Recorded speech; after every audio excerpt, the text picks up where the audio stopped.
that same effect, that the effect of like new topics arising or like topics which die down with time. So basically the topic evolution. And we saw indeed that is that has effect on any kind of prediction or any kind of model that we build.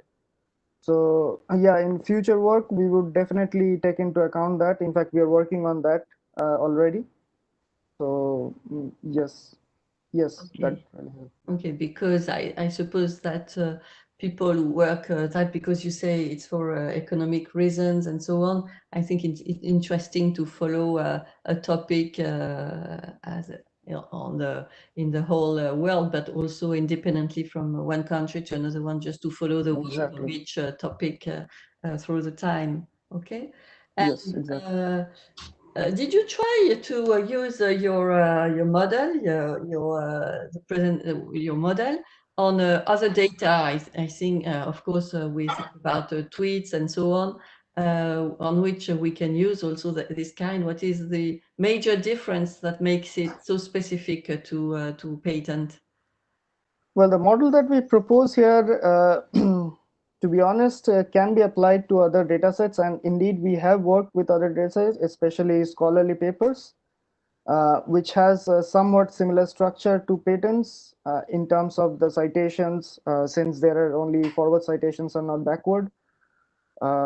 So yes, and we saw that the same model can perform well for other datasets. Also, although we didn't try this for very short documents such as tweets, um, I cannot say with confidence if it will work with the same level that it is doing for these long documents. But this is certainly something that we can look at. Thank you for the suggestion. But yes, we did try it with scholarly paper dataset, and it worked very well.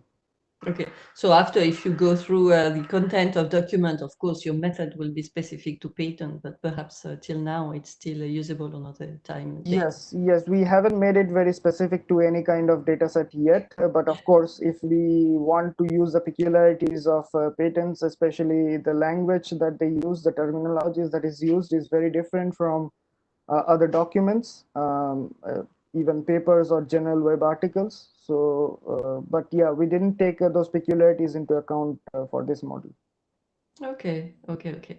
So it was a great work. Thank you very much, Manajit. Thank you very much for the questions. Okay, Thank you. so I think it's time now to go to our second paper from China, and Dongzhen Wen will present it. Dongzhen, can you hear us? Is it okay for you? Can you hear me? Yes, it's Hello, okay. hello. Oh, Hello. okay. So The you the have 15 minutes, around 15 minutes to present your paper. oh, okay, And okay, okay. okay, My we don't see you. If you can switch your camera, it's better for people who are listening to you. But if it's not possible, there's no problem. okay. Can you hear me? And It's can you okay. see We me? hear you and we see you. That's great. Yeah, Hi. yeah. But my connection here is not very stable, so I might Okay, you close do as down you my can. You video. do as you can. Okay, okay, okay. I try to say, hey, thank you. Welcome to my presentation. Thank you. And I will start my presentation here. Good morning, ladies and gentlemen. I'm very glad to bring you my presentation to the Cycle conference. It's my first time at an international conference with a full English presentation. I'm very happy and a little bit nervous. Due to the coronavirus, I must stay home for this presentation, so the connection might be not stable. So uh, I will try my best. Today, I will introduce my works on the source code search tasks. The title named Multi-Level Semantic Representation Model for Code Search. My name is Wen Dongzhen, and my supervisor is Professor Lin Hongfei, and we are from China, the Dalian University of Technology. My talk contains 4 parts. And firstly, I will give you a brief introduction to the code search task about why code search is important and the challenge inside. Then I will introduce our method and the results. And finally, I will give you the conclusion and the overview of the future works. And as you see, code search oriented from software reviews and software component research. In order to build a robust software system at a low price and the high efficiency, developer will tend to use well-designed, fully tested software components. The programmer always find themselves as a copy-paste developer. But the main reason is one principle of software development is do not reinvent the wheel. Luckily, the emergence of open source software repository and the open question answer community bring us a huge amount of code snippet and solution of various demands. The main target of code search is to find the relevant code snippet according to the user's intent. A code search system must filter out the irrelevant results to find the real, runnable, and usable code as much as possible. While in most cases, programmers tend to express their demand in the form of natural language, the main challenge of code search is how to match natural language queries with runnable programming language documents. And from this page, we can see the overview of code search research. It can be divided into 4 parts. In the user query processing part, researchers tend to use query expansion or knowledge-based query understanding method to enhance the understanding of the user query. While in the code processing part, Purwell's research used handcrafted features, the abstract syntax tree, or the API call graph-based features. All some works may use the Lamanids they proposed the deprogram understanding is also an effective way to represent the code snippet. In the matching part, till today, some good old tools like grep in Linux, they are still use fuzzy match or regex match to find the relevant code, while the vector space model-based information retrieval once become the state-of-the-art method of code research, of code search. In recent years, the learn-to-rank model, which combined handcrafted features with machine learning model, showed potential in code search tasks. And the neural-based model gives us new perspective of programming language understanding, which will help to match programming language between natural language. And finally, when we get relevant code snippet, some post-processing is needed in order to give user a clear result. Thus, we'll try to find out what are the important factors in text-based code search tasks according to 3 research questions. RQ1 is how to model the semantic relevance between the programming language and the natural language. RQ2 is how different parts of code snippet contribute to code search tasks. And RQ3 is the advantage and disadvantage semantic model modeling. And our framework can be seen. And first, we get code snippet and user's query in step. In this step, the source is divided into different parts in order to various search domain. We note there are many symbols and compounded words in source code snippets. Firstly, we remove symbols because they have less control to text-based query document matching. Then tokenize these compounded words, including API name, variable name, and the method. Finally, we get the morphological root of the word. Morphological root of the word to reduce the impact of different morphe of the word on results. And this page shows how we pre-process the code snippet. We use regex into 4 parts: the method name, the API name, the code token, and the common string. The first 2 of these 4 are kept in original format. You can see the compounded words format here. And the last 2 are normalized by tokenizer and stammer we just mentioned. Here comes the main part of our paper. Inspired and Facebook's work, we integrated their grouped it into 3 parts: the text feature, a latent semantic feature, and the deep semantic feature. In the text feature part, T1 stands for the edit distance, and here we use Levenshtein distance and their variant. And T2 stands for the call occurrence in distance, and here we use the distance. T1 and T2 are used to simulate the traditional full match method in finding relevant code. While other features are all based on the vector space model, in which we first get the vector representation and then count the distance.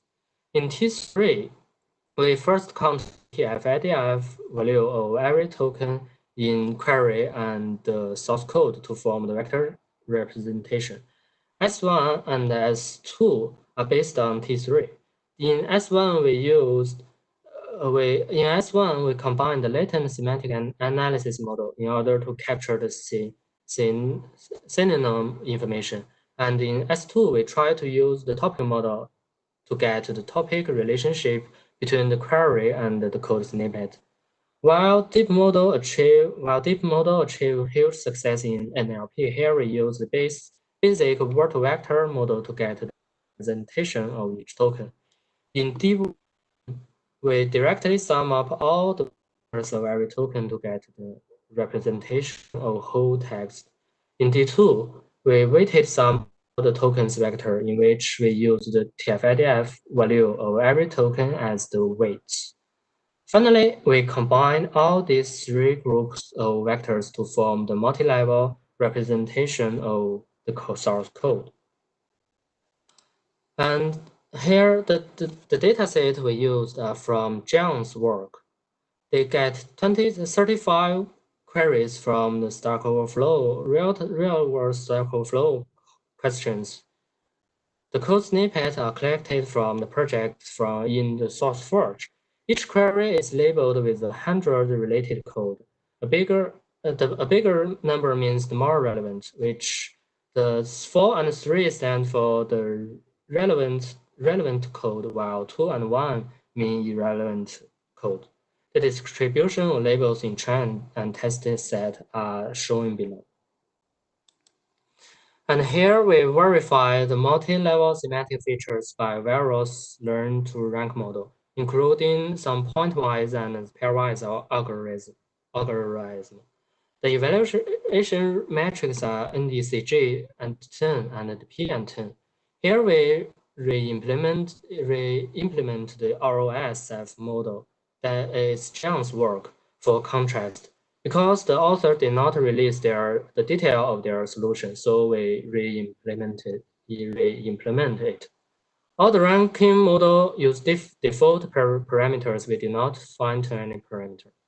Top table show the ranking score on different groups of features, and the bottom one shows the score on a different search domain.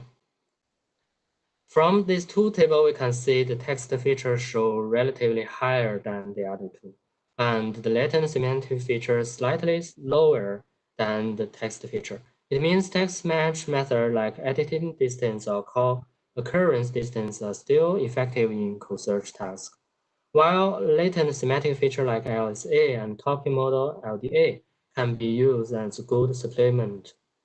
But here we were surprised by the low performance of the deep feature. While we speculate this might be due to the word embedding vectors we used, we trained these vectors on the general corpus instead of Java language corpus. And for search domain, we can see the comment and the API show higher than the others. We can see these 2 parts contains most of the natural language part in the source code. It's not surprising that they get higher scores. In contrast, while the token part is the normalized source code, especially the normalized API also included. The token part shows a lower score than the other. We infer that huge amount of keywords in Java would interfere with the semantic matching. And finally, it comes to conclusion. From the above result, we can see the API and comments are important in modeling the relationship between programming language and the natural language, while compounded words affect semantic matchings a lot. Traditional text-based method would suffer from compounded words because they will cause auto vocabulary program. And the LSA and LDA can be a good supplement for code search, but the efficiency is too low. And in future work, we will try to combine a deep language model with a fixed-based method, which can better modeling a programming language and the natural language. And we will try deep language model directly on source code corpus instead of general purpose corpus. And our team located in Dalian University of Technology. Our lab named the Information Retrieval Lab of DLUT, which stands for the DOT stands for our school. Our research interest is bioinformatics, the emotion analysis, the search, and the text mining. And Dalian is a beautiful seaside city. You will be warmly welcomed. And for me, I'm the second year in my PhD. My interests are search engine and IR and search engine and the software engineering. This is a new attempt for our lab. It's also a challenge for me. And due to the time constraint, I can't out too much. If you are interested with my research, please contact me in the following ways. And here's my Gmail, and here's my school mail. And my Twitter name is Loud. And my GitHub page is here. I will release the code as soon as possible. And thank you for your attention. Thank you very much. Thank you very much, Dozen. It was a very interesting talk.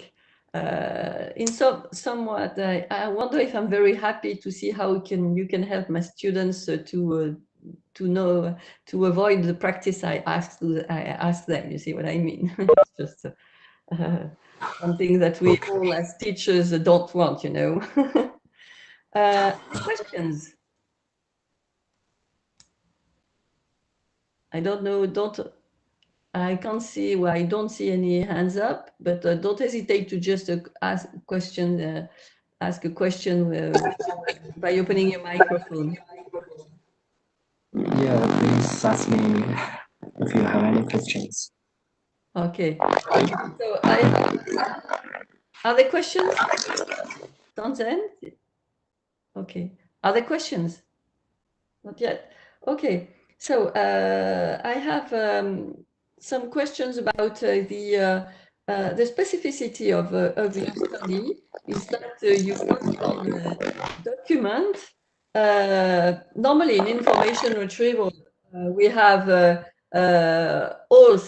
only semantic data, you know, all the text can be used and so on. And in your document, it's very different because you have the comments, of course, which carry a lot of semantics, and you have the code part on which we don't know exactly if it brings semantics or anything. So it's very specific in our models, even if the matching between the query and the document is on specific words. We all know, and that's and we know that in the model that all the surrounding information helps to do the matching. So in your problems, this is a very specificity that is not easy to follow. Did you try to separate in your documents the comments part to the code part, just to see the quality difference of your proposition? You see what I mean? Just you make 3 tests, the global one as you did, the one with only the comment part and the one with only the coding part, just to be sure of how each part can help each other in your application. Yes, in my paper, I draw the heat map of these factors in effect. The heat map, the importance of score are output by the linear model, the LR. And we can see here. I can't hear you. There is a lot of noise. Yes, can you? It's a picture from my paper. And here we can see the text features seems slightly lower than the latent feature. And the token can be the highest importance about all these search domain. And comment seems to have a lower importance in there. And in my opinion, it might be due to the model we used and have a preference on these features. And we can see the token shows more important than others, but the result of this all models, we calculated the average. You should sorry. You should stop your video because your video taking all the bandwidth and we cannot hear you. So you should close your video. You should finish. Yeah. Thank you. Okay. If you can watch the picture. I try to draw the heat map with the feature importance of different co-search domain. It seems the comment has low, but the evaluation of different co-search domain, we can see from my presentation here, the comment shows more important than the other 5, and I'm trying to understand this. A little bit hard to explain. Really, a little bit hard to explain. And I will do for the more example. Sorry. Oh, I can't hear you because you muted your microphone. Sorry. Oh.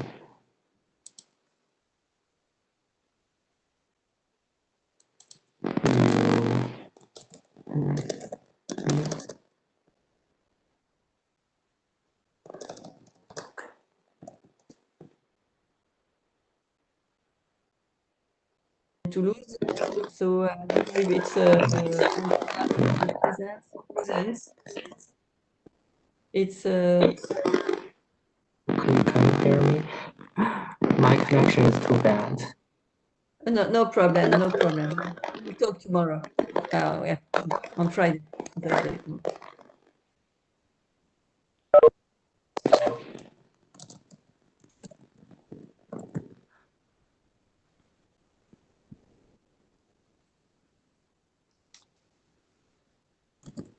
Okay. So Zia is presenting.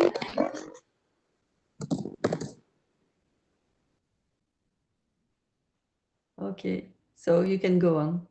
Thank you.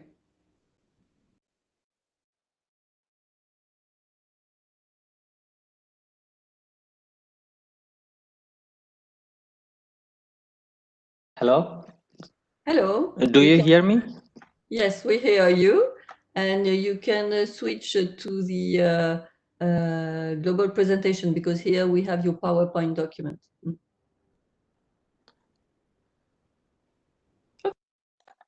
Okay. So good morning.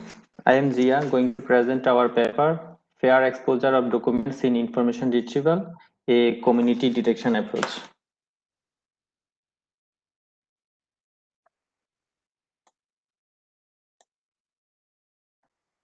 So we know that the search engine and recommendation system, while designed for answering the user information needs,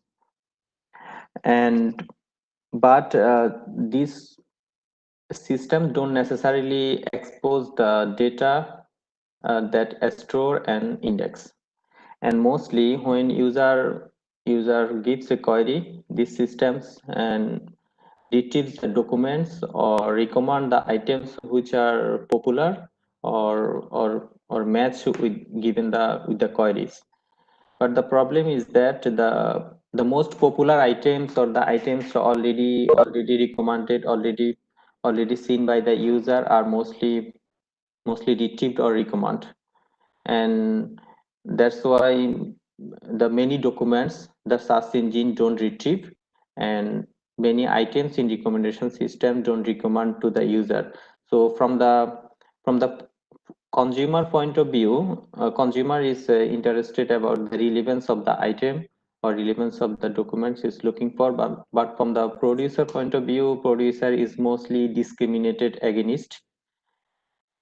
Okay.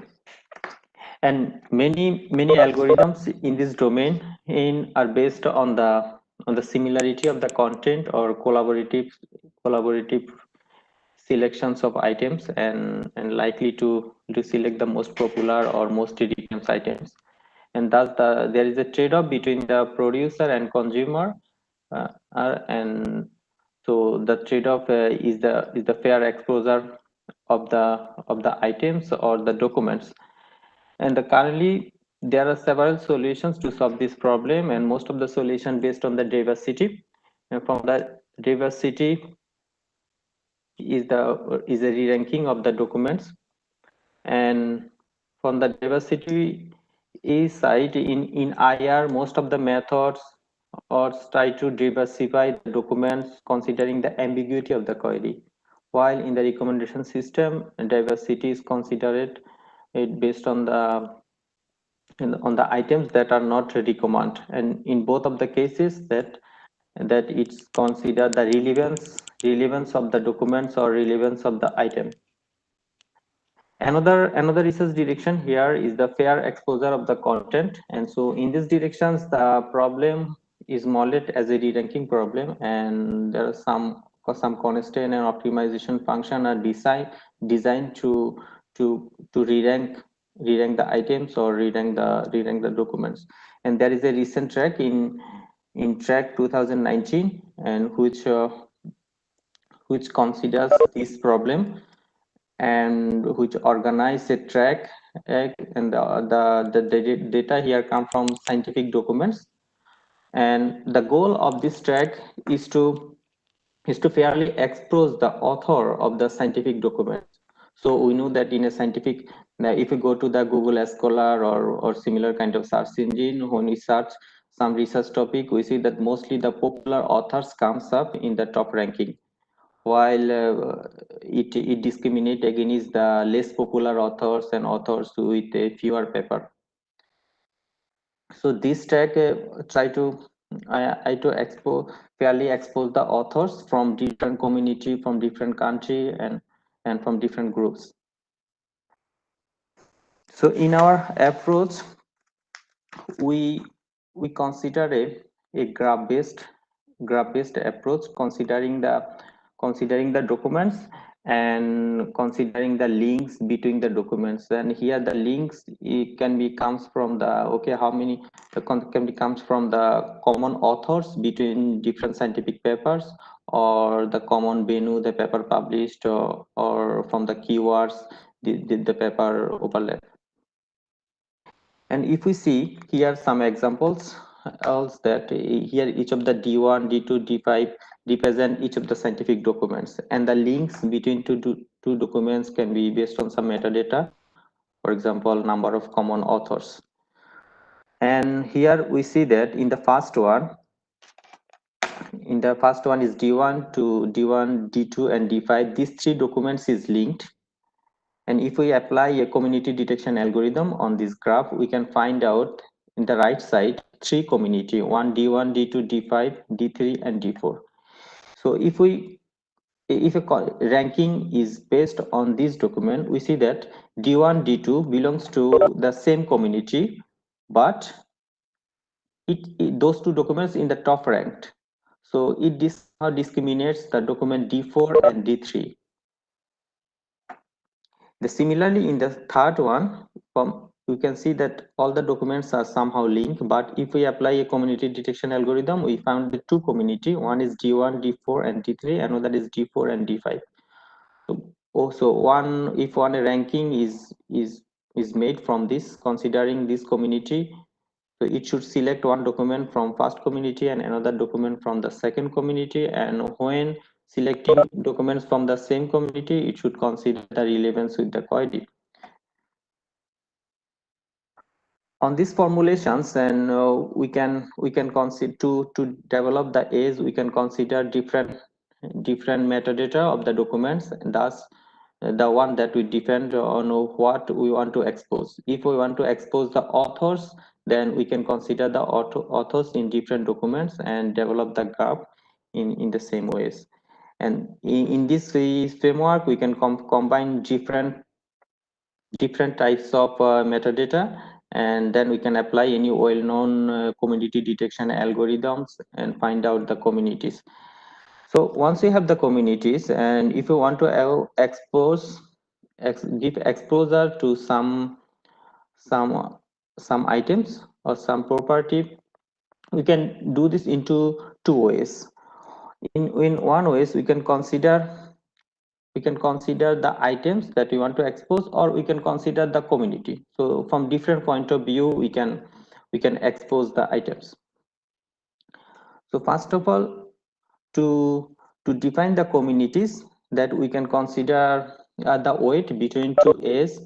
Here we can consider say for the weight of the A's between two documents Ti and Dj. We can consider like the Jaccard similarity between the common items, common authors or common venue between these two documents. So once we define the A's and the graph and the community, now we can expose the items. So this is we can do in two ways. One is like, okay, we for a query we have we retrieved a baseline documents, instead of like 1000 documents, and from this 1000 documents we can develop a graph, and from this graph we can define the communities. In another ways, okay, so we can do the re-ranking. When you do the re-rankings, during the re-rankings we can consider the items in each of the documents. For example, you can consider the authors for each of the documents. So if the top ranked documents belongs to the same authors or same group of authors, we can discriminate, or we can finalize those documents. That's why we plan to apply a iterative approach optimization function. So here we have two components. One is the relevance of the first part is the relevance of the query with the document, and second part is the diversity of the document. So this is an iterative approach for re-ranking. We select the first best documents that is relevant to the query, and while we choose the second document, we have to consider with the first documents, is this the authors of the second document is already exposed by the first documents. If already as exposed, we are looking for the best document that the authors is not exposed in the top rank. So this is fair exposure of items. And the second approach, when consider the fair exposure of communities. Okay, well, so when we design the graph and we find out the communities, now we want to give exposure to the communities. So and then in this case, is will optimize our selection, not only the selected documents, but also the communities that not exposed. So here the first part is the relevance of the query with the document is similar to the first approach, but in the second case we select the documents that not only exposed in the top rank, but also we see the communities is that not exposed. So in the second part, we consider the documents ends with the selected documents and also with the community. And in these equations, the right part, the probability of the community is same for all the documents, but for the first part is probability of the documents given the selected documents and community. Here we consider that, okay, if the document belongs to a community or not. If it belongs to a community, so in this community we may have some documents. Okay, so in the current documents, how many authors are exposed from this community? So we can estimate that ratio. And in the second part, we discriminate, we can marginalize the probabilities that already exposed. That's marginalized by the probability of the documents in this community that already exposed in the rank list. Here we'll see some data from the track, and we see some real examples of the queries, and I show here two queries, query 1 and query 38944. We can see that there are 12 documents related to this query, and in this 12 document we have 64 authors, and per documents we have 5.58 authors, and we have 122 entities in 12 documents and average for 14 entities, and these 12 documents published in 7 journals. So for the queries in this dataset, mostly FEOR documents are related. And if we see even the FEOR documents, if we see the graphs of this document, if we consider, for example, the authors between the documents, so we can see that in the figure A, only there is a group of authors that share there is a group of documents that share the same authors. So, and in the figure B, we can find that two groups of authors, two group of documents that share the same venue. So if we want to give the exposure to the authors, then in the first figure A, we should not select the documents from the group. We should not select all the documents from the group in the top rank. So we should select only one of them, and we give the exposure to other documents. And in the second figure, we see that there is two groups based on the venue, and when we select the documents, and we should not to give the fair exposure of venues, we should not select the same documents from published in the same venues. And similarly, in the second figure, based on the year based, we see that there are many groups, and if we want to give the exposure based on the group, based on the years, then we can consider either exposure of the items or exposure of the communities when we select the documents. But this graph based approach can help us to give more fair and transparent way of selecting documents. So there are some related work to this for this research. One is based on the diversity, and another is based on the fair document exposure. So in the diversity is started at almost 20 years of research in document and re-ranking, and we can reuse some of the methods for fair exposure, and also there are some linear programming or some probabilistic approach with optimization for fair document exposures, and there are some classical methods in machine learning and optimization field that we can use for part of those we can use for fair document exposure. So in this work, one of the issues is the fair exposure of the documents that related between the producer of the documents or producer of the items and consumer of the products. And here we focus on the scientific papers, and thus we developed a framework that we are in plan, and we'll evaluate our models on the track datasets in future. Thank you very much. Thank you very much. Yeah. So, are there questions? As I don't see much, don't hesitate to switch on your microphone and ask your questions. It's a silent community here. I would like to hear you. Okay. So, the question, well, I don't know if it's to you or to your supervisors, which is who could answer to the question is about the evaluation of these kind of approach. You know, an exposure of document is a very a specific domain, and the validation is a very tough problem. You know, because it's supposed to. I don't know if it's supposed to be user dependence or what the context of the fairness is can be very very different from one case to another one. So how can you imagine to do a good to have a good corpus to evaluate your work? So from the track we have a corpus, but I think the evaluation data is not very high quality, but it is just started in last year, so it is still going on to fine tune the data. But we can consider in the current setting we can consider either like the author's country, which country the authors come from. So we can give that criteria, we can consider that criteria to expose, or we can consider like the what we say, the popularity of the authors, HS score or IS score to optimize or to expose the authors.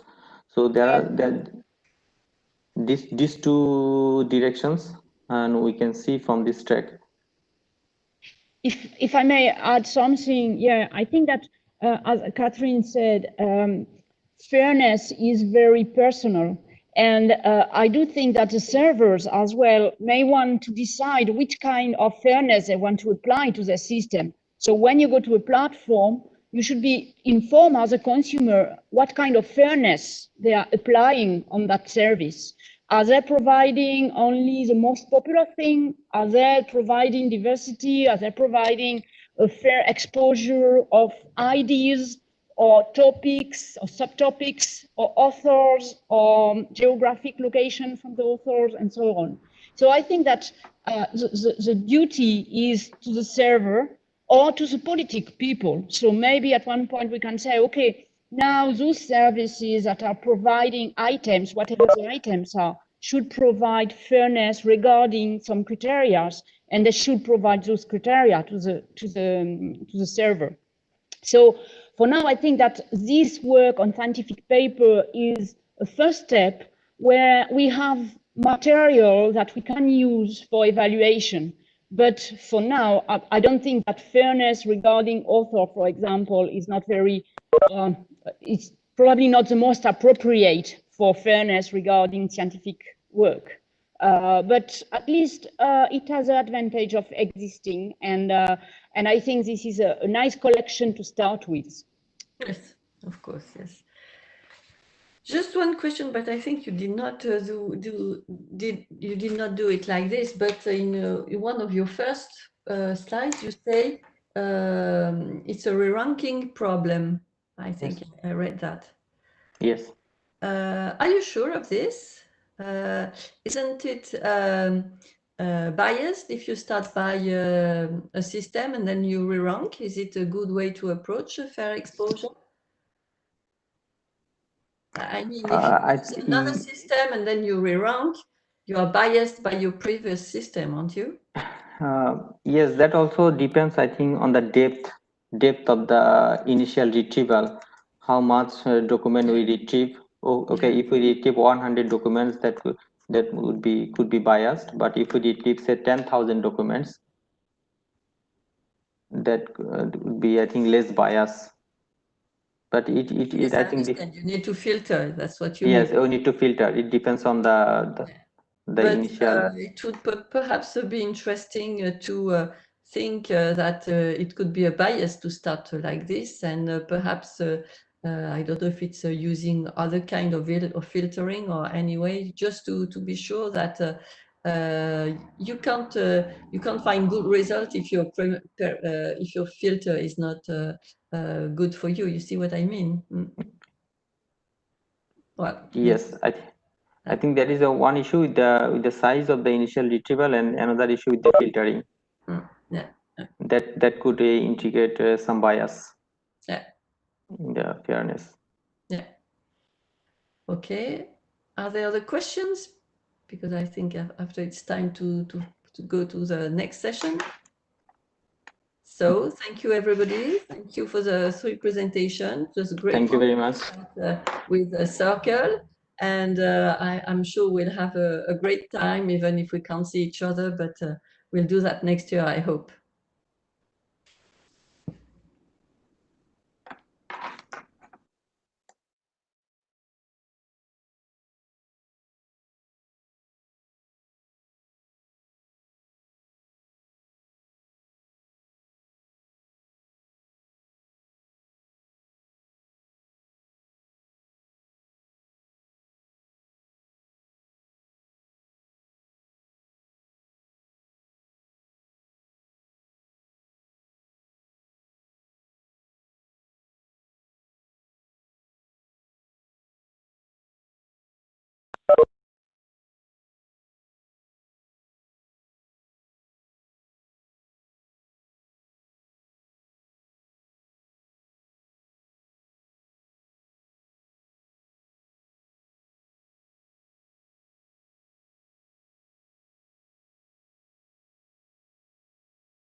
Hi, before we start the session, I would like to know if there is someone to present the third paper.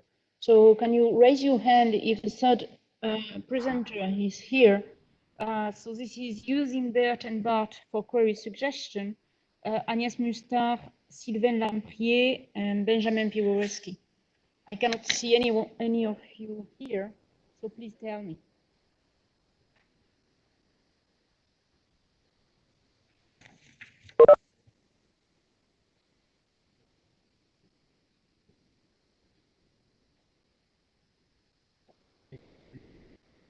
Oui.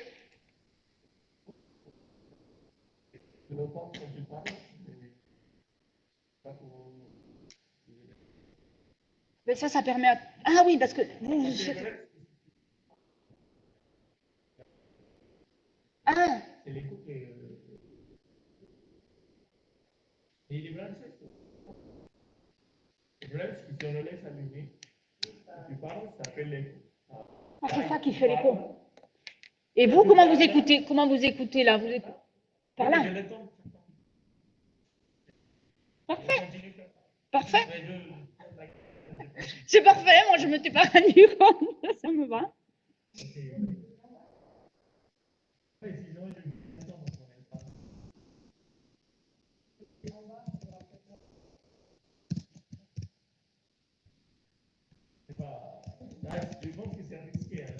Ouais.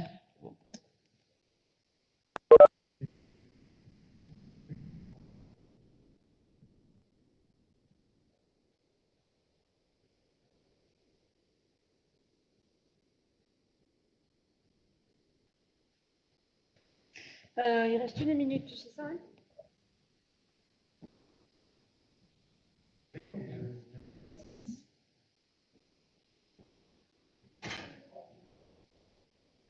Ah merde. Du café? Oui.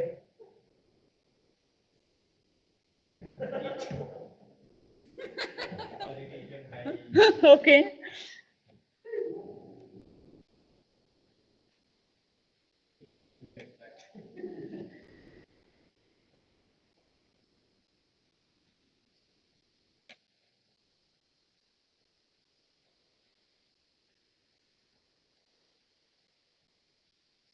Il n'y a pas de nouveaux inscrits là parce qu'il manque un des...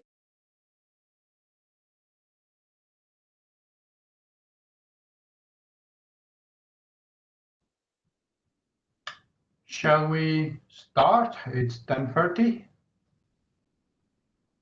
Josiane, the chair, permission to start?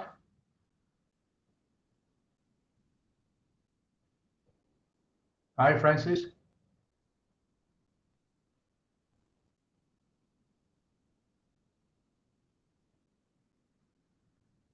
Maybe we wait a couple of minutes for Francis, Josiane we do not hear your mic. Can you hear me? Francis, we do not hear you. No, we do not hear you. It's still, you're still the mic inactive. I don't know. I could hear you. Ah, okay. So it's I don't know who is not hearing me, but Francis. Francis. Okay, now it's okay for you? Yes, Francis. Okay, it was Philip online. Okay. Perfect. Okay, well, maybe Josiane is busy, but you know, to stay in time with the conference, I think you know, this is the start of session 2. I hope everybody is hearing me. If not, please make some noise. So we have 4 papers in this session 2 on query and ranking refinements.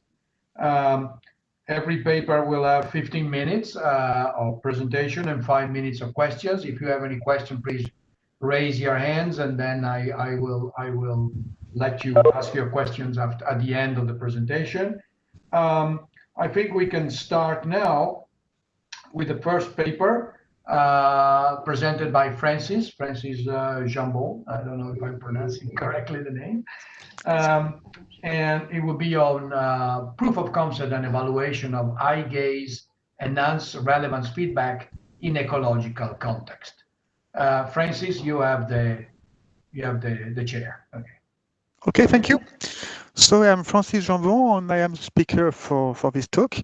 So together with Wayne Sengeli and Philippe Lem, we developed and evaluated the proof of concept of a search engine with eye gaze-answered relevance feedback. We all are members of the Grenoble Informatics Laboratory.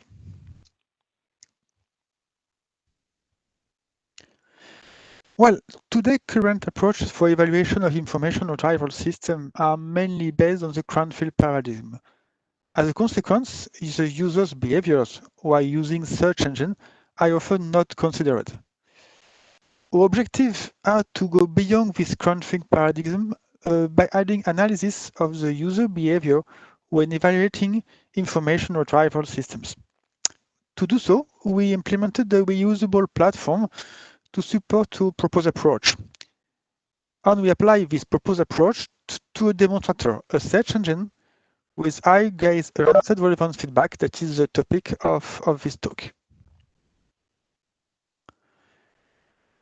Our hypothesis is that acquiring the terms read by a user on the result page displayed may be beneficial for a relevance feedback mechanism without any explicit intervention of the user. This hypothesis relies on three main results from the literature. For instance, Chen and Wang showed that eye gaze may be used to personalize information retrieval. Ekoff and others detect that users refine their queries with terms they read on the result page or in documents. And at last, Albared and others showed that user interaction may be used to improve the relevance feedback.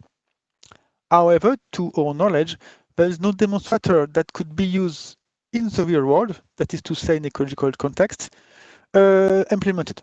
There's nothing in the literature about that.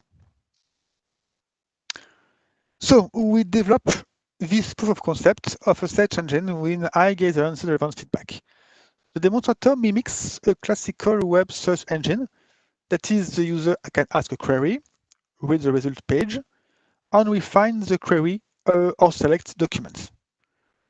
Of course, the demonstrator is linked with an information retrieval system and has access to test collections.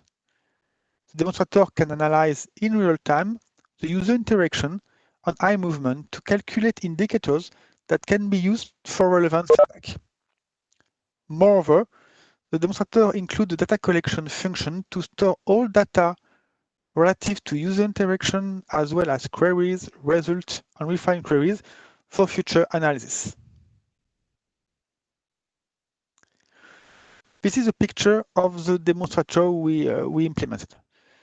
At the top of the screen, you can see a classic query input zone with the search button. At the center of the screen, you have the system mimics the result page of a web search engine. And at the bottom of the monitor, you can see the eye tracking device that collects the eye gaze of the user and that is used to analyze the eye gaze of the user and to define words and to identify words for relevant feedback. From the system point of view, the demonstrator features an internal model of the result page at the world level. As an illustration, each word is represented here by a yellow rectangle. This yellow rectangle corresponds to the hierarchy words in the result page. Since the result page contains change for each query, the model is defined dynamically for each result page. From the platform architecture point of view, the application was developed using the CIAM architecture model. It has a generic interface with the information system here at the right. So you can change the information retrieval system. For this demonstrator, we use the Terrier version 5 information system. And for the document, we use the time collection. At the left part, you also have a generic interface for an eye tracking device. So you can change the eye tracking device if necessary. To this experiment, we use the iTrib 81000 eye tracking device. The system also have a data collection system that store all information in 5 logs for future analysis for research purpose. And the calculation of indicator is a separate module and can be changed if necessary to have the different kind of refinement feedback. Now we'll see what is the user point of view, what is the user's what the user can how the user can use the system. This is a screen copy of the application for an example from the test collection. Here you can see the simulated web page with the query zone, the search button. At the right, you have the metric used for relevant feedback. The user type a query from the time collection, this path party, and press the search button. And of course, after a couple of seconds, all the results are shown to the user with title, URL, and the resume. And of course, a refine button for each result. The user can consult all the results and choose one of the results for refinement. So you look carefully at what will happen now. The system analyzes what the user is doing with his search page. The system detects that the disunion word have been watched by the user. So he add this word to the query for refinement and ask for a new query. Now we see what is the system point of view. Sorry. Now we will see what the system sees of the interaction of the user. This is the system point of view. The system point of view have a screen copy of the simulated web page. From is the real the model is at a word level. You can see a yellow rectangle around each word of the result page. Now this is the model without the screen copy of the user interface. At the bottom of the screen, you have the words detected by the system. Now we'll see what exactly the user is watching while reading the page. Each circle is the position of the gaze of the user while reading the results. You can see that the user here read a lot of mostly the second snippet and then the last one. I stop it, and you can see that here the user have a look of the disunion word. The disunion word is detected here with the time in milliseconds here. So this is the information the system used to identify the words that's the longest duration words in snippets it will use for the refinement of the query.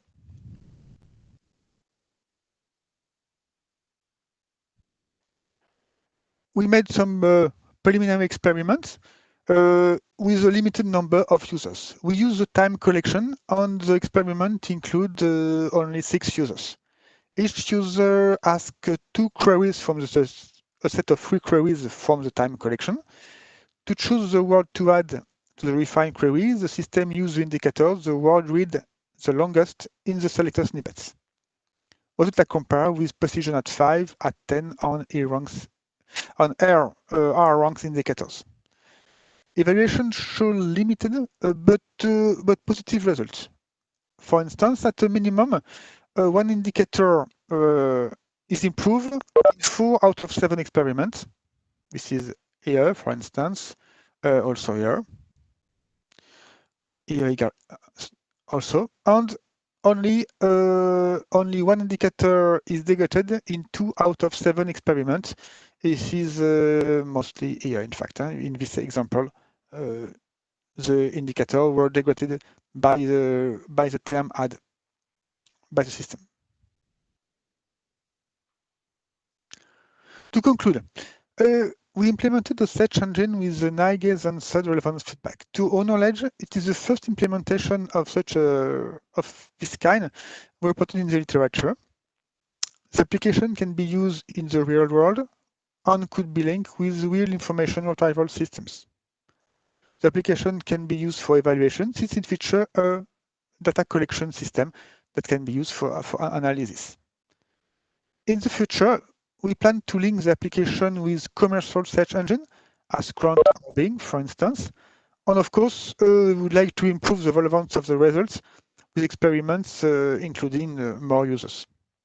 Finally, we detect an issue in the test collection, and we also must assess the relevance of the time of the test collection for real-world experiments. Since in the collection we use, we detect that the collection gave all precision at 5 equal to 0 for the first query. That means that the user have a result page with no relevant documents at the first time. So it is quite difficult for the user to find relevant words to refine the query in a research page where all the documents, the snippets show non-relevant documents. Okay, thank you very much. And Philippe Mulem and I are ready to answer your question. Okay, I don't see any hand raised for questions. Okay, so let me start with one question. Okay, you've been using this eye gaze system. How precise is eye gazing and eye tracking models? I mean, we used it in the past some time ago, and I remember they were not very precise. Has this thing improved? Well, yes or no. That depends of the quality of the device.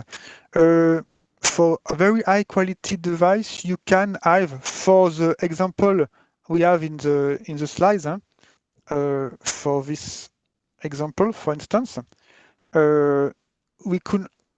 Sorry, I will use this one. I will reprint this one. You can see the precision of the eye tracker with the size of the circles. So we have here a very low precision eye tracker, but it's enough for most of the situation. You can see. I will stop the video at the right moment, so you can see. Just I cannot change the time. You can see now.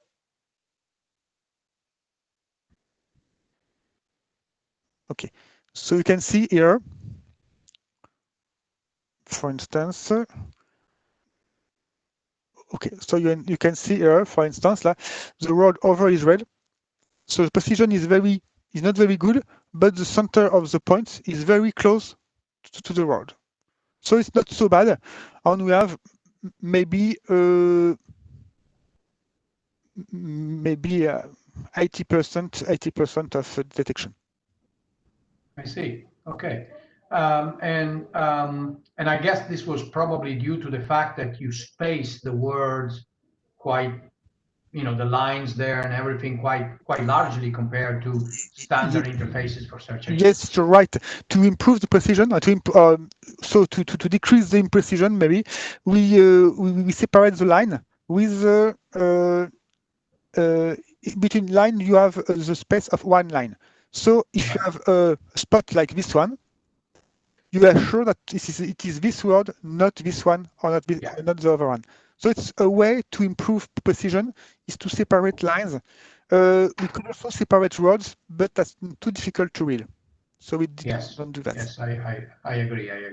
Yeah, that okay. So things have improved, but how did you deal with the remaining errors? I guess I see there that there are different circles, which I guess are related to the certainty that you have of being fixed on a particular word, isn't it? We use the word that is the shorter distance from the center of the point of the circle. Of course, there's errors, but errors are taken in the global results of the system. We don't try to identify the word read by user, but word detected by the system. And of course, we should accept a certain number of errors in the word detection. I see. Okay. Okay. And can I ask you a related questions? Now, clearly here you model the precision and imprecision of the system.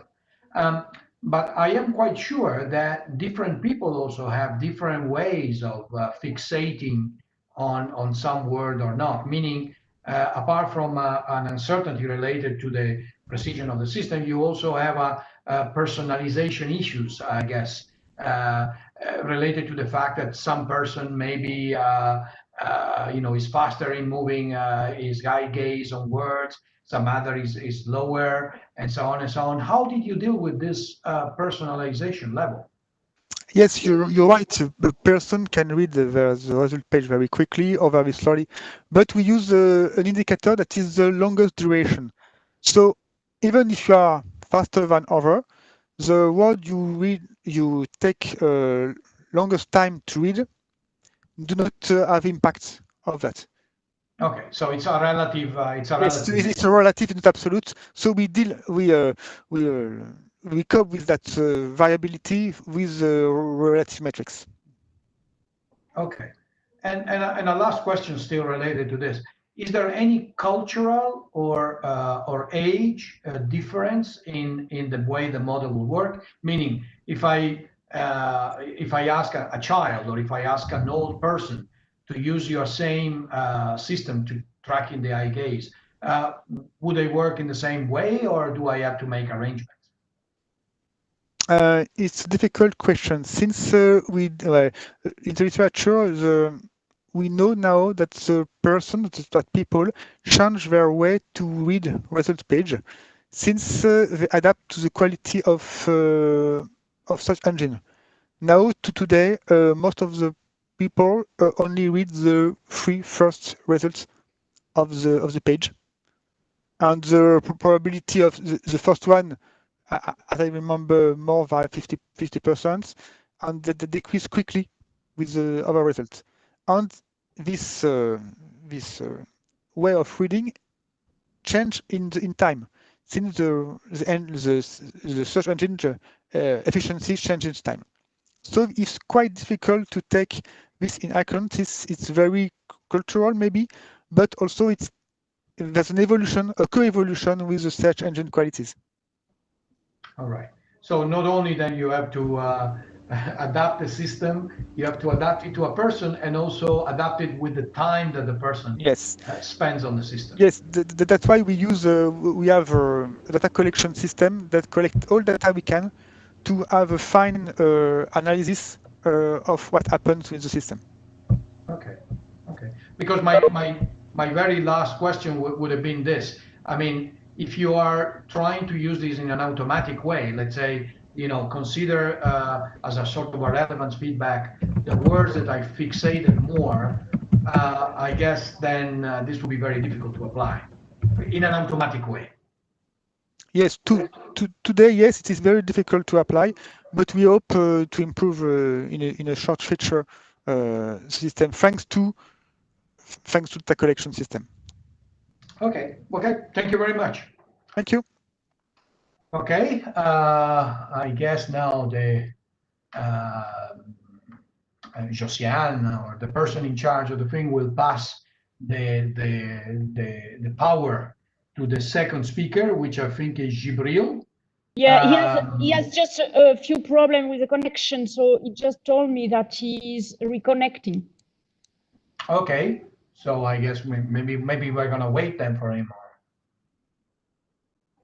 Okay, and he will be talking about knowledge-based transformer models for information retrieval. So one of these many papers that also in this conference appear on the application of the new neural network architectures to information retrieval. I think we have another paper just after that on BERT and BART, and other papers I see in the rest of the conference. So let's see. I'm Jibril, here. Jibril, Yes. are you in? Okay. Okay, I will share my screen. Um, um,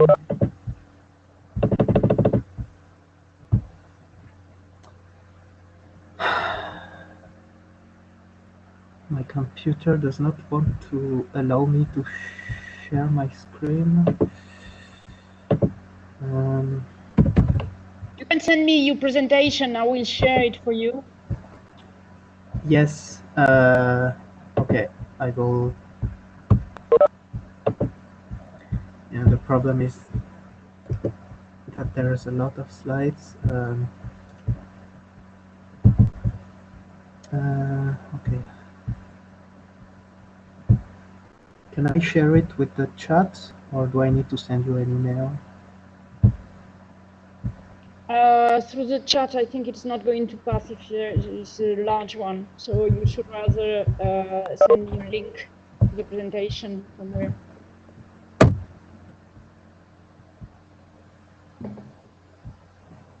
Okay, I'm connecting with Google Chrome. Maybe it will work with this. Yeah, it works on Firefox. It works on Internet Explorer. It works. So I'm so sorry. you may have a padlock nearby you. The URL. You may have a padlock that you have to change the security on. Did you use the application or just the link in the web browser? Only the link. Okay, so that should work.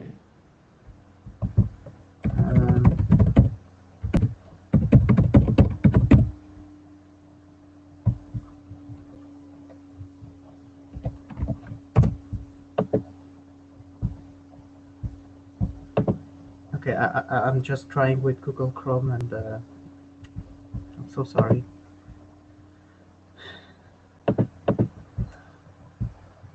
It's working.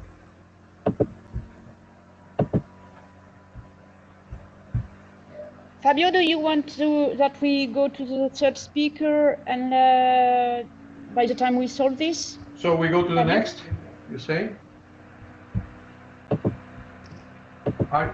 Are you suggesting we move to the next speaker? Yes, if you don't mind. I mean, no problem. No problem to me. Okay. I don't know who the person is. Agnes, the third speaker. Okay. Are you ready, Agnes? Hello. Hi. Oh, you are online. Perfect. Ready to share your presentation?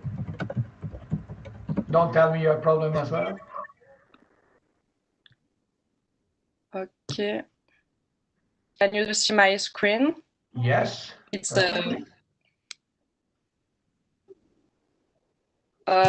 can you see my? We can see your presentation mode slides. So we can see the slides and the next. Okay. Sorry.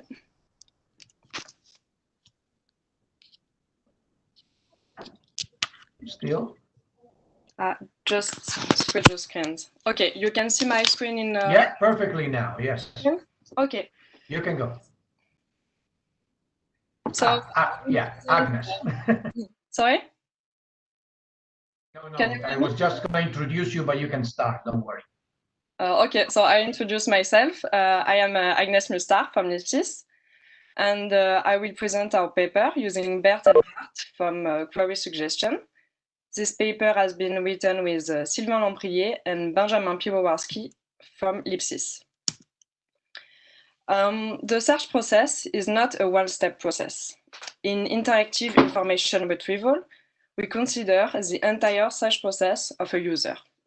It means how it interacts with the search engine. For example, on this illustration, the user is submitting a first query. The query is brain-related diseases. She clicks on the first document. Later, she is submitting a second query. She's ignoring the first document, but she clicks on the second one. In order to best address her third query, which is memory disorder, we want to take into account these last actions. That's why we need a user behavior model to find the information she is really looking for.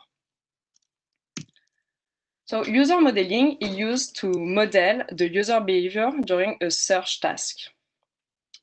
We want to know the intent of the user at time t. There are several reasons for that. It could be for document ranking, next action prediction, task segmentation into subtasks, or query suggestion. We choose to work on the next query prediction task. First, it is a way to do user modeling. Then it is a way to evaluate the user's modeling. And finally, and also more directly, it can be directly, next query prediction can be directly used as a queries suggestions tool. Query suggestion is particularly important to help the user find the information he needs when he's looking for complex information. So now I want to illustrate why predicting the next query requires a good user model. Here, there are two different sessions from two different users, and the first one is about traveling in Paris. And the last query of the user is Paris. In the second session, the user is looking information about COVID, and his last query is also Paris. However, it is clear that the two users are not looking for the same information when they use the query Paris. So a model that is able to predict in both cases the last query for each user is a good user modeling. It is a model that has been able to distinguish the two trajectories. I will now formalize the problem of next query prediction. We suppose that the user submits a sequence of query, Q1 to Qm, where a query is a sequence of words. Our goal is to predict the last query, Qm, knowing the previous query, Q1 to Qm-1. In order to do that, we want to maximize the log likelihood. Now, a quick state of the art. Previous introduced methods were relying on co-occurrences in web search logs. We were looking for close queries to suggest to the user. However, this method suffers from the data sparsity problem. That's why RNN-based models have been introduced and try to alleviate this issue. I will present two of these models, HRED and ACG. HRED is a hierarchical recurrent encoder-decoder. It has a two-level encoder, where the first level encoder is a query level encoder. It encodes the query independently. It takes as input the term of the query of one query and output the representation of this unique query. While the second level is a session level encoder. It deals with the sequence of representations of queries, and it outputs a representation of the session. Finally, HRED has a decoder, a classic RNN decoder. HRED has a main limitation. It forgets words from long-term history. ACG, from Degani et al., tries to alleviate this issue. ACG is a bi-RNN model that takes as input all the concatenated queries.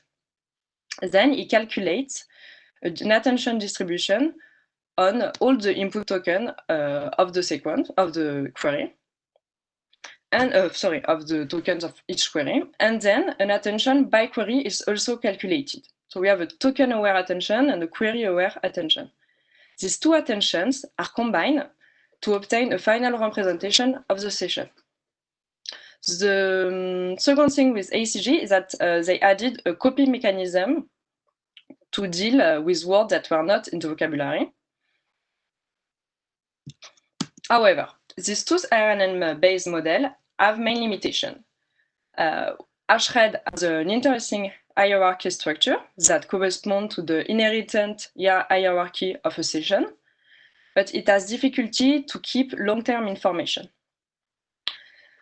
ACG tries to alleviate this issue. However, with this copy mechanism, it is in practice mainly copying queries from the input and is not generating a lot of new words. On the other hand, the transformer model has been successful in various NLP tasks recently, and it has an attention mechanism that allows it to focus on all the terms, on earlier terms of the sequence. Our goal in this model is to see how the transformer model will behave on the task of query suggestion. So the transformer model presented in the paper Attention is All You Need relies on the attention mechanism. This attention mechanism takes as input the token and output contextualized representation of this token. What it means is that the representation calculated for each token will depend on the other token. That's what we can see that on the illustration. When calculating the representation of the word baby, the attention will focus on some words of the input. The drawback of transformer is that this is an heavy architecture that can be long and expensive to train. But luckily, a lot of models have been released, pre-trained models, and we will compare two of them. The first one is BERT. We chose BERT because it is probably the most famous one. BERT is a pre-trained encoder trained for two tasks. The task of mask token prediction and of next query prediction. And we had to add a decoder that we have to fully train because BERT is only made of an encoder. And actually, that's why we chose as a second model to compare BART, because BART has also a pre-trained decoder. And we wanted to compare the difference between a model with a pre-trained encoder and with a fully pre-trained model. BERT has been trained on the same dataset than BERT, but on much more diverse tasks. The experiments have been done on the AOL dataset. AOL dataset is a real-world dataset from the search engine AOL. It contains 16 million queries. And to obtain session from these logs, we use the classical 30 minutes timeout. By doing that, we add 5 million sessions in the training set. To evaluate our model, we use the different metrics, different kinds of metrics. First, the precision metrics, blue 1 to 4, then the exact match. We also use a semantic metrics based on the Google News embedding. And we calculated the pairwise similarity between each term of the target and of the prediction. We use a novelty metric. A novelty metric is used to know if the model is able to generate words or queries that were not in the input session. For that, we simply calculate the ratio of new words. But other metrics are present in the paper, if you're interested. For the evaluation, we generate 10 queries for each session with a beam search. And we calculate the metrics by taking the score maximum on the top 10 predicted queries. We did that because generation model generate more or less diverse prediction, and it is sometimes used to take the maximum score in order not to penalize the model that are generating diverse queries. We ask ourselves 3 questions. The first one is, do transformer models outperform RNN-based model? And the answer is yes, they do. By looking at the first part of the table, we see that BERT and BART are much better than ACG and HRED. There are several reasons for that. First, the use of this transformer architecture with the attention mechanism. There is also the fact that BERT and BART have been pre-trained on large data sets and on diverse tasks. But it is not the only reason, because in other work we fully trained transformer. We fully trained transformer, and they also have better results than the RNN-based model. Then we noticed that BART has a better result than BERT. A reason for that could be that BART has a pre-trained decoder, and so is better for generation task.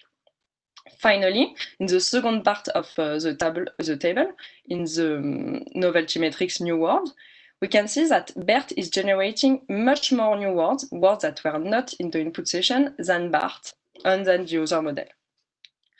And a reason why BART is not introducing much new word could be that it has been trained on a summarization task, and so he learns to copy words from the input. The second question is, are transformer models robust to complex sessions? In order to answer this question, we filter test sessions, session from the test set. And to do that, we use a simple heuristic. We use 3 rules. First, a complex session should have at least 3 queries. This query should be longer than 1 word, and the editing distance between queries should be higher than 3. This last rule is used to avoid session with only typo corrections that cannot be considered as a complex session. What we can observe when we compare the performance on old session versus on complex session is that the RNN-based model are much more degraded on this kind of session. And if we compare Blue 1 and Blue 2 to Blue 3 and 4, we notice that Blue 3 and 4 are also much more degraded. A reason for that could be that the RNN-based model have difficulty with long sequence when the sequence is complex. We also note that BART is also better than BERT on this kind of session. Finally, so I told that we used a 30-minute timeout to delimit the session. However, this is sometimes problematic because a user might switch tasks during this 30-minute timeout, and it's totally arbitrary. That's why we are now asking ourselves, are transformer models robust to sessions with multiple tasks? To answer this question, we add one random session at the start of each session from the test set. And again, we noticed that the RNN-based model are much more degraded on these concatenated sessions. This is an important result because it shows that the transformer have the ability to focus on relevant part. And so the transformer can adapt to longer sessions, and we could maybe avoid to use 30-minute thresholds. Now I will conclude. The pre-trained transformer have proven to outperform the RNN-based model, to be more resilient to noise, to be able to detect thematic boundaries in multitask sessions, and for BERT to generate diverse results that were not present in the input session. Our future works will focus on integrating new sources of information. It could be the user clicks, the ignored document of the user, or any other information besides queries. And our work will also focus on developing architectures that are able to cope with longer sessions and maybe even with the full user history. That's it for me. Do you have questions? Okay, thank you. Thank you very much for the presentation. Quite clear and well done. I wonder if there's any questions from the public. I do not see any hand raised. So let me start. You are using AOL, okay, which is quite quite an old collection. Okay. Now, don't you think that in query prediction there is also context that plays a role in predicting what would be the next query, and therefore the fact that you're using an old collection and time, the difference in time and so on, the fact that it is old could have an influence on that. Yes, I think it's totally have an influence. Our model won't be interesting for a user, from a today user, because the queries are totally outdated. People don't use the search engine the way they used to do when the AOL dataset was published. Yeah.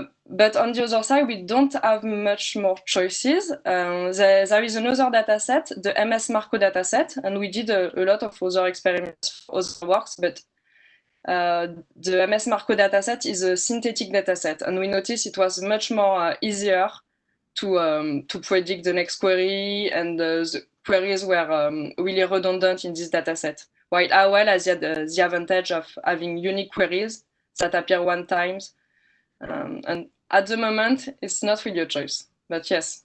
Yeah, I can understand you are constrained by the availability of data. Another questions, but I don't want to ask too many questions because we are already a little bit late. I'm quite interested because I am working recently on conversational model of IRs. Okay, and in conversational model of IR, you have a conversation between the IR system and the user. This query prediction, can this be used in the context of conversational model to predict not only the next query, but also the next iteration of a conversation? Yeah, I think they could, and especially with the transformer architecture, it's quite quite modulable. I don't know if it's a good word, but it could be not that complicated to add one block that integrates another source of information and to add an attention on this new source of information, to combine it with the classical queries. So yeah, I think that should be if okay. It's not already. Don't you think, and in that case, we are going into a kind of a system where if my conversational agent can also kind of predict what would be my next iteration in the conversation, there's kind of a, it's a conversation of the system on its own, basically. But yes, but the model can predict your next query. It will maybe help you to get to your goal in a quicker way. In a faster way. You won't have to use so many steps because the search engine will know before you what is your goal. So, I see. Okay. And you talked about the fact that whenever there is a sequence that is complex, the model had some problems. Okay. How do you relate the complexity of the sequence to maybe the characteristic of the user? For example, I'm assuming that a user who is more expert will probably produce a sequence that is more complex as opposed to a novice user, maybe. Is there, can you relate basically the complexity of the sequence to the characteristic of the user? With the introduced model, I'm not sure, but I think that future work will focus on personalizing the model depending on the user, because we cannot use a single model for all the user, and real user modeling should be personalized and should depend on the user. Okay. Well, I think Josiane here says that she has a question but cannot raise her hand. Yes. Josiane, you go. Yes, thank you. Yeah, you may have already talked a little bit about that. I'm sorry you did, because I was doing also several things. But I was wondering if you had a look to the results and having a look, for example, on I don't know how the people reformulate the question and so on. So going deeper in the results, not on the accuracy, I would say, but just on the sorry, but on the content of the topic changes, for example, for do you mean in the session or in the prediction of the model? In the session, into the session and in the prediction, both. Okay. I actually have a slide with some example, but to compare the model, I can show. I'm not sure it's. Oh, okay, no. But yes, no, I lost it. Sorry. Sorry, I at the same time I stop you sharing so that the other person can share his screen, but I can give you back. No, I think it's okay, but yeah, you see it or yeah.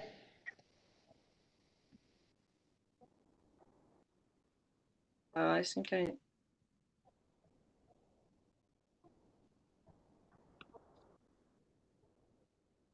Can you see the example?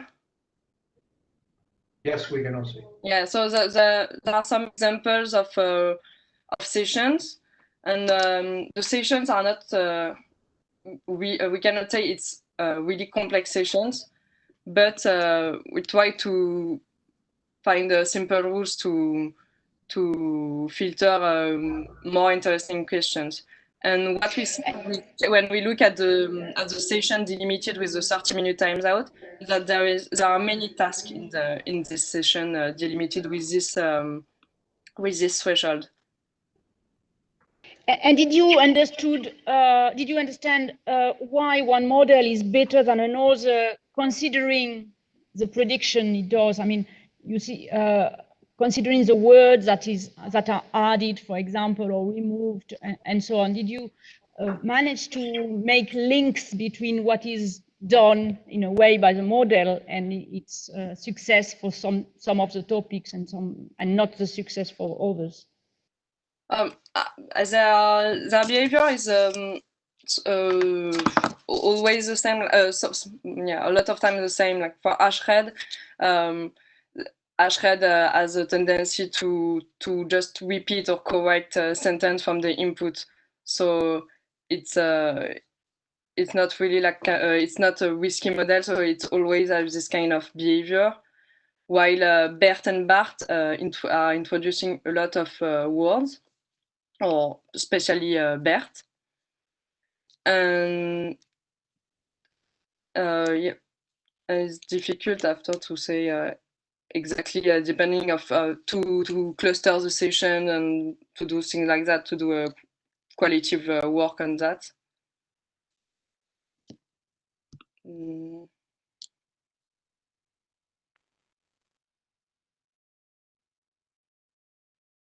Okay, thank you. Oh, so thank you, Agnes, for the presentation. It's time now to move on, probably to the second speaker, I guess, that should have solved his own problems. Did you? Can you see my screen? Is Jibril online? Yes. Can you hear me? Yes, we can hear you. Can you see my screen? No, we can still see Agnes. Yes, we can see your screen, but you are sharing. I think that you are sharing the WebEx, not your slides. And now, can you see my slides? No. No, still not. Try again. Yes. Okay, this should work. Yes. Yes. Okay. On. Perfect. Okay. So Jibril is on, and he's going to talk about knowledge-based transformer model for information retrieval. Okay. Thank you. I will try to be fast. So I will start with a little reminder about how a traditional information retrieval system works. The idea is we have a collection. First, we start to index this collection. So in information retrieval, indexing means also all the pre-processing step, stop word removal, stemming, tokenization, and so on. So we have a set of indexed documents. And then the idea is, given a query and a relevance model, we are going to rank the document with respect to their relevance to the query. In a traditional information retrieval system, we use the term independence hypothesis. So without going into the details of what this hypothesis means, one of the consequences is that only the documents that contain query terms are considered. So this has some advantages. First, the ranking is extremely fast, which is very important for information retrieval. And then it also means that under some conditions, we have a good quality of the ranking documents. Unfortunately, one of the problems is what we call vocabulary mismatch. It can occur, for example, if we use synonyms or if there are some words with several meanings.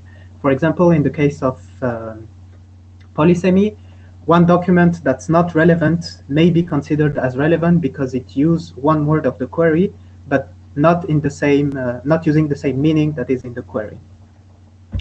So about this vocabulary mismatch, I will give you an example. For example, if the query is about plant-based diets, is there a problem? Can everyone still hear me? Yes, we can all hear you. Go ahead. Sorry. If the query is about plant-based diet and the document talks about methionine restriction, then a system should be able to understand that methionine is an amino acid that can be found in eggs, meat, and fish, and consequently, methionine restriction, if we restrict methionine, then it's a plant-based diet. Unfortunately, the traditional information retrieval system cannot make the link between plant-based diet and methionine restriction. So to solve the vocabulary mismatch issue, some people have tried to use knowledge bases. So let's take a very simple example. If we have a query and a set of documents and a ranking model, we can try to use a knowledge base to perform query expansion, that is adding new terms to the query. We can also use a knowledge base to perform document expansion, so that is adding new terms to the document. And we can also try to modify the ranking model. So here I gave an example where we use the shortest path between two concepts of the knowledge base. And we can also try to use all of these methods at the same time. So the advantages is that the ranking is still fast.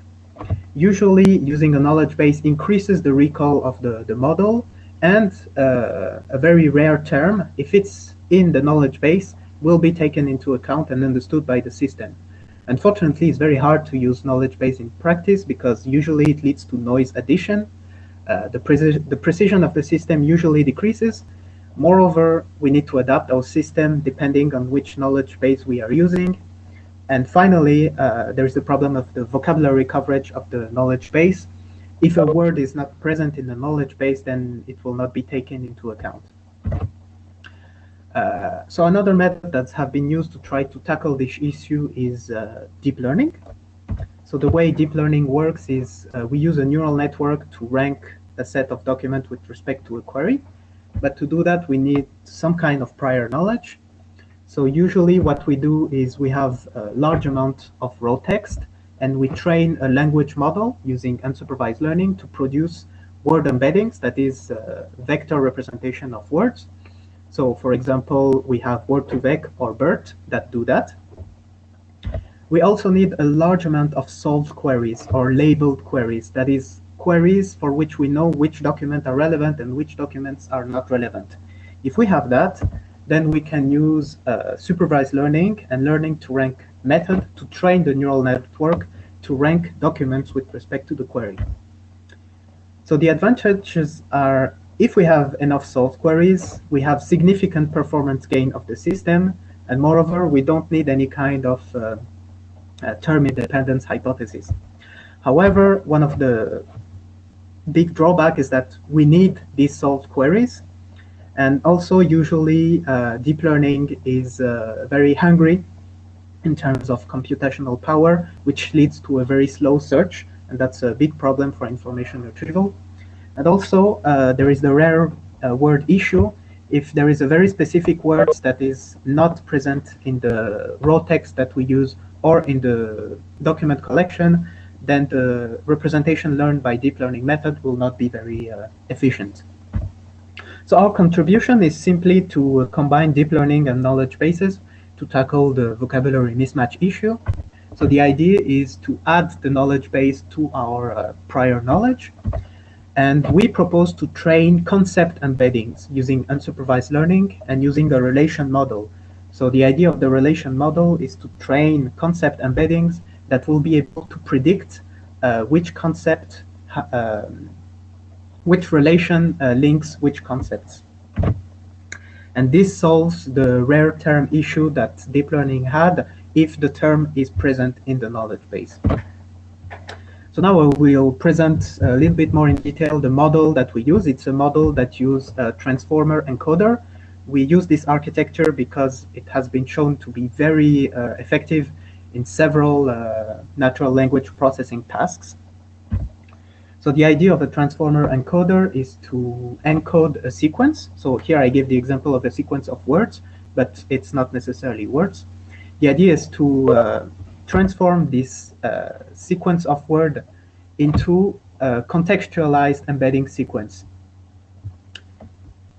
To do that, we are going to use the self-attention mechanism. So the main idea of the self-attention mechanism is to represent an element of the input sequence, an element of the output sequence as a linear combination of the elements of its context in the input sequence. So here I gave an example. For example, the representation of the word plant in the output will be a linear combination of all the elements of the input.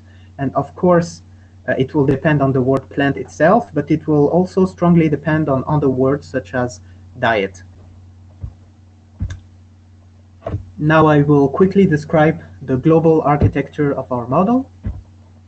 So given a query that is in plain text, first we are going to annotate it with some kind of concept. Then we will do the same for a document. After that, we are going to associate each text and each concept to their respective embeddings or vector representation. Each of these representations will be transformed by a transformer encoder into a sequence of contextualized representations. And then we will simply sum these contextualized representation in order to have a fixed size representation for the query, the document, the query concept, and the query document. We use the sum so that all the embeddings are in the same space, so it does not depend on the length of the query and the length of the document. Because they are in the same space, we can easily compare them. So in this case, we chose to compare the different representation using cosine similarity. So therefore, we end up with a word-based similarity and a concept-based similarity. And to have the final relevant score, we simply do a linear combination between the word similarity and the concept similarity. Now I will try to quickly go through the experiments. So we use the NF Corpus dataset. It's a medical information retrieval dataset.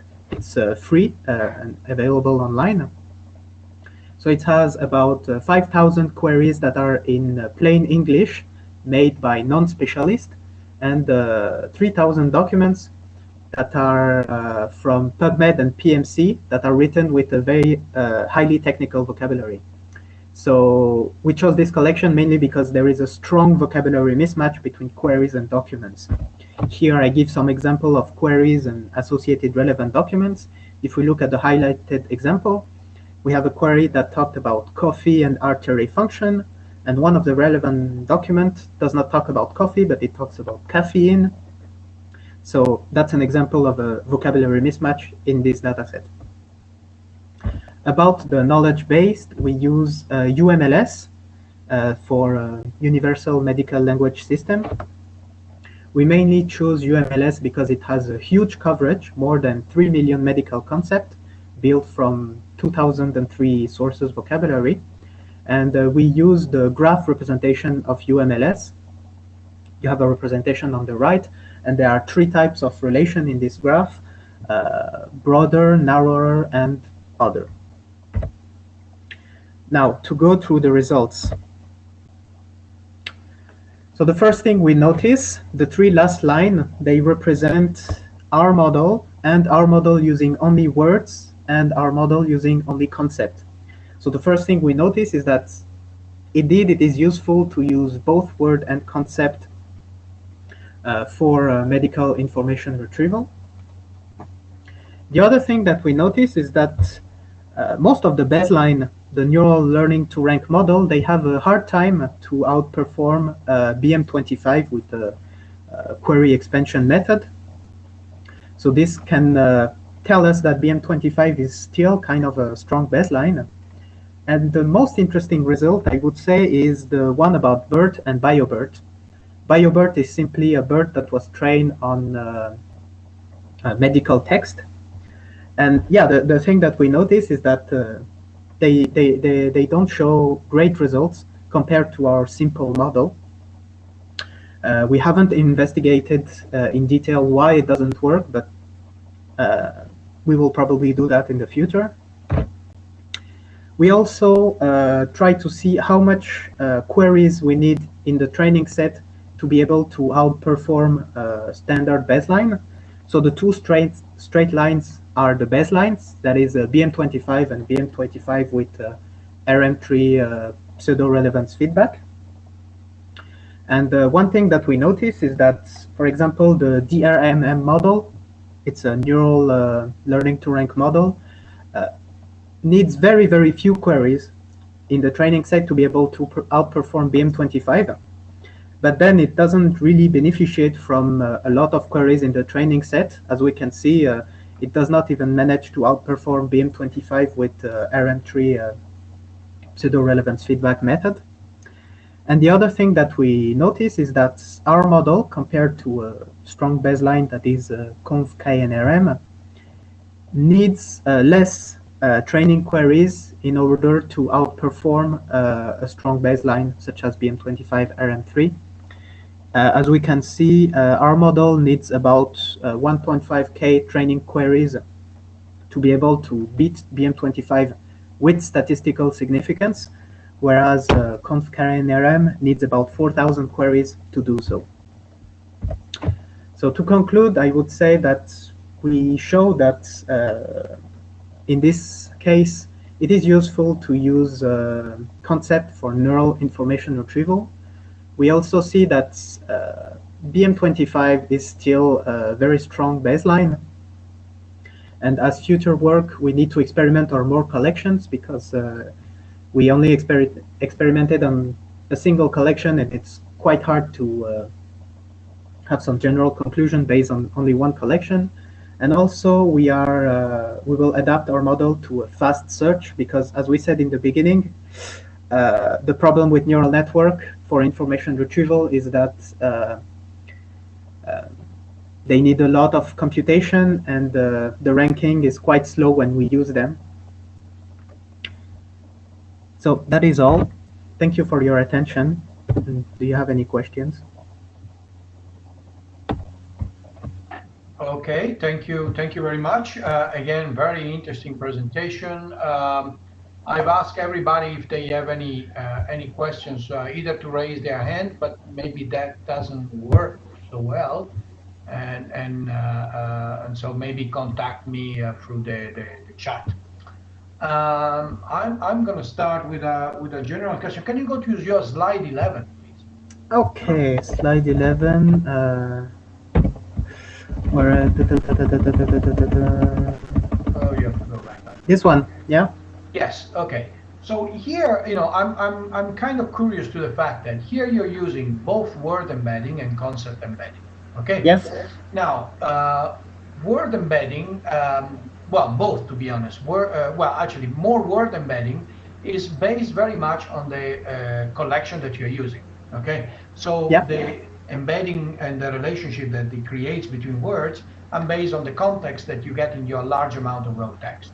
Yes. And so it is time dependent, okay, and context dependent on the collection. So, for example, if you're trying to get embedding for terms that are in the medical domain, but you put in a large collection of text that is, I don't know, from the Wall Street Journal, Financial Times, and so on, I guess you're not going to get much of useful. Yeah, but luckily we did not do that. We trained, we pre-trained our. I understand. In fact, my question was more general. Okay. Okay. Your knowledge base instead has to be related to the domain. Okay. Yeah. So that is good enough. And I understand that you took care of taking both in the same domain. But you know, looking also at the temporal changes that happen in the domain, okay, I'm assuming that the word embedding will probably be faster in reflecting the changes that happen with time in the lexical word usage, let's say, of words, while the knowledge base will take longer because it needs somebody to create, you know, new concepts, to connect the two concepts and so on. So is there not going to be a mismatch between these two knowledge types that you put into your neural network matching? Yeah, probably. Yeah, as you said, one of the problem with knowledge base is that they are made by a human and usually specialist. So it's very expensive, time consuming, and to adapt it to new terms, it's quite hard. I would say that unfortunately that's not the case for all knowledge base, but I think that some knowledge base, for example, ones that are built from Wikipedia, they are kind of up to date with the temporal change of language. But yeah, I would agree that especially in specialized domains. I'm not sure you could answer that, but I think it would be kind of interesting maybe to do an experiment, you know, considering the same knowledge base and then taking a large amount of text from a very maybe old collection of documents that you can find and see if the performance degrade. And then you can prove then that time is important, which I think is an interesting result. Yeah, I think it has, not for my case, of course, but I think some people already experimented with that, okay. Training word embeddings on books from different years, and then study some shift in the usage of some word or the relation between some words. I forgot the name of the paper, but if that interests you, it has already been done. Okay. It was just a suggestion. I'm not so knowledgeable of literature. Another question is related to your slide 18. 18. Where you use 18? 18, yes. No, maybe where maybe the slide before. Where this you one? were saying, yeah, this one. You use the cosine correlation in both cases, okay? Yes. To word similarity and concept similarity. And then you compare your model with BM25. Why not using BM25 here as well instead of the cosine correlation? Because then you can say that your model, you know, because it used BM25, basically the improvements that you're getting is simply based to the two knowledge bases that you, well, the two knowledge, the knowledge base and the word base that you're putting in, rather than two other effects, because the model will be the same. The similarity model will be the same. So you are suggesting that I should add the score of BM25 on top of the... Instead of using the cosine similarity here, to word similarity and concept similarity, you may use BM25. I'm not sure how, because QW, DW, they are dense vectors. how am I supposed to use BM25 on dense vectors? It should work. Well, anyway, we can maybe take this offline. I mean, my understanding of BM25 is that it is another similarity measure, so it can be applicable to any two similar, well, to any. But will it be differentiable? That you are comparing or a documented query. If the similarity metric is not differentiable, that would be hard to train the system. To train the system using a gradient descent, because BM25 uses IDF and things like that that are not really differential. So, yeah, I should check that. Yeah, yeah, and maybe my question doesn't. No more questions. By the way, Josiane, any news of the fourth speaker? No, unfortunately, they didn't show up. So I think this is yeah, you have to close this session. I guess then maybe I can ask my last question if nobody else has any other question, and then we can probably close the session in time. All right. Now, in your, if you move a couple of slides forward, slide 21. Yep. Right. Okay. Now, does the quality of the knowledge base that you're using affect the matching? Meaning, if the knowledge base, I mean, you're saying here you're using UMLS, okay, which is a very dense knowledge base of many concepts and so on.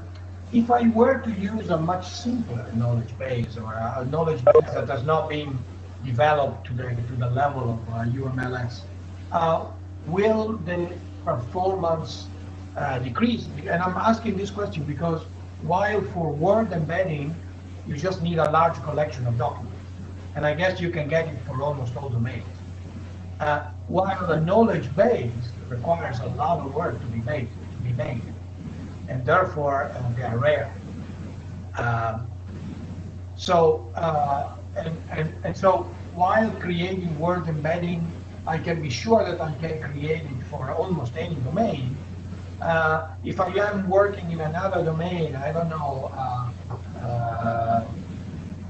Yeah, I cannot think of anything. But a domain that basically have a very poor knowledge base, or a very simple one, maybe one that I build myself. How will the performance be affected? Okay, to have a definitive answer, we should. But I would say that it will have no effect of compared to if I use only words. But to have a definitive answer, we should try it. Need to experiment. I understand. Okay. I don't think I cannot see any raised questions. I don't see anybody asking me for questions. So I guess then we can close the session, I guess. Am I right, Josiane? Yes, thank you very much. And the next session would be at 2 p.m. Same link. So during the whole conference, you will have to use the same link. So thank you very much for attending, and see you at 2 p.m. this afternoon. Thank you, Fabio. Okay, thank you all. Okay, bye-bye. Thanks, bye-bye. Bye-bye.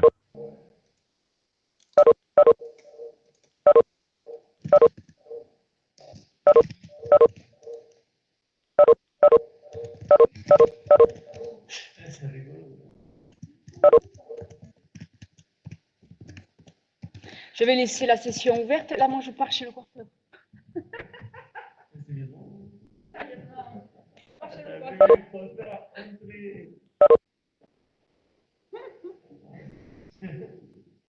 entre midi et deux. Et normalement, je serais revenue.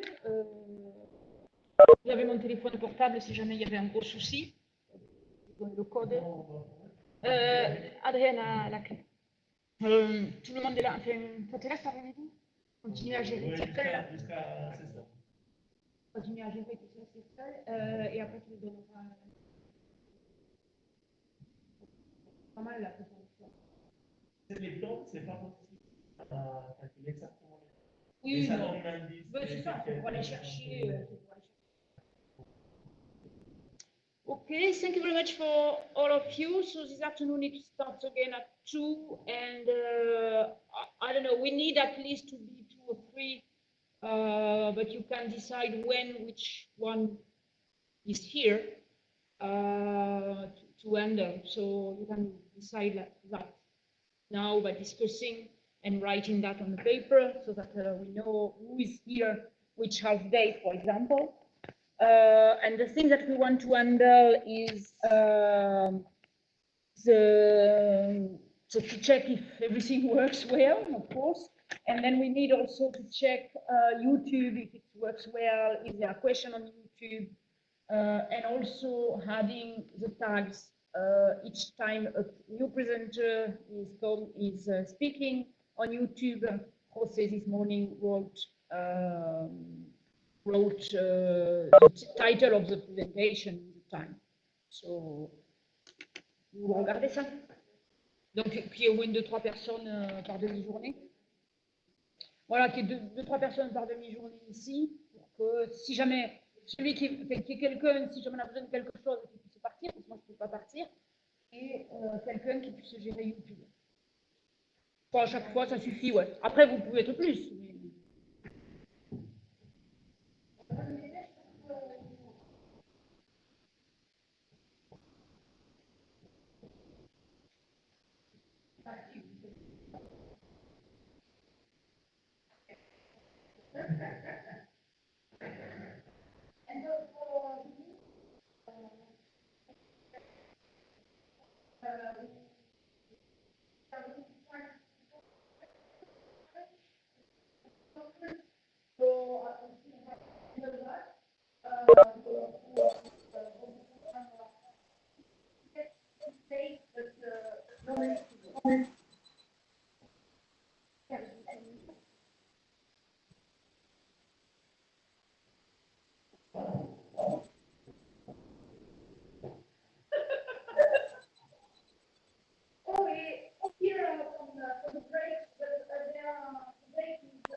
Bon, il faut fermer s'il vous plaît parce que moi je laisse tout.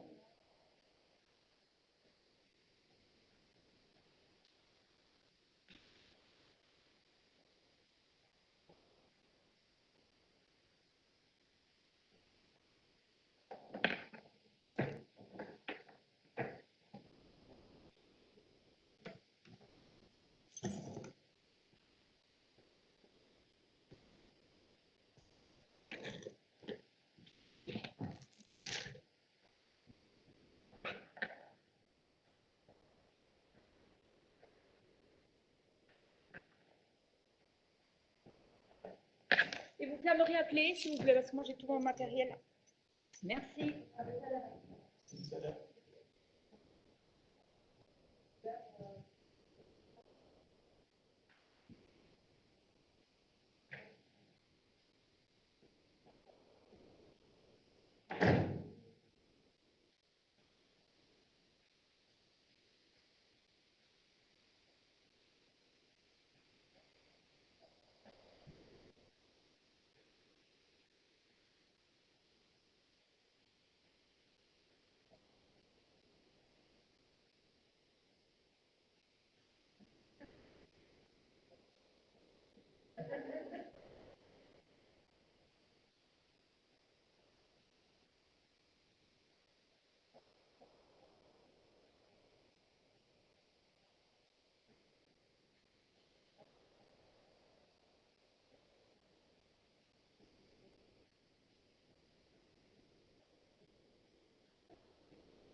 there are comments, kind of comments in the chat. So what I'm doing is I'm just checking the time where the guy is starting to talk and using that like a indicative point because it's not the right time.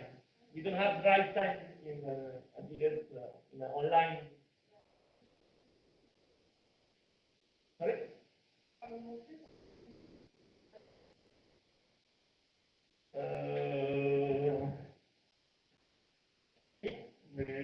Yeah, the financial sense.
You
didn't cook for us?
C'est bon, hein?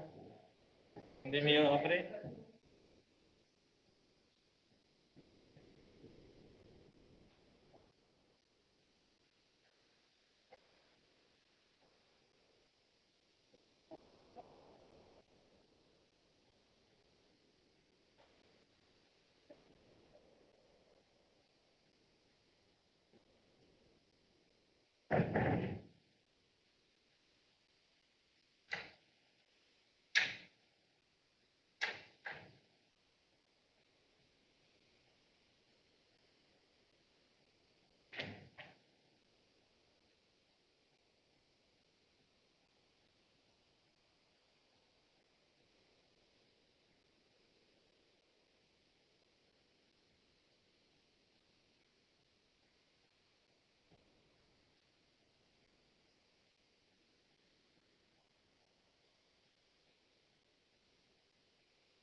Avec la lumière de dehors.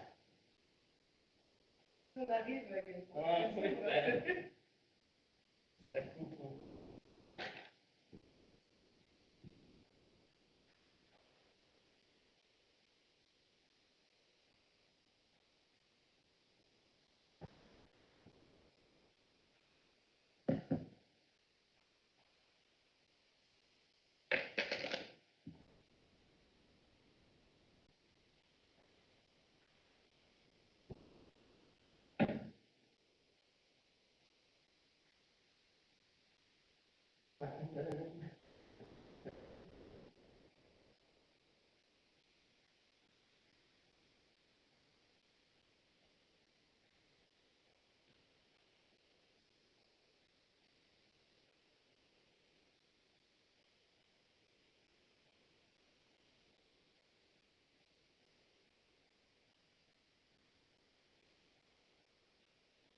aujourd'hui,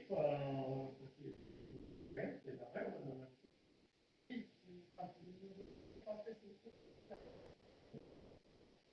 Oui, oui, ça roule, c'est un problème, tu pourras toujours faire. Non, mais il faut aussi arriver à voir les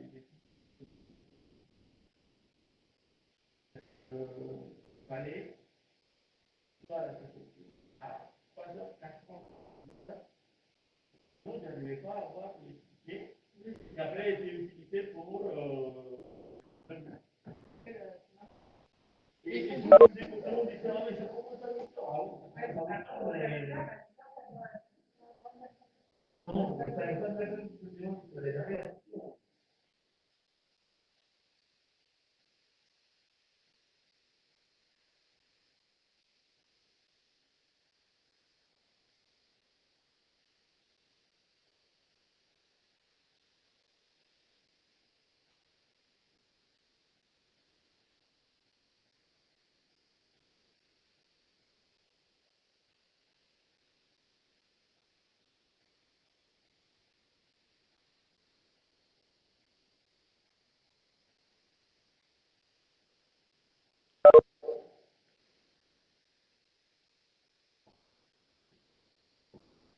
Ça a changé des choses avant la machine. Ah oui, même pour la personne qui conduit en cours. Il y avait un cours de ça. Lui, il n'est pas d'accord. C'est pas le temps. Vous savez que je ne veux pas contacter. Chacun a sa c'est sûr que je ne pouvais pas passer dans un endroit différent, différent, là j'avais demandé. Et donc, ils m'ont dit que c'était normal. Je ne pouvais pas, même pas passer dans une discussion.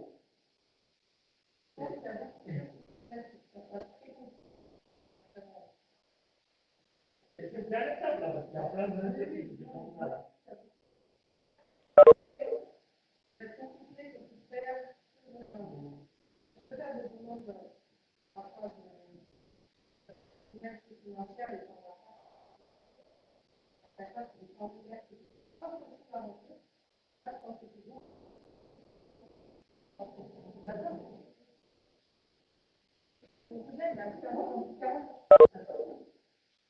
Et vous devez prendre, voilà, vous prendre la et on s'est renseigné, mais avec moi, on m'a accompagné, on n'allait pas d'accord. On a demandé pour moi, les mêmes, 80 heures. Et on est rentré au enfant.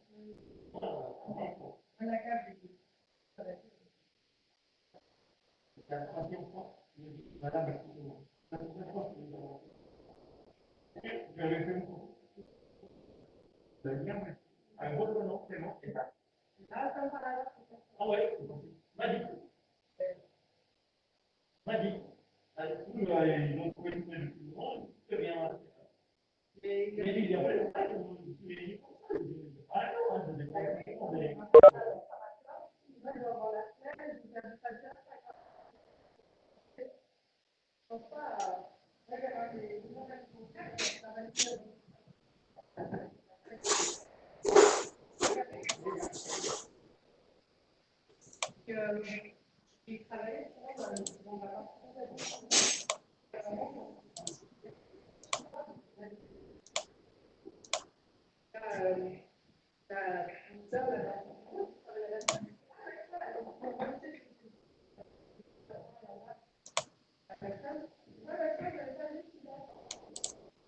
non,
Amor, ahora sí. ¿Te quieres quedar aquí? No.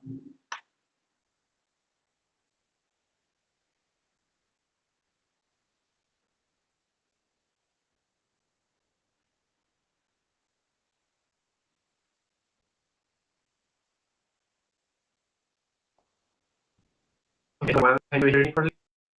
Hello, can you hear me? Hello?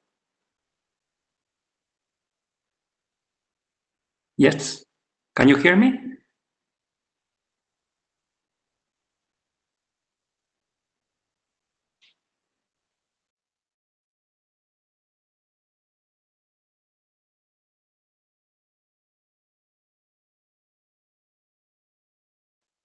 Yes, I'm here. Can you hear me? Yes, we can hear you. Good. Great. So who is the second speaker? It's me, Me, you. Who? Ivan, sorry. Okay, sorry. Sorry. So Ivan, I'm going to give you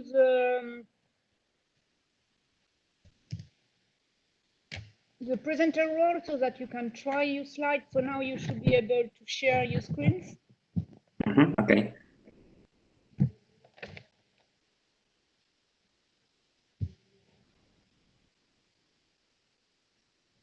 You see it? Wait. Yes. Okay. Good. Who is the third speaker?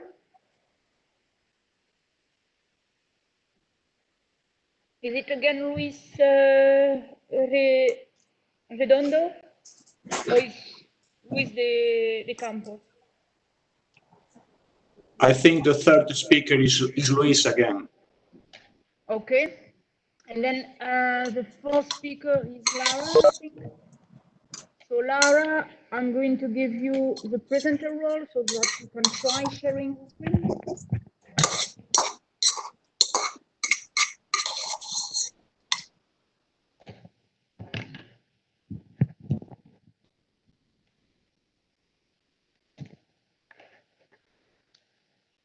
So Lara,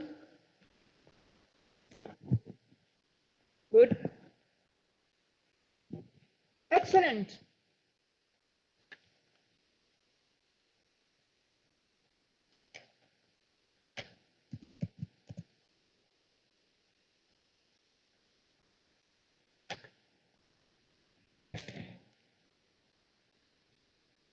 So Luis, I gave you back the role of presenter so that you can share your screen if you want. Oh, I can put mine maybe.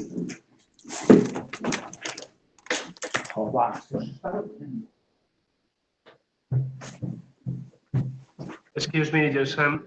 I couldn't barely hear. Can you repeat, please? Are you talking to me? Yeah, I couldn't barely hear you before. Can you repeat what you said? Oh, I just said that Luis, who is the first speaker, has now the role of presenter, but I changed my mind and I will put me as presenter. Sorry about that. Oh, okay.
Hello, everyone. Can you confirm me that you can hear me?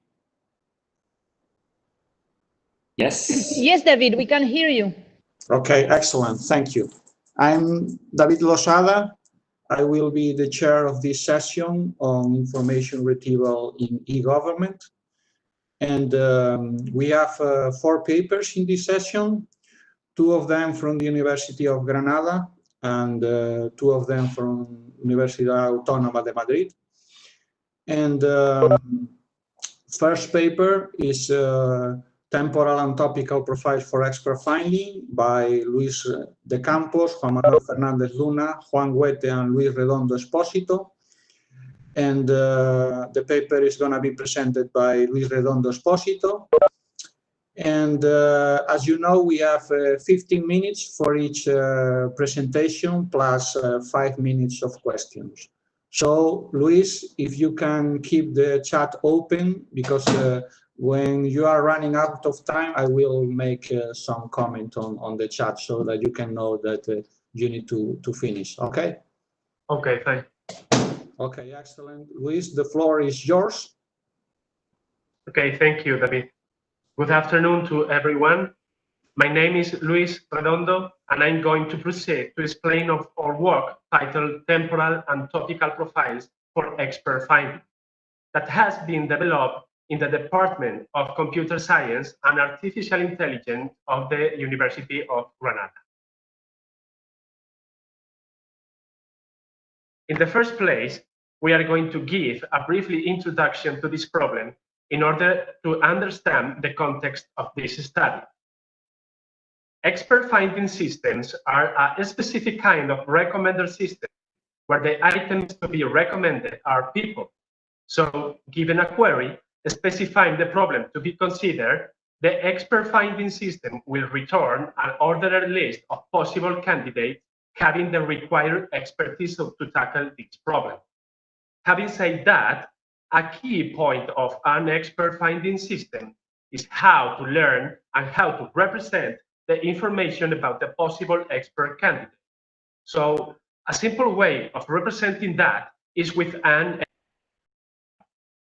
So the most common type of profile associated to a candidate expert consists in a composition of a set of weighted terms of keywords describing their areas of interest and expertise. Therefore, the main goal of this work is to study how the performance of an expert recommendation system will be affected by taking into account either the temporal or the topical dimension of the data, or both at the same time, in the building process of the profiles.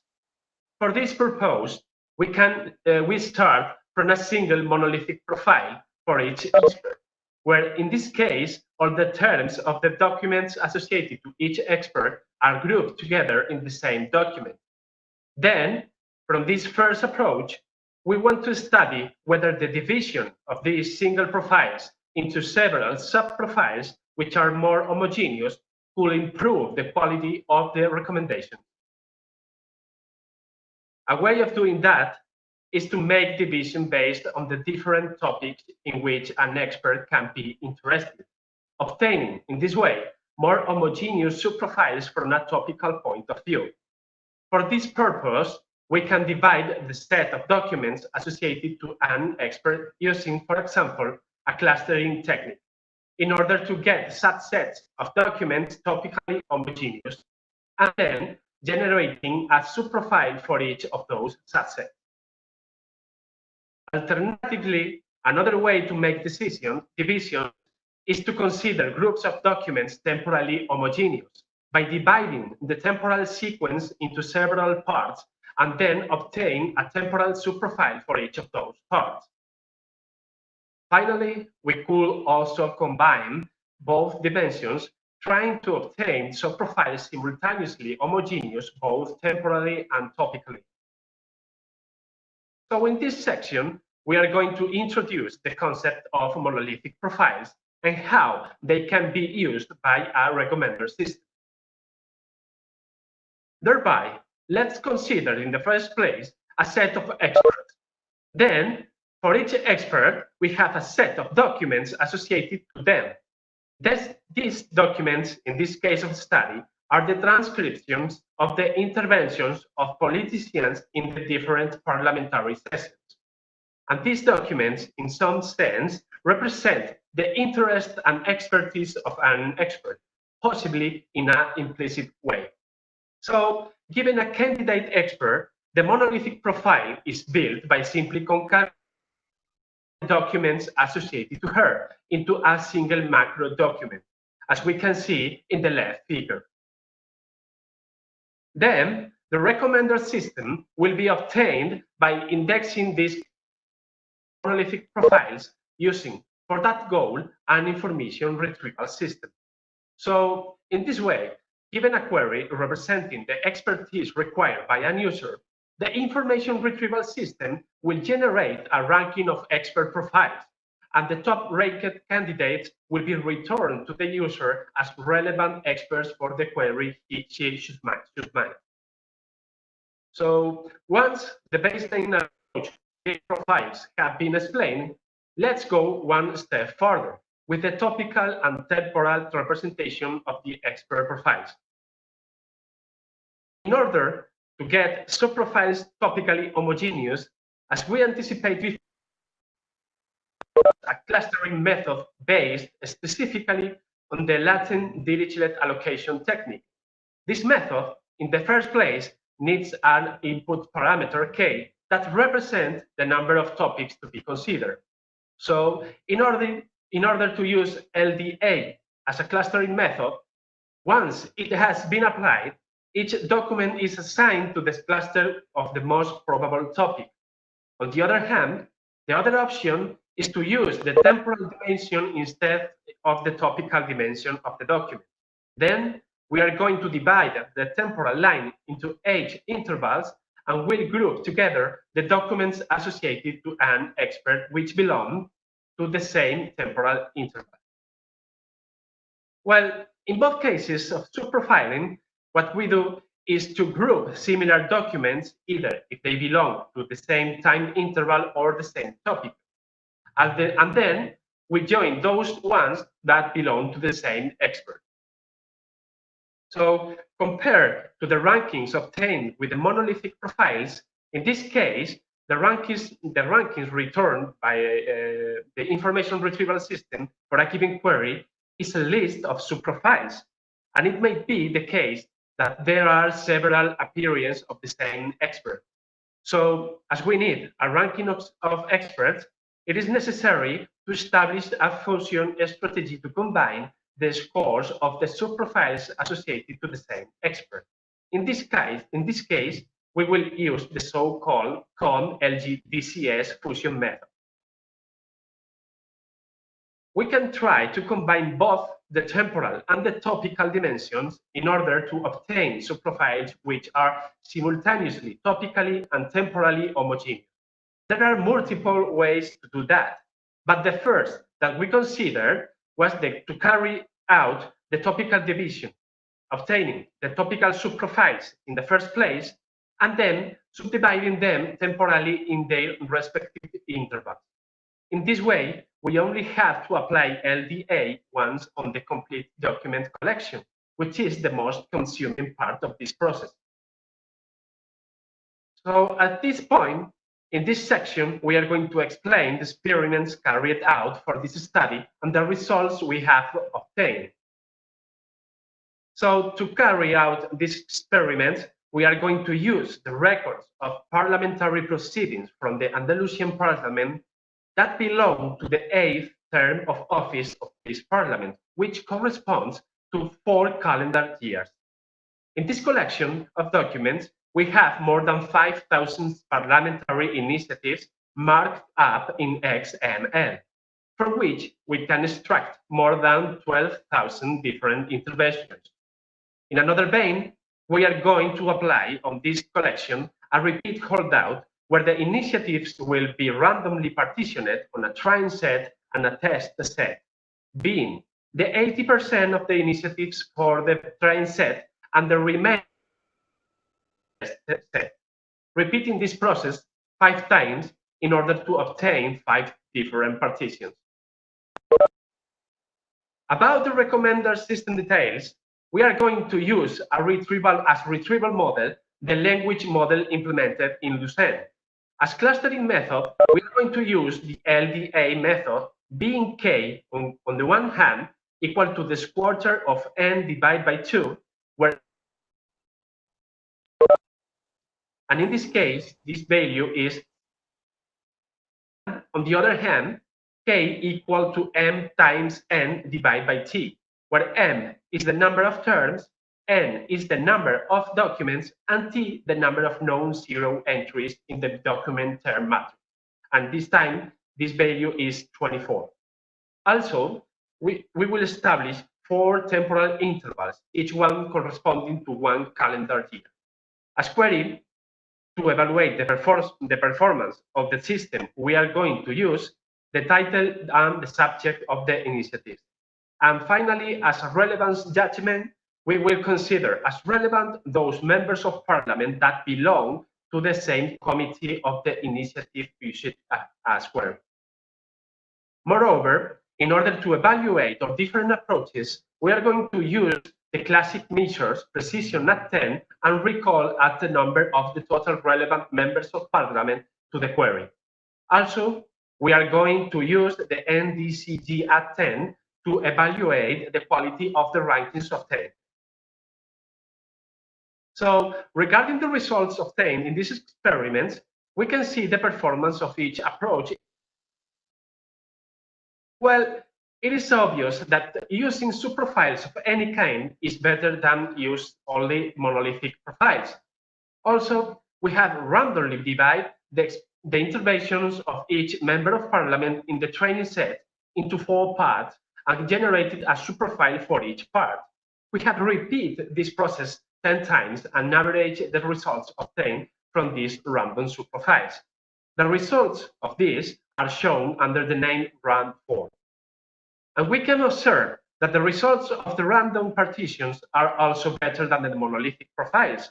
On the other hand, the temporal profiles are still better than the random partitions. So the results obtained are not coming from the product of randomness. Also, with the temporal profiles and the topic profiles, independently of the value of k, we obtain better results than using only the monolithic profiles too. However, the best results are obtained when combining the 2 types of subprofiles. In order to see the results of the previous table in a friendly way, we can observe this graph.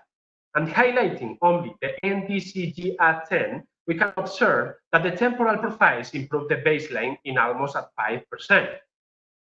Also, the results obtained with the topical profiles, independently of the value of k, are quite similar, both improving the baseline in a 9%.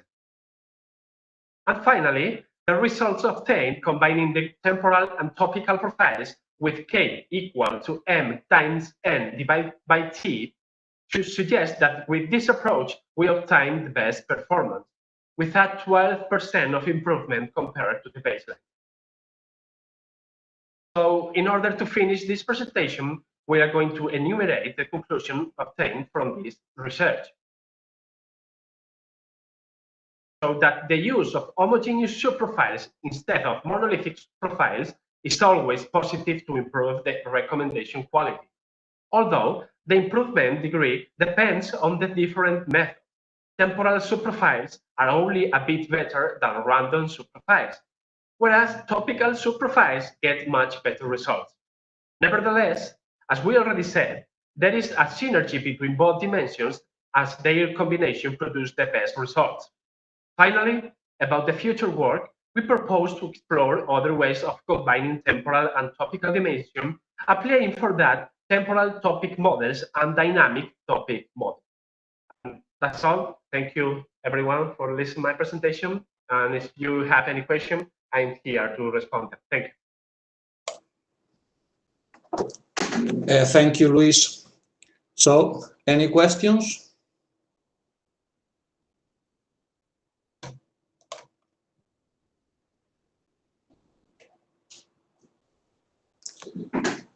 I have a couple of questions, Luis. One of them is about the performance with respect to the number of topics, because I guess you fix the number of topics for all the experiments, right? Hello? Yes, can you hear me? Yes, yes. Okay. I use a general method in the state of the art to establish the number of topics. So this depends on the data. Yeah, absolutely. Depends on the number of documents and the number of terms, and the sparsity of the document term matrix in one of them. Okay, and about the temporal dimension, I guess that you divided the data into 4 groups, right? 1 per year. Absolutely. So perhaps in the future it would be interesting to see, other alternatives, because I guess that it could be the case, for instance, that in this parliamentary data, in some months or in some periods there are more activity, right? And perhaps some sort of dynamic way to do this split would make sense, right? Yeah, absolutely. Probably one of our future work is to detect in an automatic way when the context of the discussion in the parliament change naturally more than could the temporal interval for each year. So it would be interesting to see how a dynamic topic model will detect the partitions in an automatic way. Yeah, it's interesting. Mm-hmm. So any other question from the audience?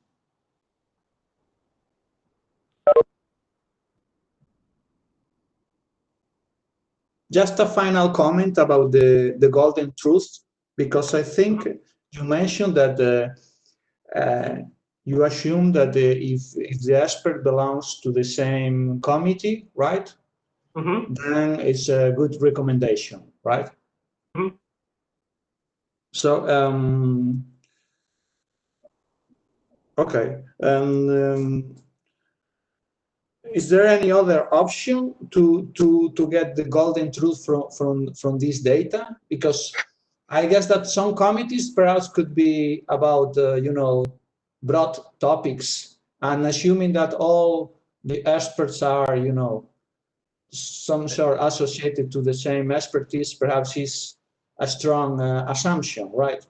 Yeah, absolutely. In the first time, we consider as relevance judgment, to consider that the members of parliament would be relevant always they participate in the same initiative used as query. But this relevance judgment was quite restrictive. So this is why we use this one to extend the judgment to all the members of the same committee. But effectively, that will be much more ways to consider that goal, to see how the system in front of these considerations. Okay, thank you, Luis. So if we have no more questions, then we can proceed to the second presentation by Ivan. Yes. Ivan Cantador from Universidad Autónoma de Madrid, who is going to present the paper about semantic annotation and retrieval of parliamentary content, a case study on the Spanish Congress of Deputies. Can you see my slides? Yeah. Yes, we can. Okay. Thank you, David. Let me check.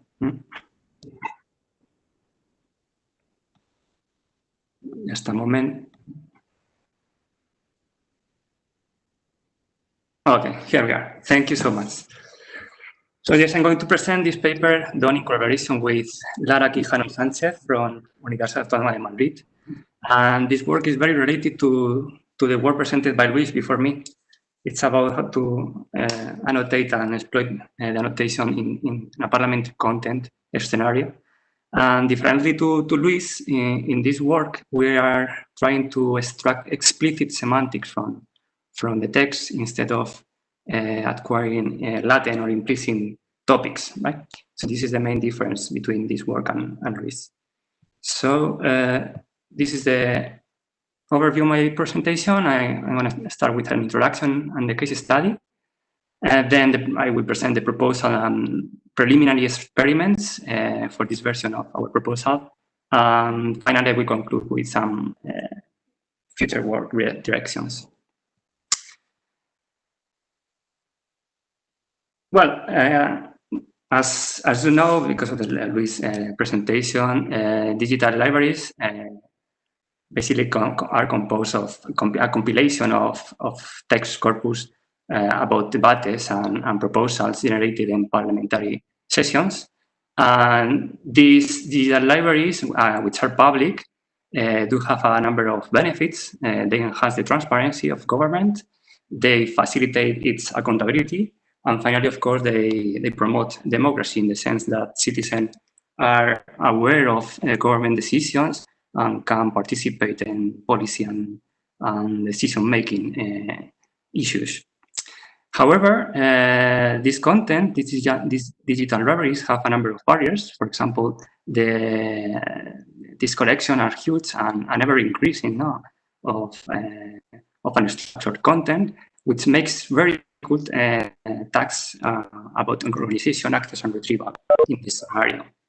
So there are research in this area that propose to aggregate metadata to this content in order to enhance or facilitate the retrieval processes.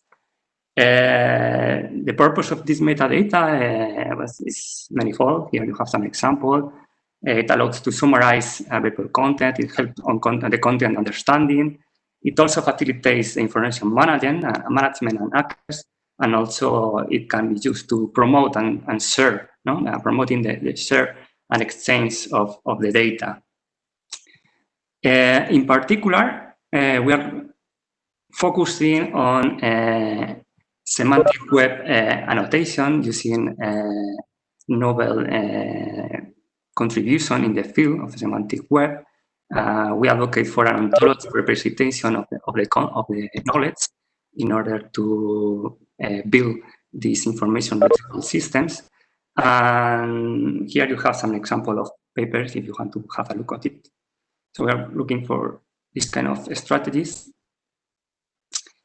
And there is work, as we have presented before, that already have proposed to automatically generate semantic annotation for parliamentary content. In general, these approaches are able to extract certain parliamentary entities, for example, political groups and representative members cited in the text. In general, they are limited to a limited number of topics, right? And in many cases, they are implicitly obtained. And one limitation of this approach is that they support just a single language. So, motivated by these issues, our ultimate goal of our work is to build an ontology-based system that makes use of information retrieval technique and semantic web technologies to annotate and retrieve parliamentary contents in multiple languages. In this work, we present a very preliminary version of the system, which is built in a text corpus managed by Parlamento 2030, which is an online platform that monitors activity in the Spanish Congress of Deputies. And also we will use ontologies covering the United Nations taxonomy of sustainable development goals. Here you have just a brief description of the process. In the Spanish Congress of Deputies, the parliamentary members form commissions in different areas of interest, economy, education, health care, etc. and I propose and discuss initiatives within them. Then the proposals generated by the commissions are presented, debated and voted and approved in the plenary sessions. And the results of these sessions, the law proposal, the session diaries, are available online as HTML or PDF documents. So we propose to work in this document generated by the government agency. Our motivation comes from the need from this company, Fiecode, which has implemented an online platform called Parlamento 2030, and this platform aims to monitorize and analyze public policies given by the Parliament. It's a system that scrubs and categorizes the parliamentary diaries, and also it provides some basic search and data visualization functionalities. The need for this company is that they use regular expression and simple filter information technique in order to present information. They need something more complex, and also the possibility to extend their approach to different languages. They're trying to search to different countries of Europe. So this is the need that they have. And this is why we decided to go for an ontology-based approach instead of a landed implicit approach. So to start with, when they use, this platform uses a set of vocabulary extracted from United Nations Sustainability Development Goals. There are 17 priority thematic areas for poverty, social justice, and sustainable development. And this Parlamento 2030 has a vocabulary of more than 3,000 terms provided by experts, individuals, and organizations for the United Nations goals. And they are simple keywords categorized in a number of plain categories, and we work from this data. Right? There is no ontology in the system. We propose to extract an ontology from these vocabularies. In particular, we have a number of domain ontologies, which are composed of 3 principal classes. We distinguish between goals, the 17 goals that I mentioned before. Target, its goal has a number of targets. And finally, concepts. Concepts describe the different domains, the different targets, and obviously the goals. The idea is that these domain ontologies are prepared for supporting multi-language labels, right? So we are talking about general concepts with no semantics, and beyond, explicit semantics are explicit for a particular language. And then beyond the concepts, we can add some labels in different languages. So in principle, the conversion, the linking between one language to another will be easy once we have these ontologies, which is not easy, of course. Then we populate the ontologies with the data that were provided by the company. We have 17 goals, 170 targets, more than 3,000 concepts, and more than 10,000 terms describing the different concepts. On the right of the slide, you can see an example of a part of an ontology about education. So all the concepts, all the sections were manually ordered in this taxonomy view. And you can imagine this, the whole depth of the ontology, and also the different ontologies that we have in the system. Then here you have an example of the semantic annotation that we are able to extract. I want to start from the end. So here is an example of a list of annotation for a particular document. And you distinguish here between different levels of semantics. First of all, we have the term annotation. That is the keyword that from the vocabulary that we are able to find in the documents. Then we go up to the concept level. So from the terms, we go to the concept levels associated. The concept levels, are linked to target, and these target finally are linked to the goals. So we have these different levels of semantics for the annotations. Here you have the framework all the components are implemented, but we are aware that they are preliminary version of these components, and many work can be done in each of these components. First of all, we have implemented an ontology manager component or module that is able to manage all the ontologies. It's allowed to add classes, modify classes or instances in different languages, etc. Then we have a couple of indexes. One index is to index all the ontologies, concepts, and instances in order to facilitate the search of concepts and instances in the ontology repository. And then we have a second index, which is built from the document, the input document from the parliaments. Using the indexes, we have a document annotator that is able to annotate as and generate the annotation that I showed you before. You have the details about the annotation process in the paper, but here you have a pseudocode, let's say.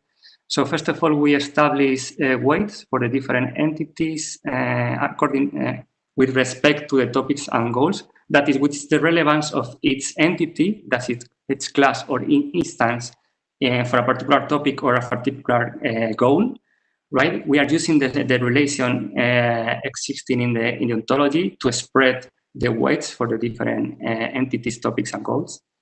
And then once we have these general weights, we proceed with this pseudocode to annotate the documents in the different levels. So for each entity in the ontologies, we execute queries in the document index, try to find the keywords associated to the content, to the entities, and then aggregates the entities that we have obtained for the document. We normalize the weight, and here, and this we obtain the concept level annotations. Then from the concept level annotation, we are able to, as you can see here in the sum factors, we are able to spread the weights through the relation between entities, targets, and goals in order to establish the weights of particular topics, goals for a given document, right?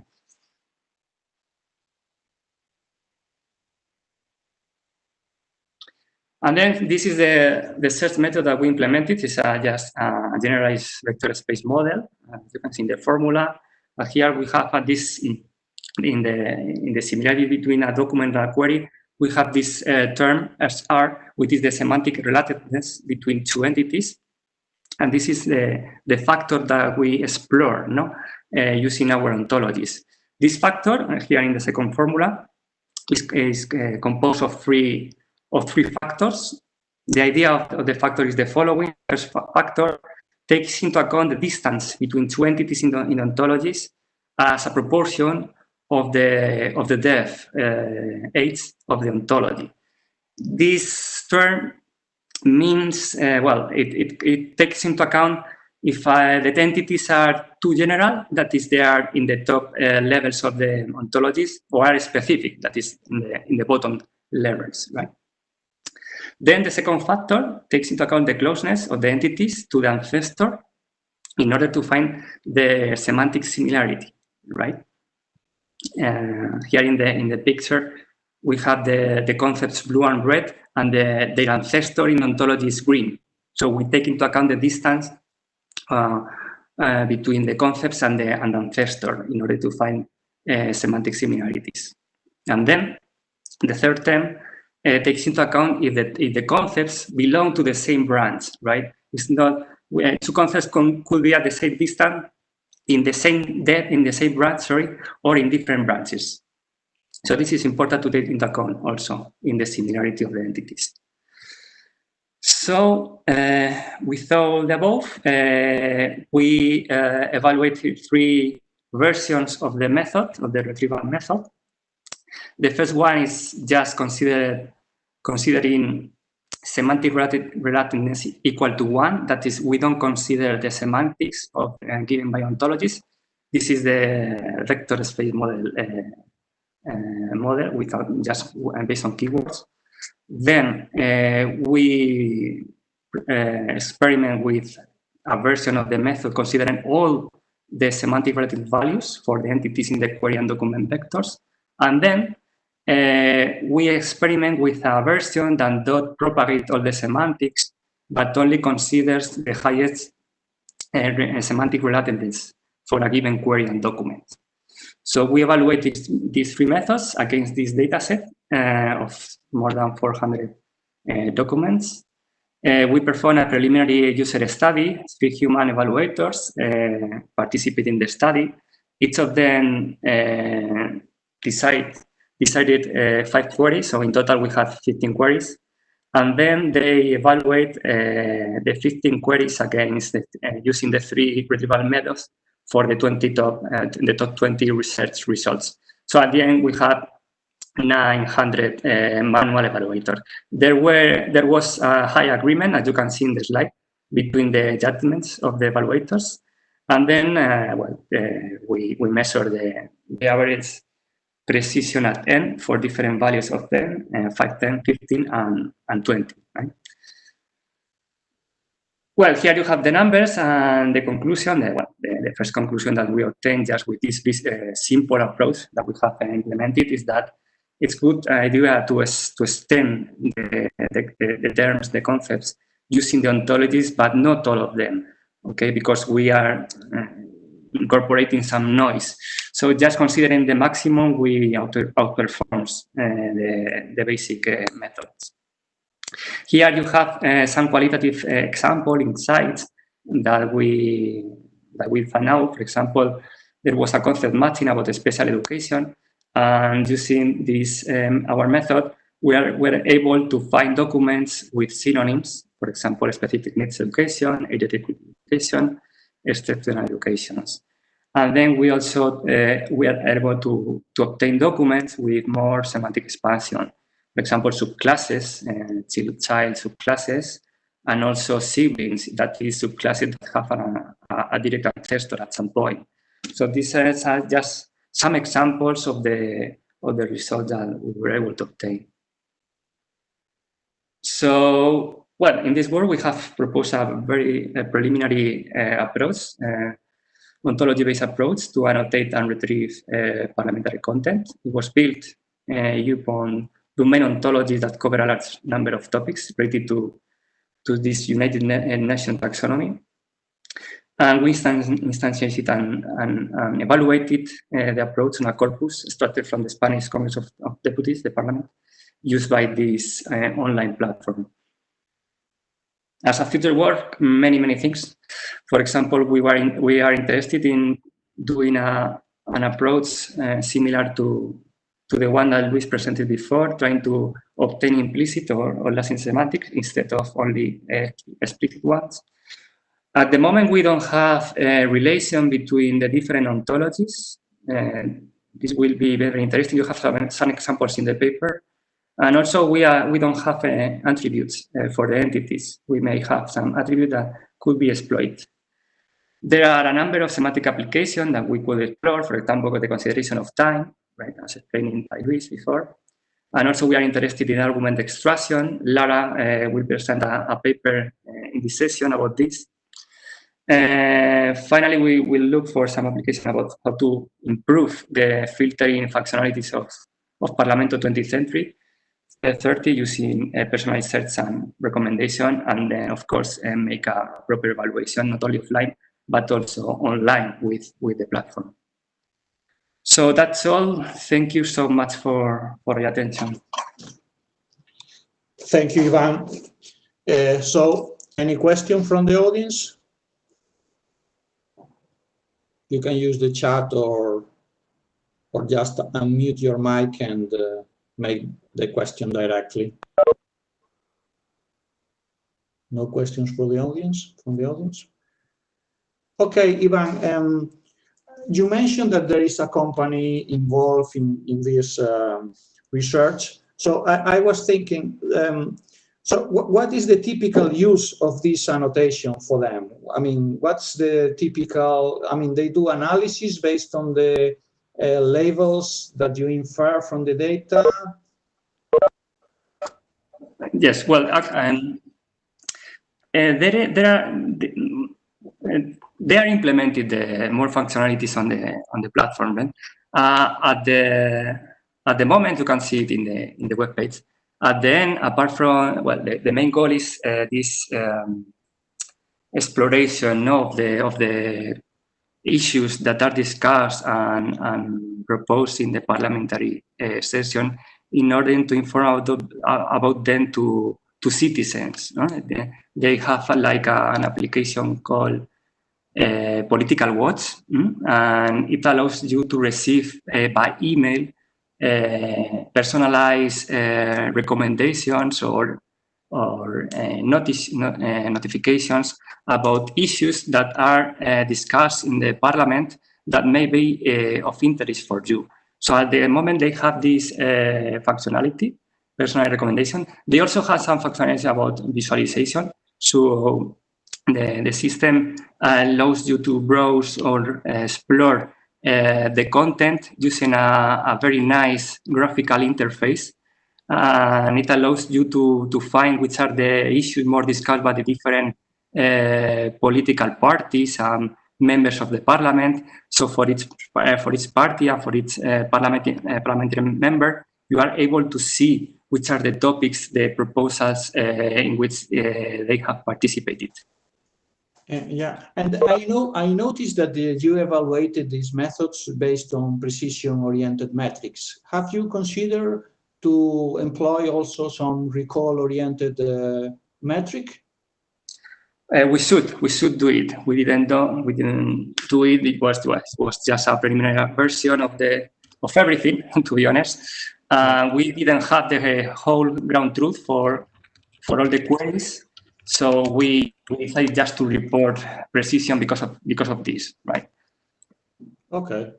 Thank you very much, Ivan. I think we have now to move to the next paper. That is going to be presented by Luis again, right? Luis Redondo Espósito.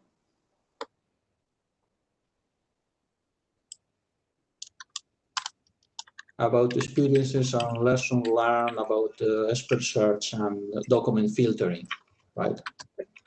Okay, Luis, you can start anytime.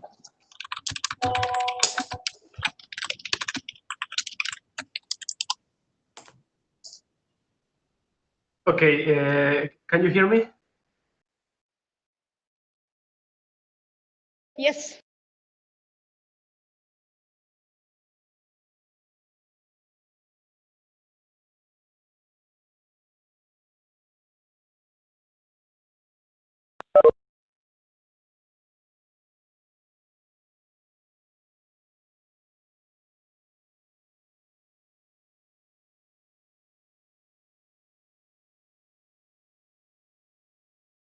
Okay, thank you.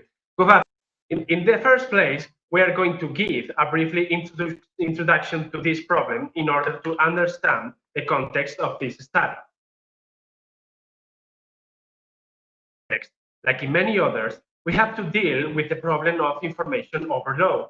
I mean, the members of parliament are besieged by a huge amount of information, and at the same time, they need to be aware about everything that happens in the territory where they develop their political work. However, all the political information doesn't need to be directly interesting to every member of parliament. And this is why we need to be selective in the amount of information that a member of parliament receives. For example, a member of parliament that works in the healthcare committee doesn't need necessarily to be interested in what happens in the agriculture committee. So it's in this point where we consider to build a recommender system from the information generated in a parliament, with the objective of determining which information is relevant for the members of parliament, or alternatively, which members of parliament are relevant to a user query. For this purpose, we are going to consider from the point of view of two different approaches that could be treated in a similar way. In the first place, as an expert finding problem, where the user submits a query to the system, usually with a very few terms, and the system returns a set of experts who can respond to its information needs. And in the second place, as a document filtering problem, where the queries in this case are complete documents and the system returns a ranking of users that could be interested in receiving that information. Specifically, in this study, we consider a parliamentary context to carry out all our different approaches, where the members of parliament were considered as experts. So after this introduction, firstly, we are going to describe the lessons and experiences learned with the information retrieval approach. We can apply information retrieval techniques in order to deal with both expert finding and document filtering problems. So, considering the interventions of the different members of parliament for feeding an information retrieval system, it is possible to build an index with the intentions to be asked in order to obtain a list of members of parliament who are most relevant ones for the information of the queries made by a user. Therefore, to build that index, as I anticipated before, for this political to use the records of parliamentary proceedings from the Andalusian parliament. That belongs to the 8th term of office of this parliament. In this collection of documents, we have more than 5,000 parliamentary initiatives marked up in XML, from which we can extract more than 12,000 different interventions, just considering the 132 members of parliament who have at least 10 interventions. Also, we are going to apply on this collection a repeat holdout where the initiatives will be randomly partitioned on a train set and a test set, being the 80% of the initiatives for the train set and the remaining 20% for the test set, repeating this process 5 times. Regarding the queries, for the expert funding problem, we are going to use the title of the initiative to simulate in a realistic way a short query sent by a user. And on the other hand, for the document filtering problem, we are going to use the complete initiative as a long query. Also, regarding the relevance judgment, in the first place, we consider that Parliament would be relevant if she participates in the same initiative used as query. And given the restrictiveness of this first judgment, we considered as relevant the members of Parliament who participate in the same committee of the initiative used as query. A conclusion that we can extract about this relevance judgment is that even though we obtain better metric results extending the judgment to all the members of a committee, the output rankings are almost the same. Also, in order to evaluate our different approaches, we are going to use the classic measures precision at K and recall at K, taking K the values of 10 or the numbers of total relevant members of parliaments to the query. Also, we are going to use the NDCG at K to evaluate the quality of the rankings obtained. So, analyzing these results obtained, analyzing the results obtained for these metrics, we could observe that, as we considered at the beginning, the expert finding and the document filtering tasks are absolutely different problems. In the same way, we observed that for the document filtering problems, it's more interesting to consider the recall as reference measure, since in this approach, the purpose is to send the document to the maximum number of members of parliament. And this is shown by this measure. On the other hand, for the expert finding task, it's better to consider the NDCG, since in this case, we are interested just in the high position of the ranking. And the baselines we use to be compared with the rest of the proposed approaches, in the first place, we consider the collection of monolithic profiles of the members of parliament, where the training set is made up of all the interventions of a member of parliament grouped together in a unique document. And in the second place, the collection of interventions of the members of parliament, where in this case, all the interventions from all the members of parliament at the same time made up the training set as independent document. So once the baselines are established, from the rest of approaches that we consider, in order to improve the performance of those ones, we can extract some conclusions. Regarding the lexical content of the profiles, in this context, we can conclude that the most appropriate vocabulary for these profiles can be extracted directly from the interventions and then applying stemming over the text. Also, for this vocabulary, it's highly recommended to consider all the grammatical categories, not only nouns or verbs and nouns, etc., except for terms without semantic content, as articles, preposition, and stop words. Once we have the vocabulary, in order to represent the relevance of the different terms, not only in the document where they are, but also in the complete collection, it's recommended to use weighting schemes like TF-IDF or the difference. And finally, to build the profiles, we can replicate terms as many times as it appears in the initiative, as well as we can replicate it proportionally to its weight. In addition, from the constructions of these profiles, we could observe that for document filtering tasks, long profiles fit better in this problem, since the more information we have from a member of parliament, the better the queries of complete documents will pair with the profile. And the opposite happens in the expert finding tasks, where short queries fit better with short and more precise profiles. At this point, we consider an alternative way to represent the profiles of different members of parliament in order to deal with the issues of the baseline representations. On the one hand, the monolithic approach generates heterogeneous profiles without any context, and on the other hand, the interventions approach generates atomized profiles without any context. For this reason, we consider to divide the different topics that a member of parliament treats in her interventions, applying clustering techniques as hierarchical clustering based on centralized methods, topic modeling, and self-organizing maps. That the clustering techniques was applied in two different approaches.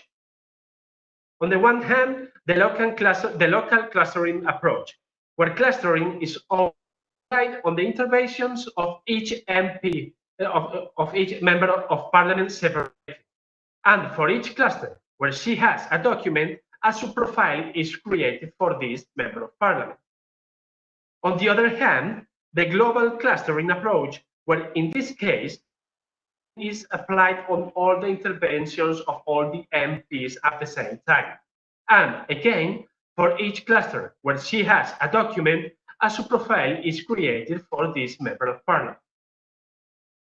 Also, using latent digit-led allocation to detect different topics in the same interventions is a good approach, but it is necessary to select the correct number of topics.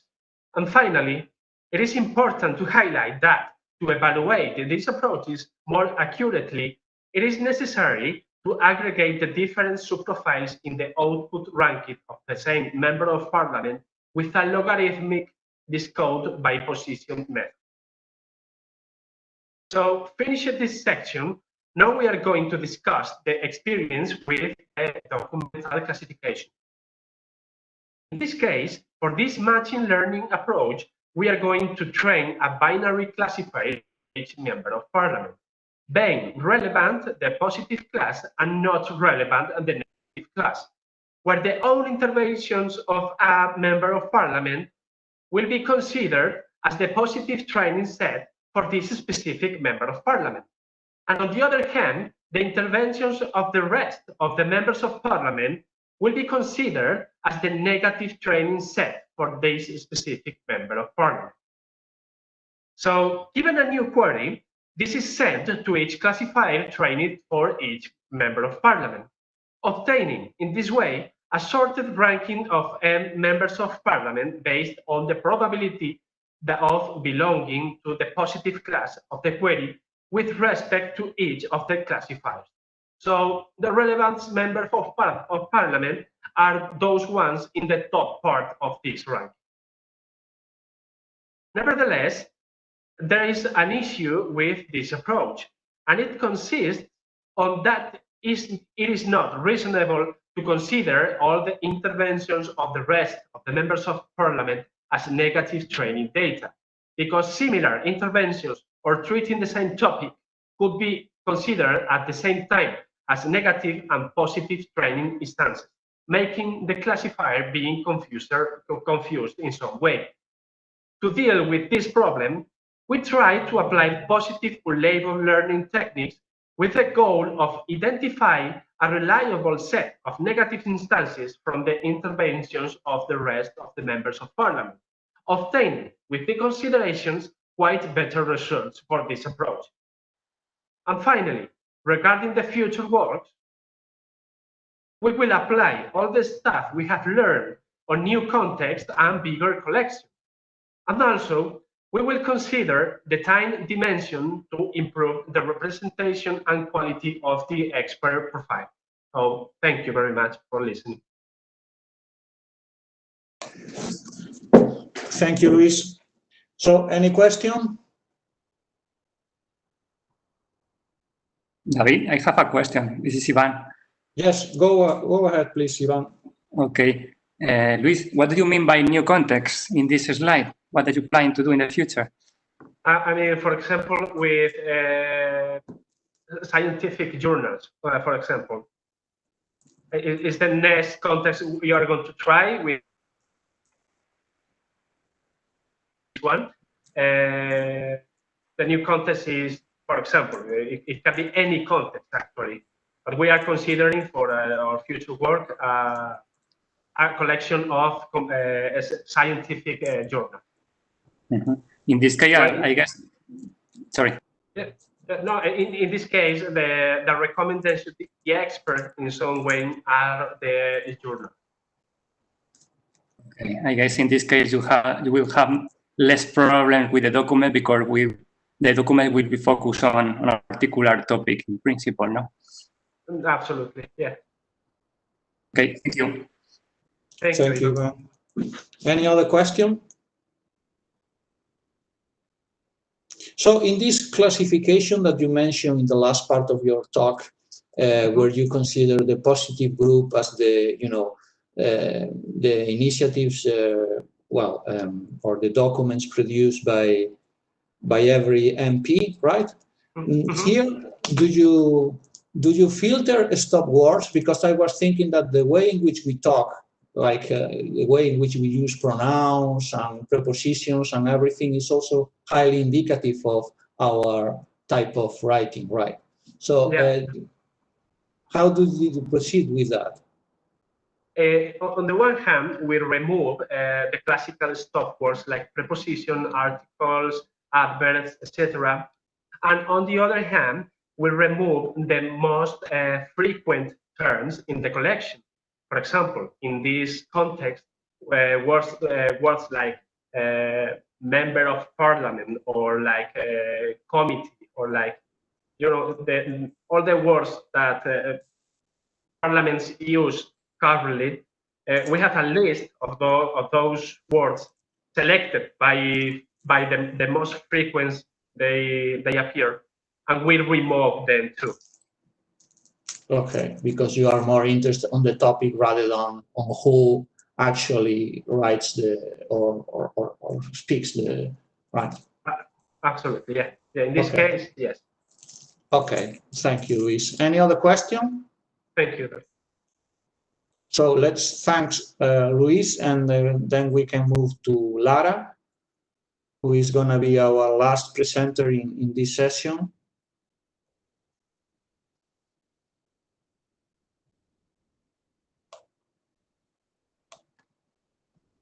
And she's going to talk about structure, argumentation, modeling, and extraction, understanding the semantics of parliamentary content.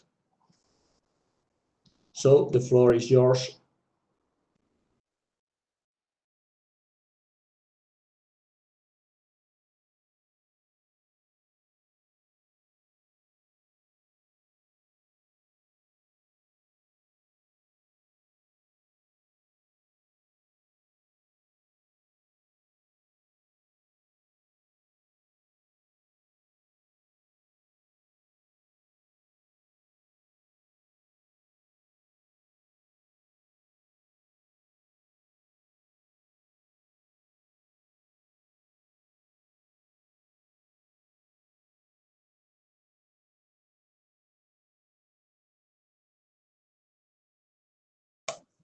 No, we can't.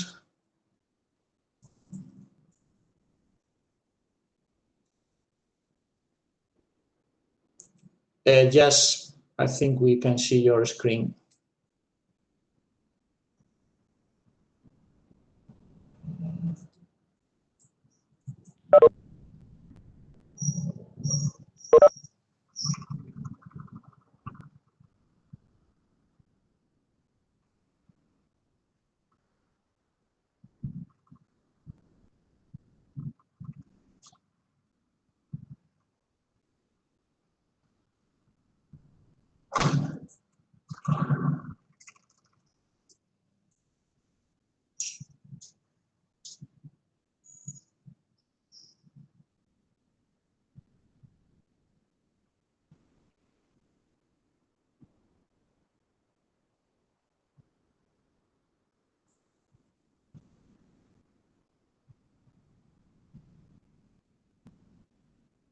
Lara, maybe you could go to audio in the menu of the Cisco. You go in audio, and then you have speaker, microphone. No. Speaker, microphone, and camera. Don't you have that?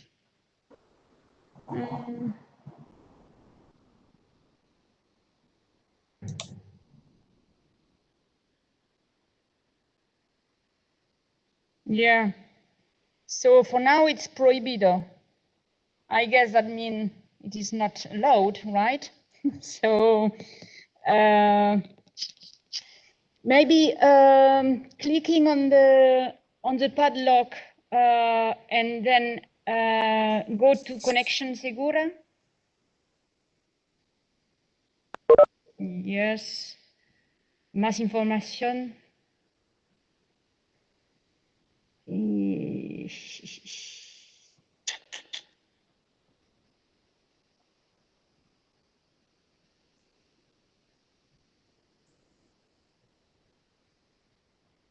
Yeah, here the security is not good, and you have you can see that it is okay. Try again. Yes.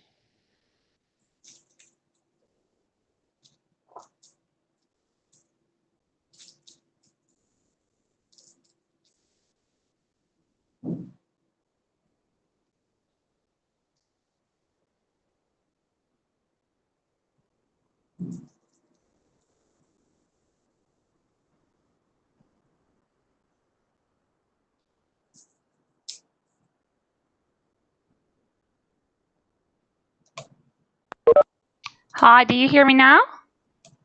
Yes. Yay. Okay. So now I just need permission. Okay, perfect.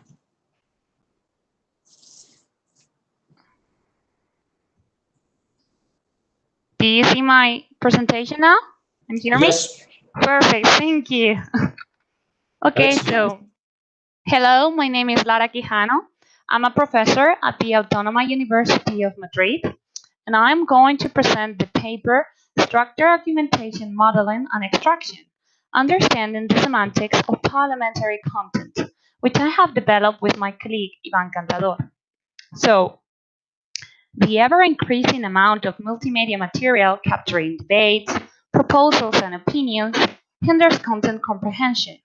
So for the general public that may have limited time or limited IT knowledge, it becomes difficult to explore and retrieve relevant information from the different existing sources. So in our domain of study, e-governance, in fact, this fact can hamper, for example, participation or interest. An argument can be defined as a piece of text that provides proof or logic in support or against a particular subject. So, with the aim to assist in text interpretation, summarization, and visualization, argumentation mining includes the task of identifying and evaluating claims, thus providing resources for decision making.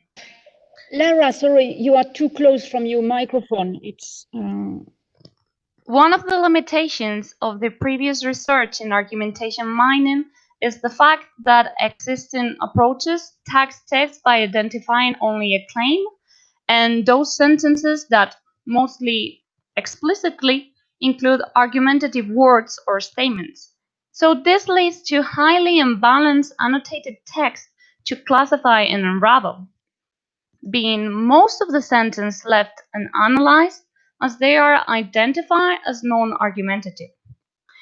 So the second limitation of the so far implemented techniques is that they are mainly corpus-driven, meaning that the features and insights derived from those tags are particular to the used text.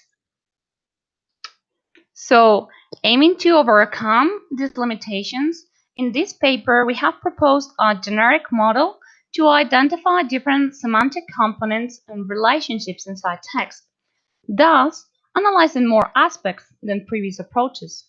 This is done through an extension of an existing argumentative model where we have empowered its capabilities and overcome some of its limitations.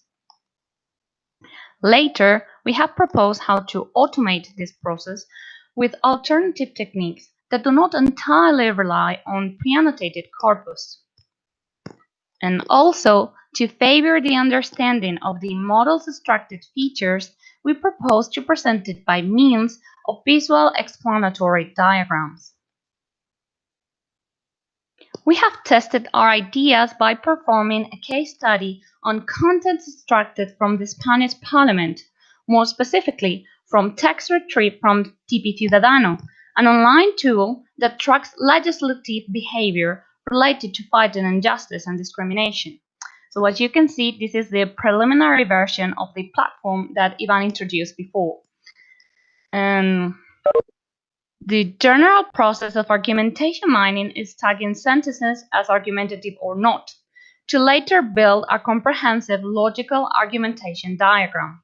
So existing approaches vary on two things: the techniques used to tag the text, that are mainly machine learning algorithms used, as we said before, in pre-annotated text, and their logical diagrams, and thus the tags used to build them, being the two most popular approaches, Tolman's method and the RST model.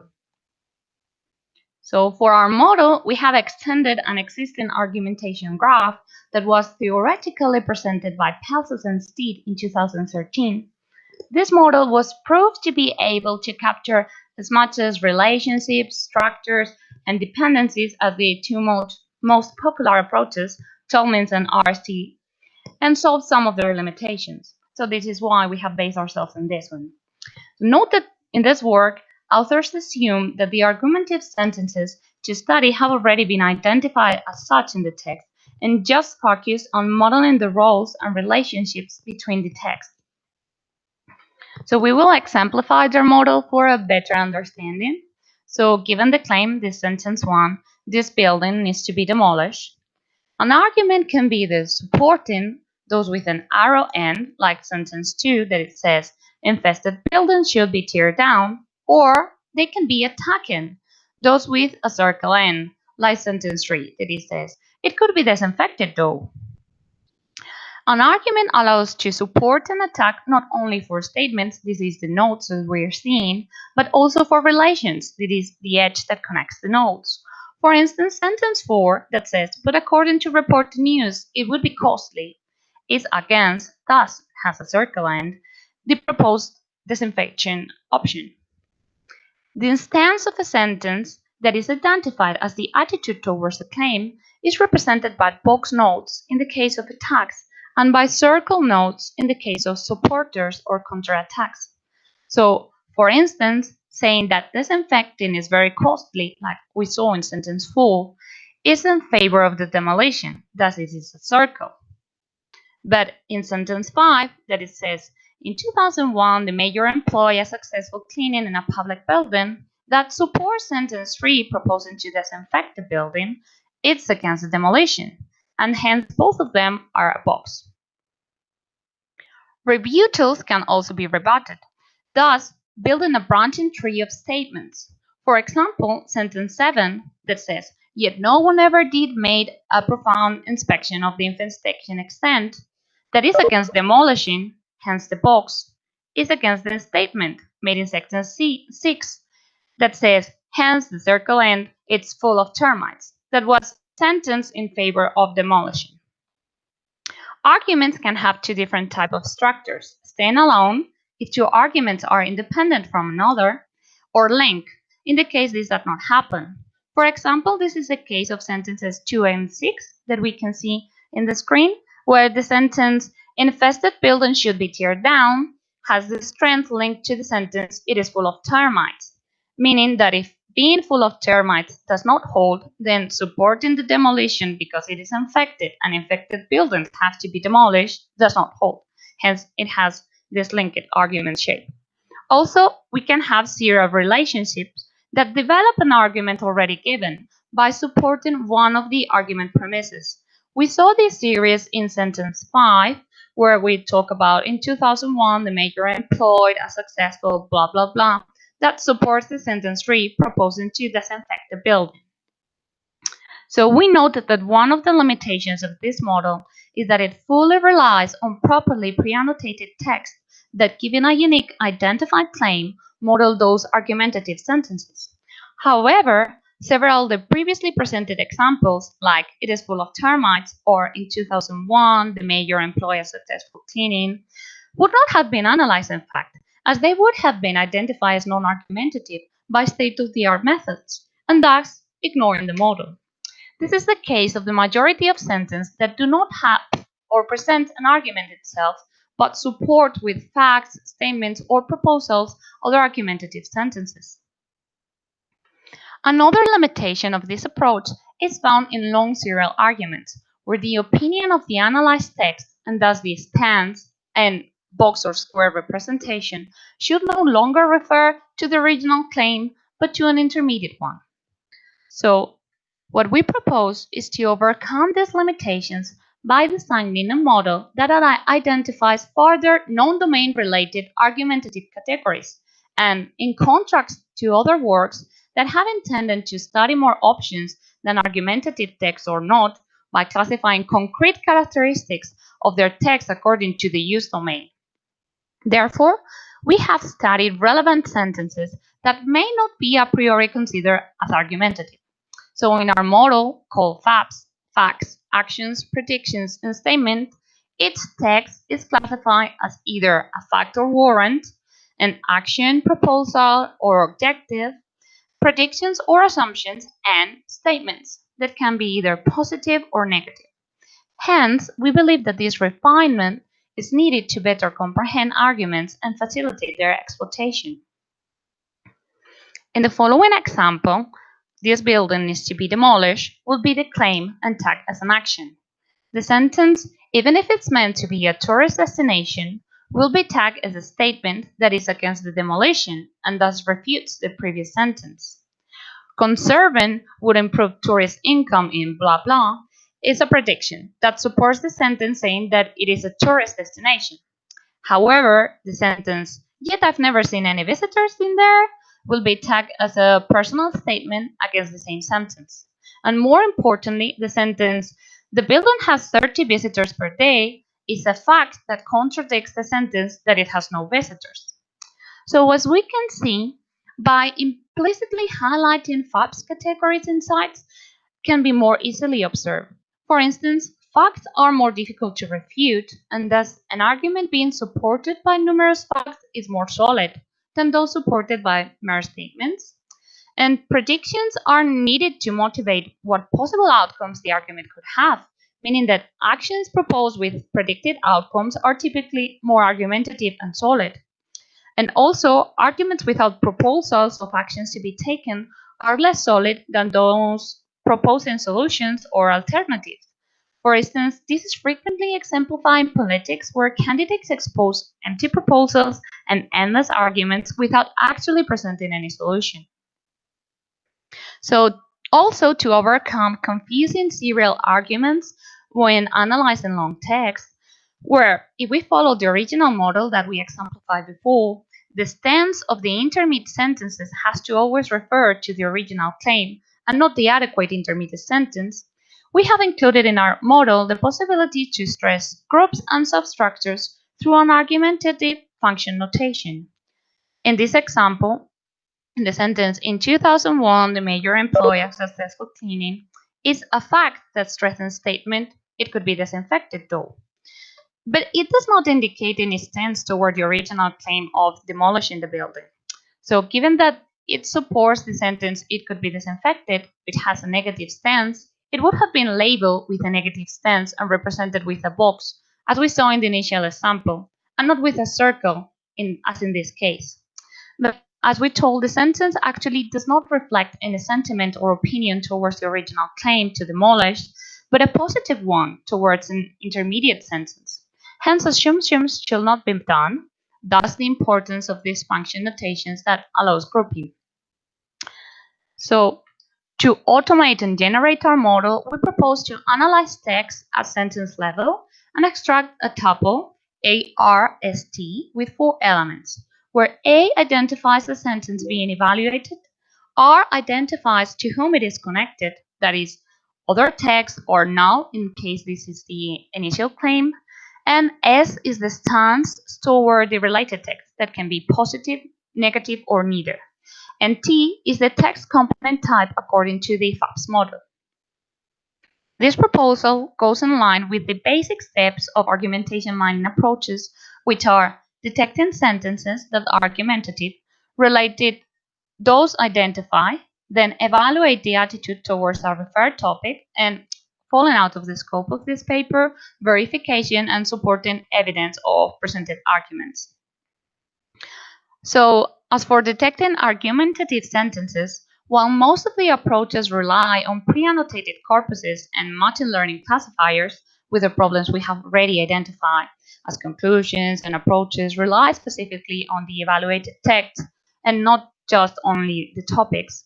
In our case, that would consist in identifying the different FAPS categories, having reviewed our case study documents and semantic and lexical properties of the defined FAPS categories, we have identified a set of general rules that could be trained, domain independent and cross-lingual.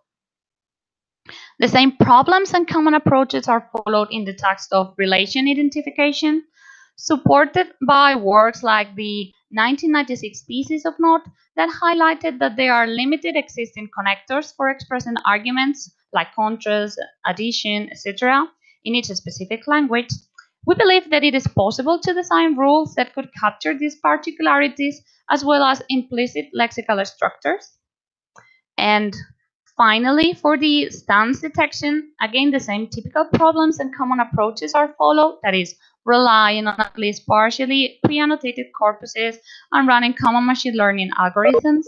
So in this case, we propose to use pre-trained models, not being able to avoid depending on partially annotated corpuses. However, as these tasks highly rely on sentiment analysis that are well-known models, reusable across domains, we could reuse already designed ones. So to conclude, there are 3 key criteria to design argumentation mining models that are the complexity level they are able to model, which is determined based on the number of components or relationships, its theory involved. In this aspect, many state-of-the-art models leave huge amount of text unannotated due to their twofold argumentative or not classification. Second, their robustness. In this context, state-of-the-art approaches lose comprehensive power when complexity and extension increase. And finally, their reproducibility in different domains. So to overcome this, we have proposed a new argumentation mining model, FAPS, which enables a generic cross-lingual semantic annotation that promotes reusability and robustness. So to do so, new component argumentative types have been defined by means of an argumentative function notation, and also, well, this is a preliminary work, so guidelines as to how to implement it have been highlighted, trying to overcome the existing identified limitations. So thank you for your time. Any questions? Thank you, Lara. Any questions from the audience?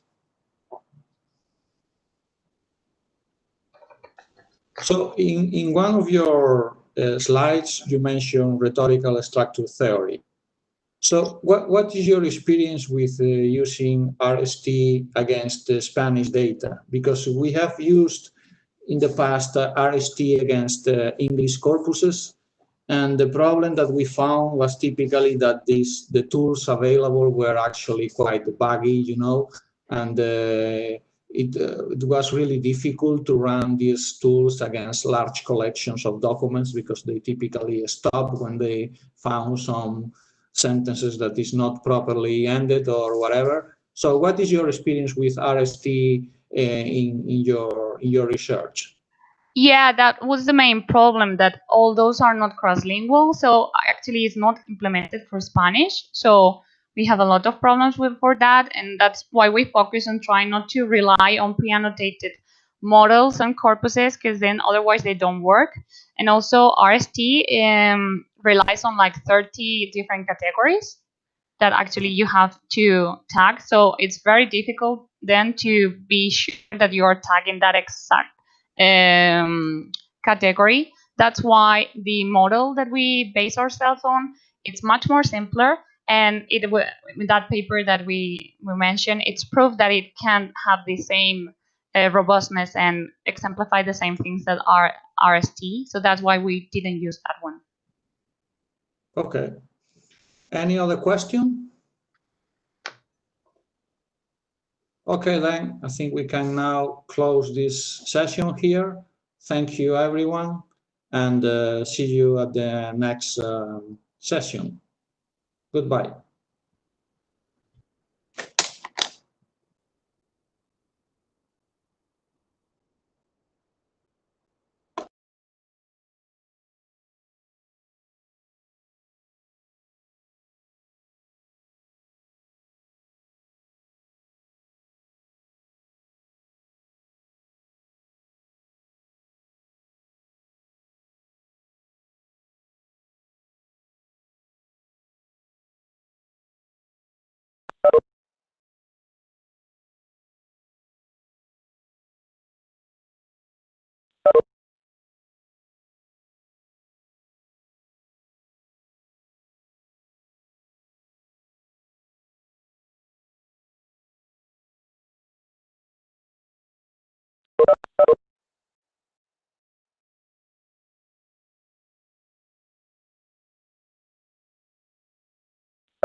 the last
Yes, hello everybody. So this is my pleasure to introduce the semantic social media session. So just before the session start, I just would like to check that author are here, so I can see Lila.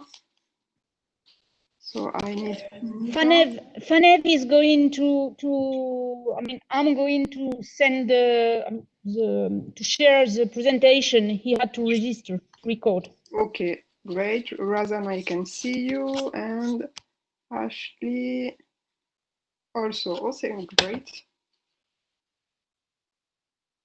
So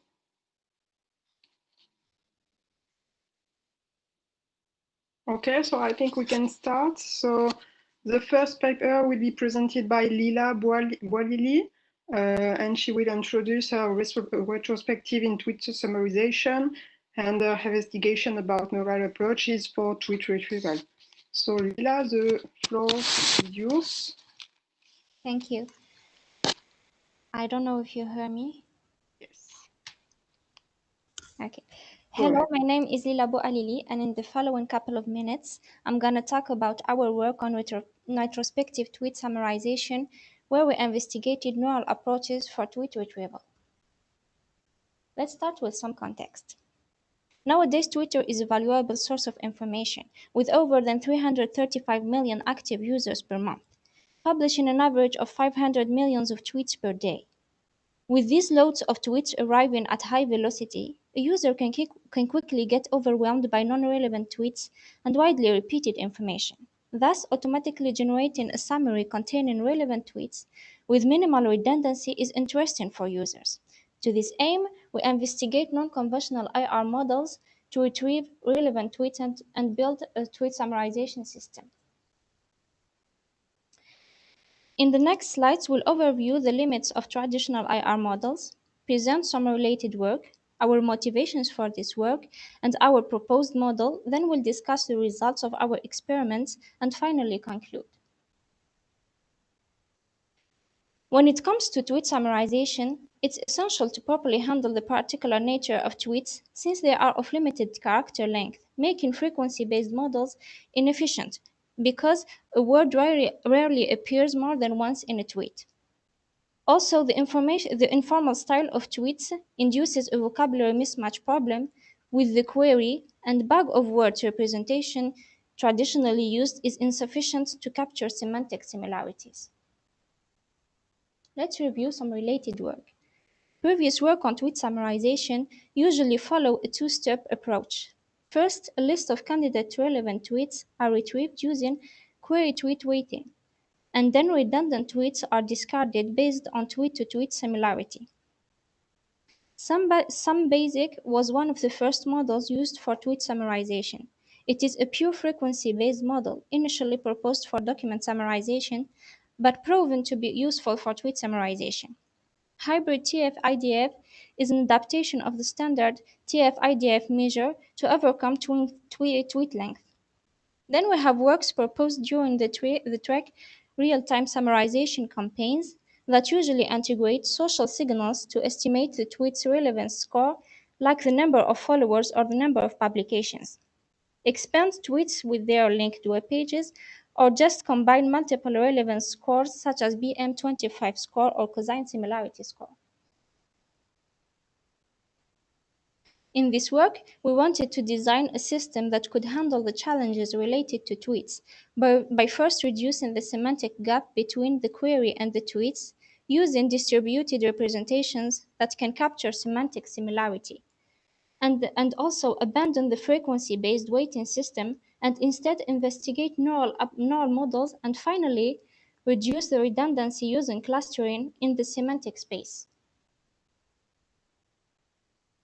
Our overall model is represented by this flow, where we stream the tweets from the Twitter API, do some data cleaning and pre-processing, and then score tweets using neural models. Some are proposed in the IR domain, such as DRMM and the Duet model, but also models from the natural language processing domain, like MatchPyramid. Then we take the top cat tweets and do clustering in order to gather semantically similar tweets in the same clusters, and only consider one representative tweet per cluster as part of the final summary. We built this model empirically with 3 experimental objectives. First, we want to analyze the impact of different representation models on the deep neural approaches for relevance weighting. Second, we compare the best configuration from the first objective to a traditional baseline. And last, we compare the overall model performance on the Trek real-time summarization task. For the first objective, we tried global trained embeddings like Word2Vec trained on Google News, Corpus, or trained Glove on tweets, but also locally trained embeddings on tweets retrieved before the evaluation period of Trek real-time summarization campaigns. We report for each model the embeddings that produced the best results. The cross on the local column indicates whether the embeddings are locally learned or not. The results show that locally learned representations work best, and that MatchPyramid model realizes the best score with the fast text embeddings. We then compare this best performing configuration with the traditional BM25 model. For the 2016 set, the neural model outperforms BM25, but for the 2017 set, the neural model has higher map, but fails to rank relevant tweets among the top 10, as shown by the low precision at 10. This is maybe due to the smaller size of the 2017 set compared to the 2016 set. So the neural model didn't have enough data to learn from. In order to evaluate the whole model, summarization model, we use the replay mechanism of Trek real-time summarization, Scenario B, also named Email Digest, where a system can retrieve up to 1,000 relevant and non-redundant tweets per topic in a day. We use MatchPyramid for tweet retrieval, and then use a clustering method for redundancy reduction and fast text embeddings. The evaluation is based on a 5-fold cross-validation, and we use TF-IDF, hybrid TF-IDF, SumBasic, and the 2 best performing runs on the Trek campaigns as baselines. Here we can see that for the 2016 set, our model outperforms the second best run of the campaign with an improvement of more than 34% in the terms of NDCGO at 10. For the 2017 set, our model performs poorly. This can be explained by 2 reasons. First, Match Pyramid had a poor performance on this set, and thus it is hard to get a good summary from a poor candidate tweets. Second, we have the silent days issue. A silent day is a day where there is no relevant tweet published and the system should not send any tweet. This issue is not handled in our work, and thus our system gets a penalty for each silent day because it always takes the top 1,000 tweets even if their scores are really low. To summarize our results, locally pre-trained embeddings perform better than global embeddings learned on general-purpose collections. Deep neural models adapted from natural language processing field, such as Match Pyramid, can beat the traditional BM25, provided that the collection is big enough. Our results here were observed in low data regime that does not benefit deep neural models. For the future, we are looking forward to handle silent days in the model and investigate a new generation of deep neural models that benefit from pre-training to cope with the lack of training data. Here I leave our contacts and the link to our source code, along with a sample web application that demonstrates this work. Thank you all for your attention, and I leave here a little demonstration of our web application, and I'm here if you have any questions. Thank you, Lila. Are there any questions in the audience?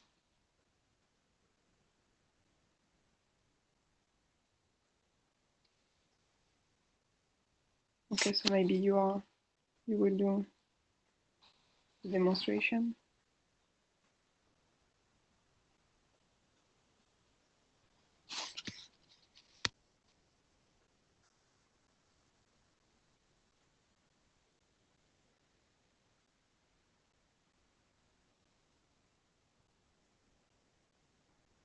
Do you have any question, or do I have to comment? Okay, so I have a question for starting about the classification method you use for identifying non-redundant tweets. Which is this classification?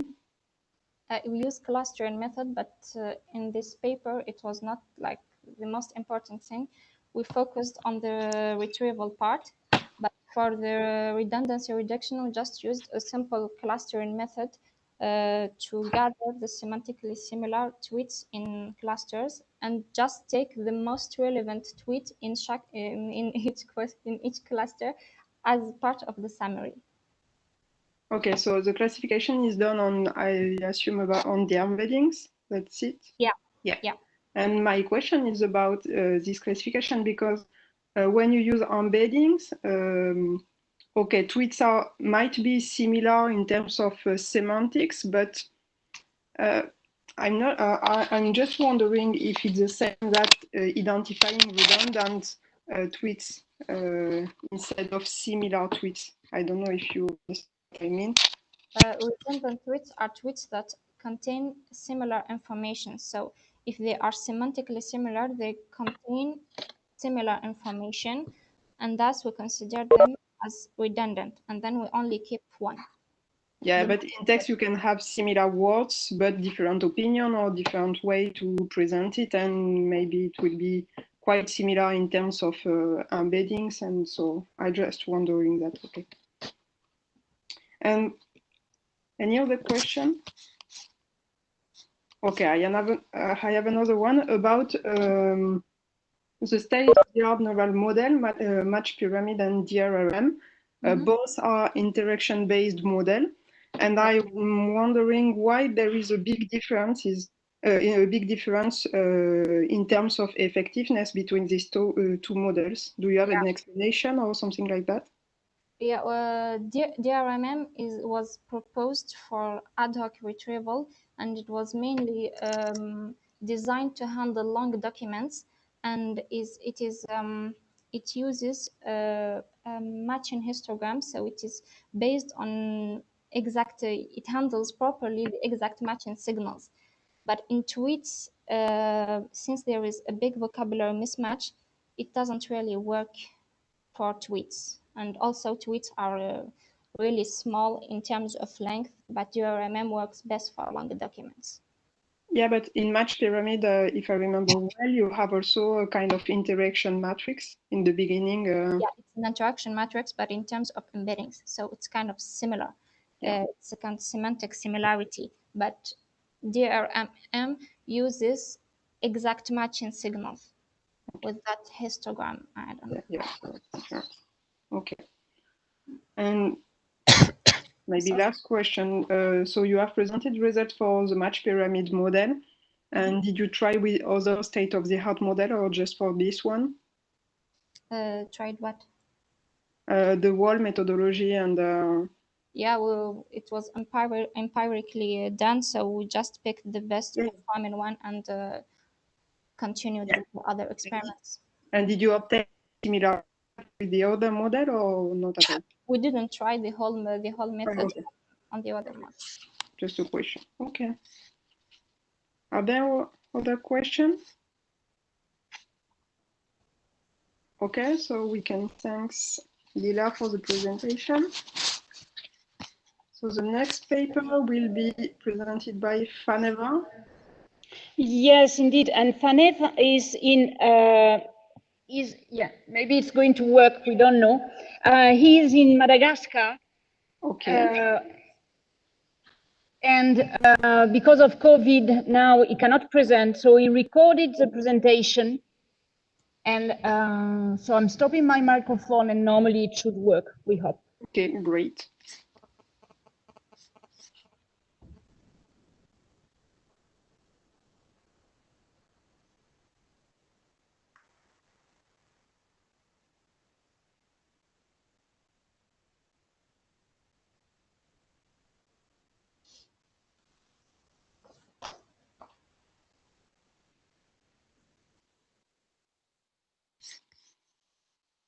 But now we are looking the screen of José.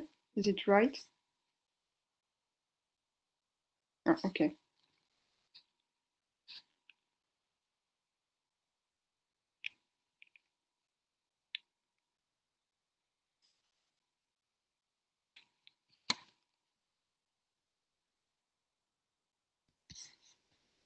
I think that you got the...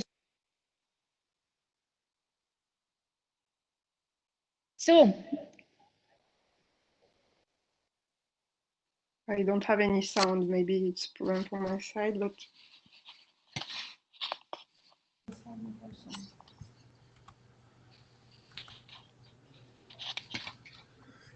Okay, we have a backup.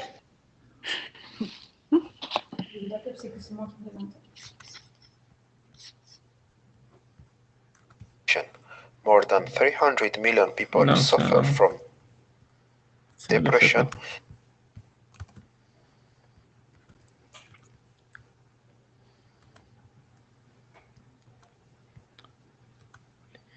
Quelqu'un peut couper le haut-parleur ici, s'il vous plaît? C'est coupé. Ah, okay, so we have otherwise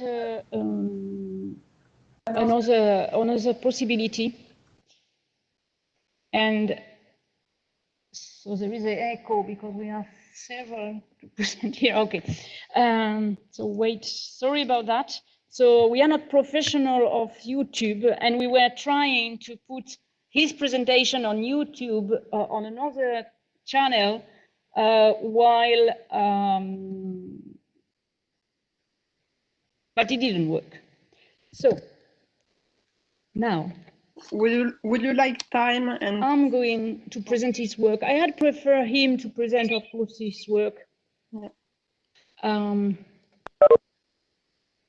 If you would like time, maybe we can go to the third paper and then come back to the second one. If up to you. Okay, too many things to handle at the same time. Sorry about that.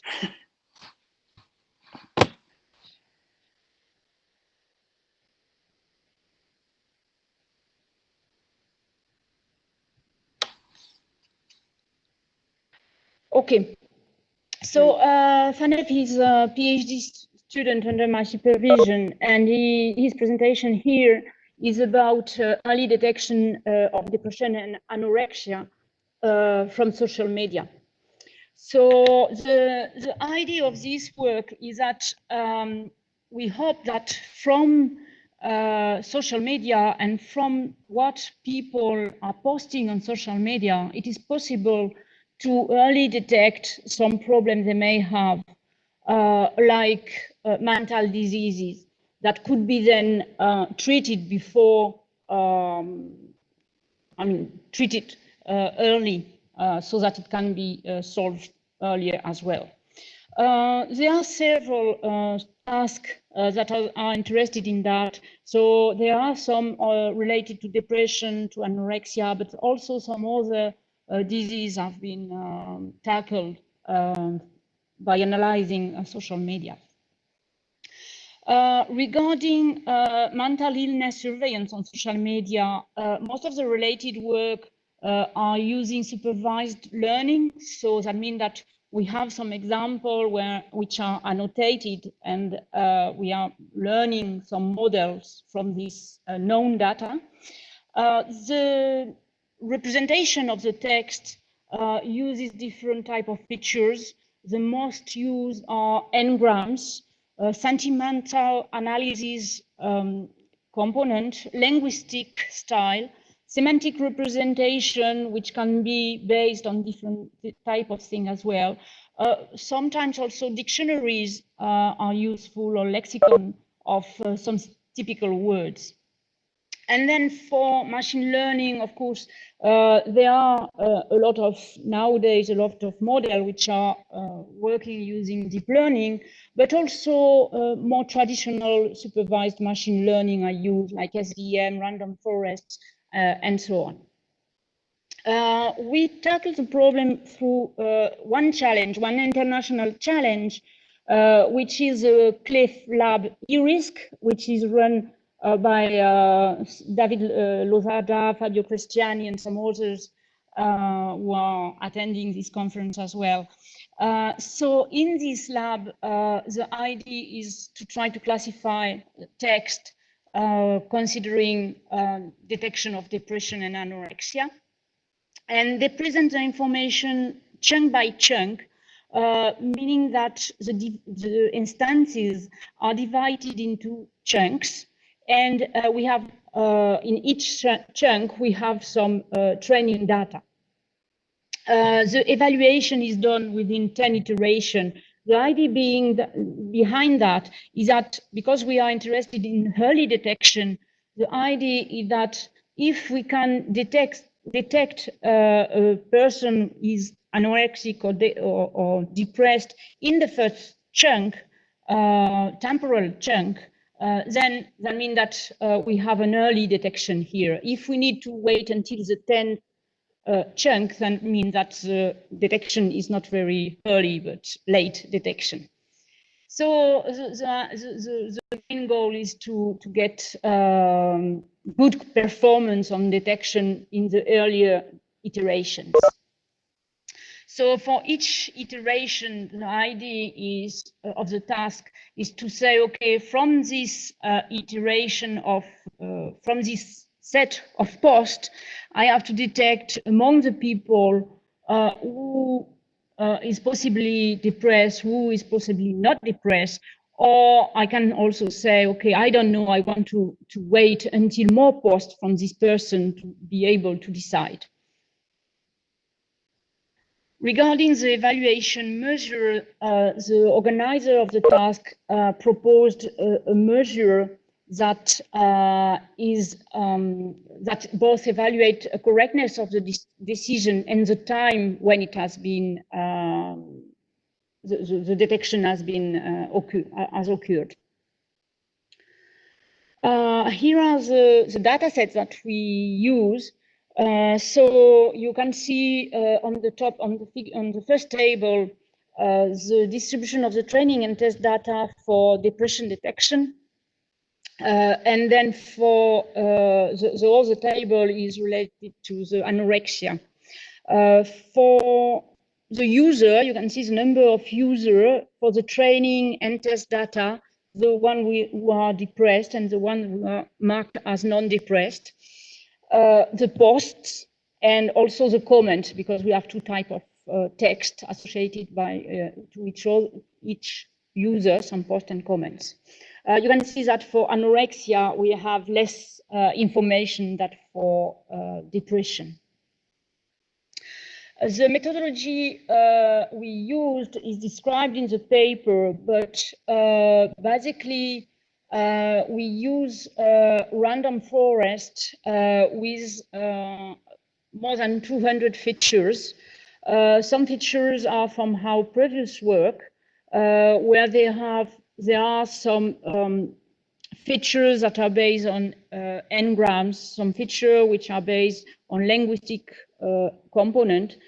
Some features are also linked to lexicons. We also use here some features related to the date of publication, hour of publication. Then also the ANPAT collection, where there are about 200 different word categories that are used as features. Then we have also some features that we devote to depression and some other features that we devote for anorexia, and mainly they are based on dictionaries which are different. With regard to the representation, we use logistic regression and word embedding, and we also try a combination of the two models, random forest and logistic regression and word embedding.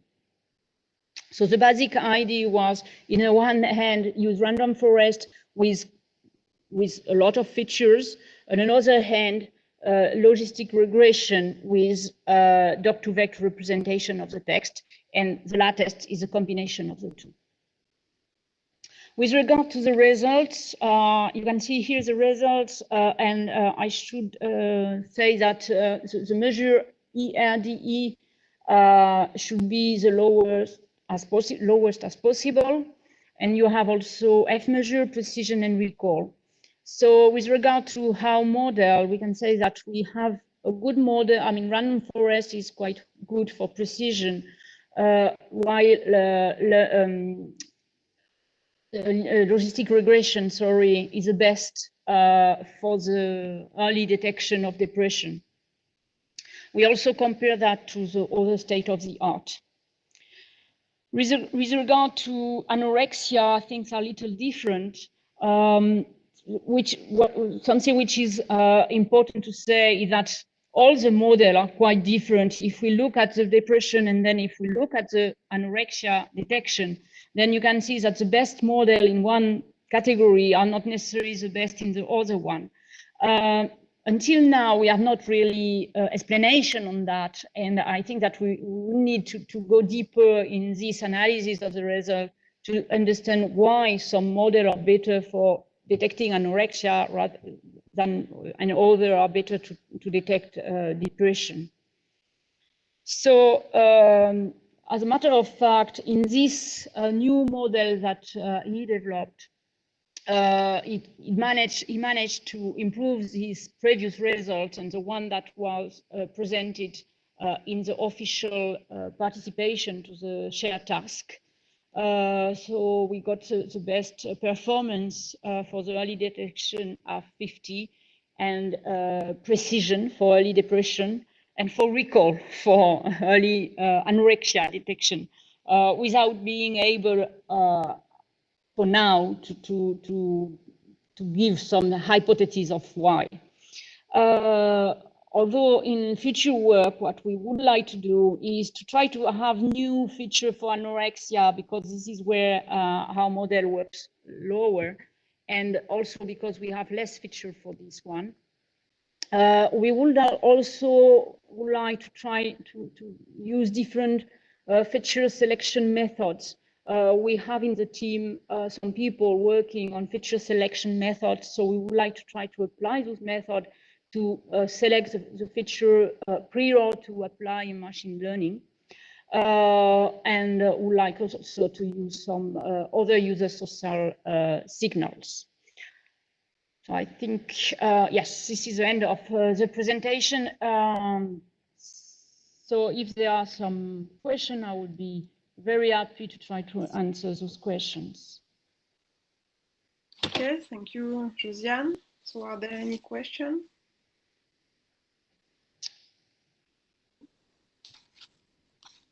Okay, so I have one question. Yes? Laura, we cannot hear you. I mean, I don't know if you are talking, but we cannot hear you. You cannot hear me? Oh, I cannot hear you because I was a speaker. I had to stop the speakers. Okay. Sorry, Okay, so I cannot hear you. So there will be a little echo. I'm going to cut my micro and. Okay, we Go will do ahead. our best. Okay, my question is about the early detection, because when you would like to detect, I think you use a threshold to determine whether the user is determined or anorexia and so on. And I was wondering if we can model some trajectory regarding the time to detect in another way the depression or anorexia or people. I don't think if there are any paper on that or. So the idea, yes, is because we have information in each of the chunk, we have some more information, more post each time regarding the user post. So the idea, yes, is to say, okay, now for this one, I can decide because I have a threshold, and this is the way we are doing that. Is there some other method to do that? Probably, but I should say that today I have so many things to handle that I think that it's going to be very difficult for me to try to think about another method. I'm very sorry. Yeah, no, because you used, and I think this is quite similar for other model, but you use different features and then apply kind of classifier and so on. So I was wondering, instead of incrementing measure step by step, chunk by chunk, if we can model the user in the time and rather take. Oh, I see. Yeah, but I think that yes, maybe we could go, for example, analyzing the 5 first chunk and then deciding, because now I have the information on the 5. Now I could say, okay, with the first one, finally, I would be able to decide.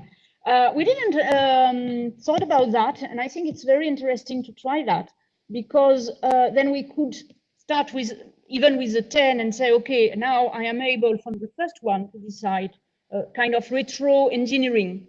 That's a good point. No, we didn't try that, but I think it's a good next step. It's very interesting. Yeah. Okay. Any other question?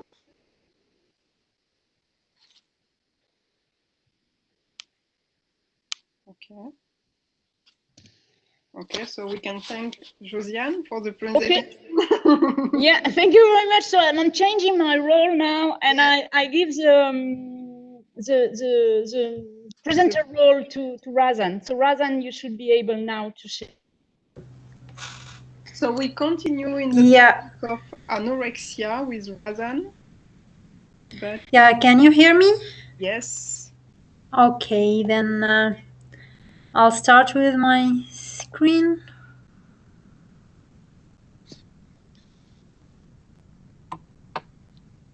Oh.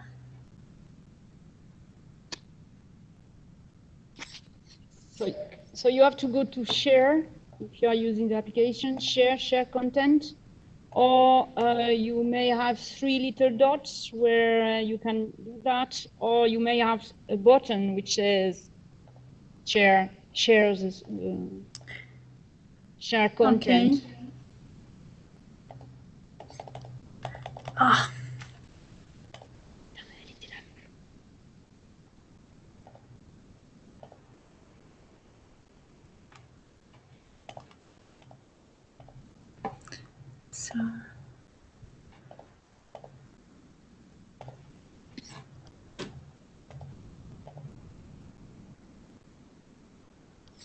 So you cannot find the button? I found it, but I can't find the window that I want to share. So I'll try with these.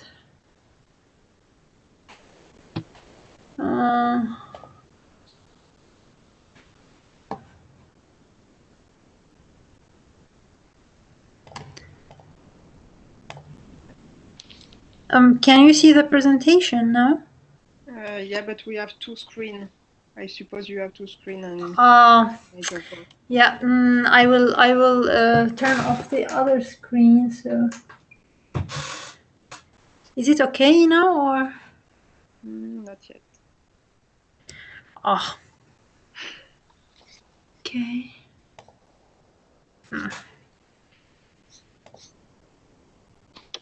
I tried it yesterday and it was okay. So, okay, now we can see it. So now you can see the presentation. Yeah. Okay. Thank you. Okay, so I'll start. My name is Razan Masoud. I'm a PhD student from the University of Duisburg-Essen, from the PhD program User-Centered Social Media, and I present you my short paper, Anorexia Topical Trends in Self-Declared Reddit Users. So I'll walk you through this presentation about mental health on social media and specifically anorexia nervosa, the dataset, what is the dataset we are providing, the labeling, and then the automatic topic classification with machine learning models, and then the conclusions and our future work.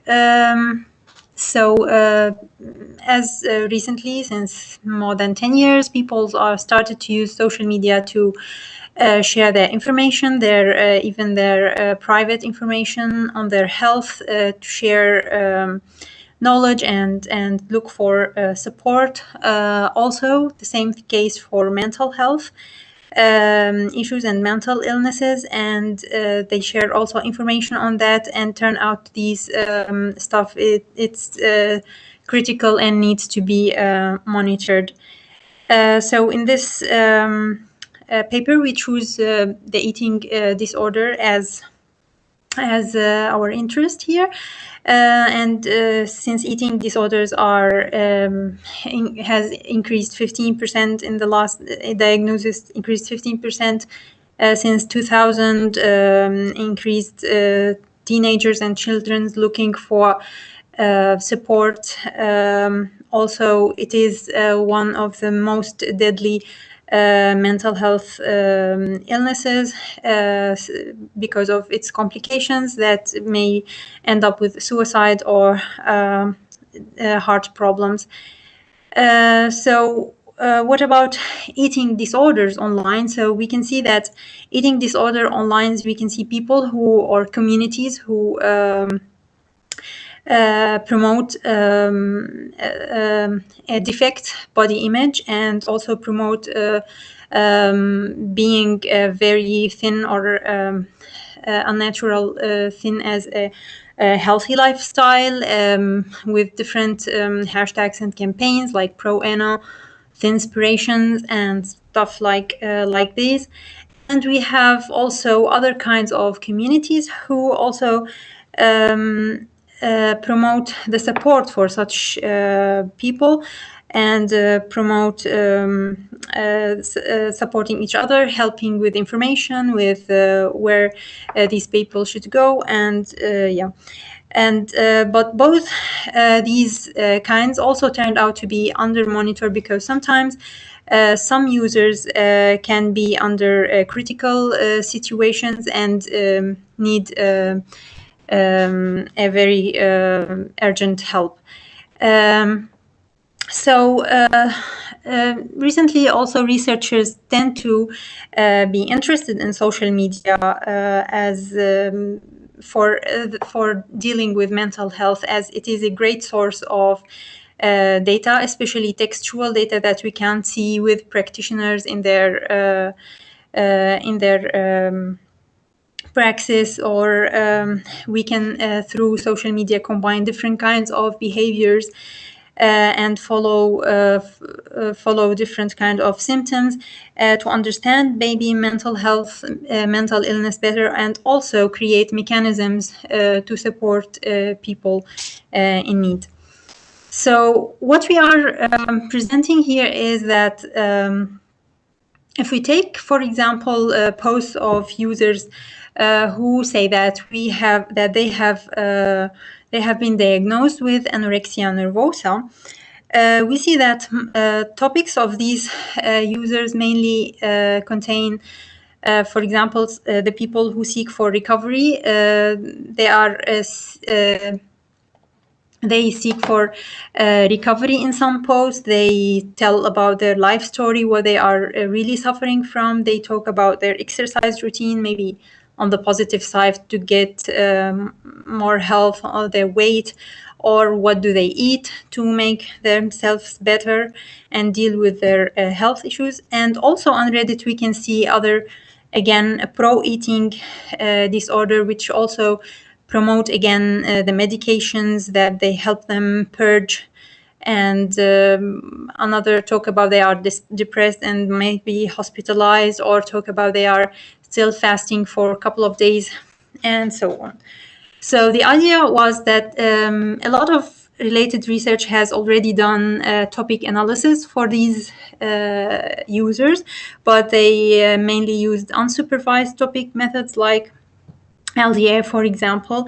The idea here was why don't we go into psychology related or previous related research on anorexia and follow specific topics and label them manually on the post, and then use them further to track these users and track their attitude and stances toward these symptoms.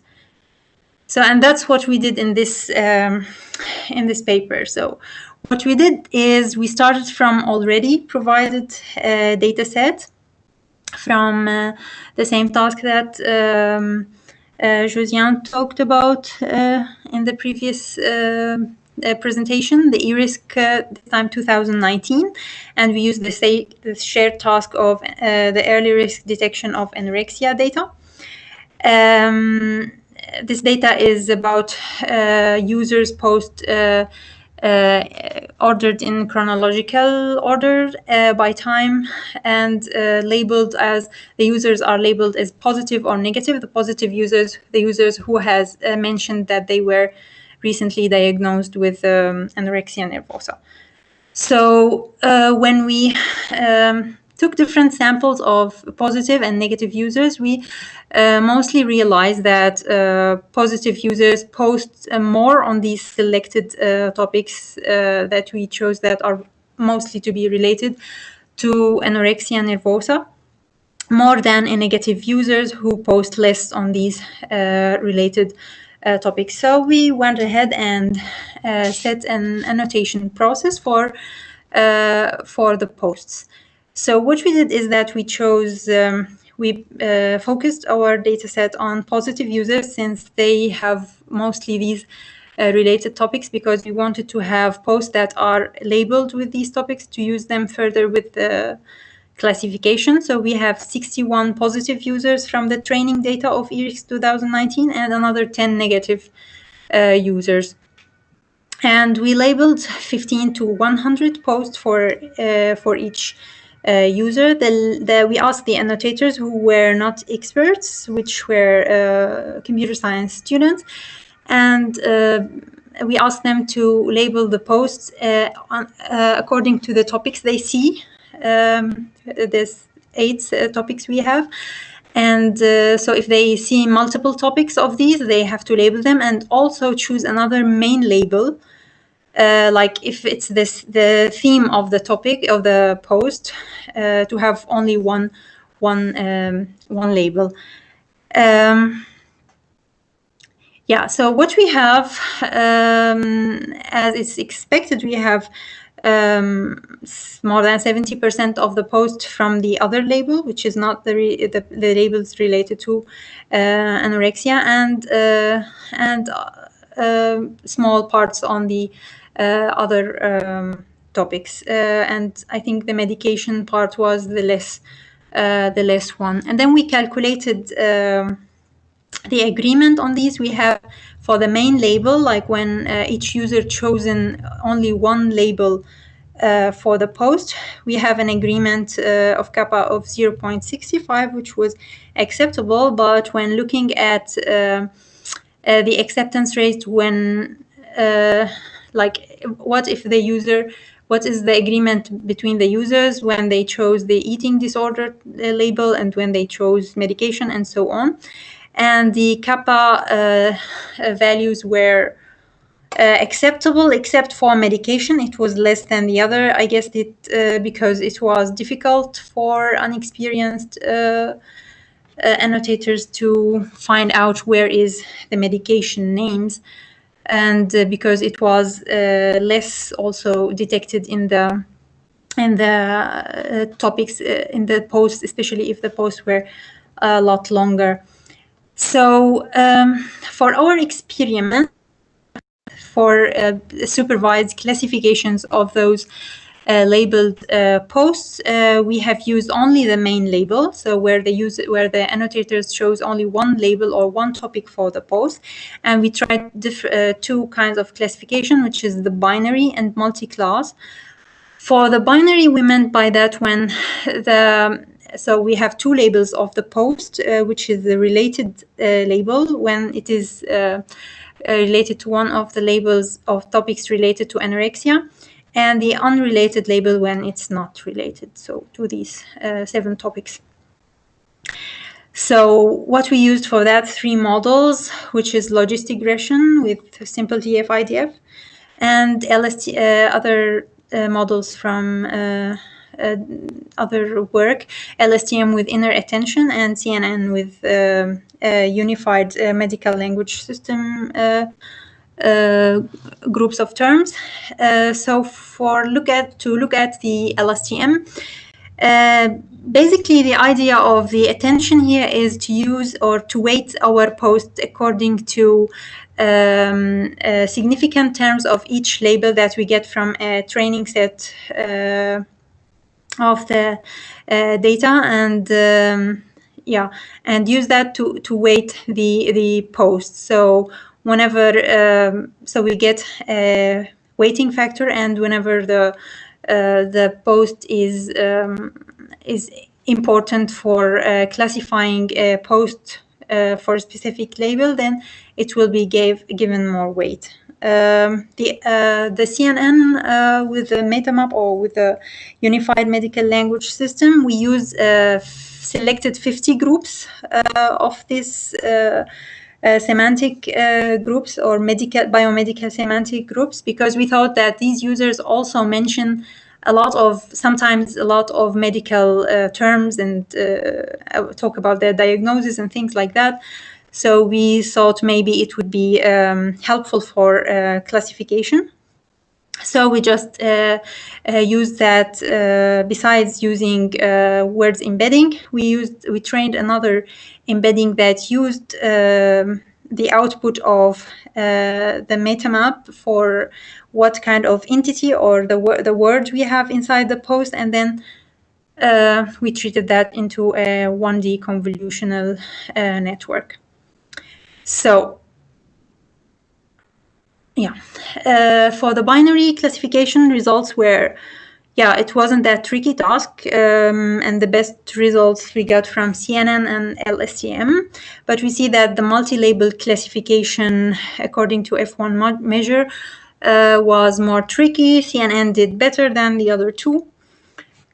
If we looked at the specific performance on each label or each topic, we see that, of course, we have the problem of the unbalanced data set. So we have different number of posts for each of these topics. So for the topics that we have good number of posts, like diets and food, we have fairly good performance. For eating disorder, for example, the other label was the best performance because it was maybe biased the classifier a little, somehow, and also because it was more labels on it. And also the performance on body and shape and exercise was better, for example, by CNN. Maybe the terms, the biomedical terms helped in this.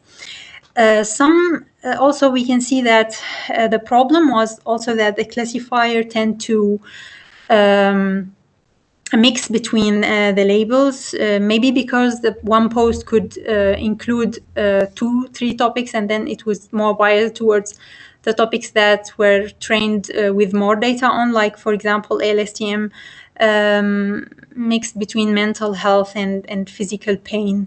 So, also we can see for performance, it's performed better on the family and friends than the CNN model, because it has it has the term related more than what CNN used. So, and we can see the CNN here made better on the exercise and body, as we said, because it has the terms. And for medication, the data has, I think the data set was, test set also has very few posts on medication, and only CNN could detect 1 out of 5 of them, I guess.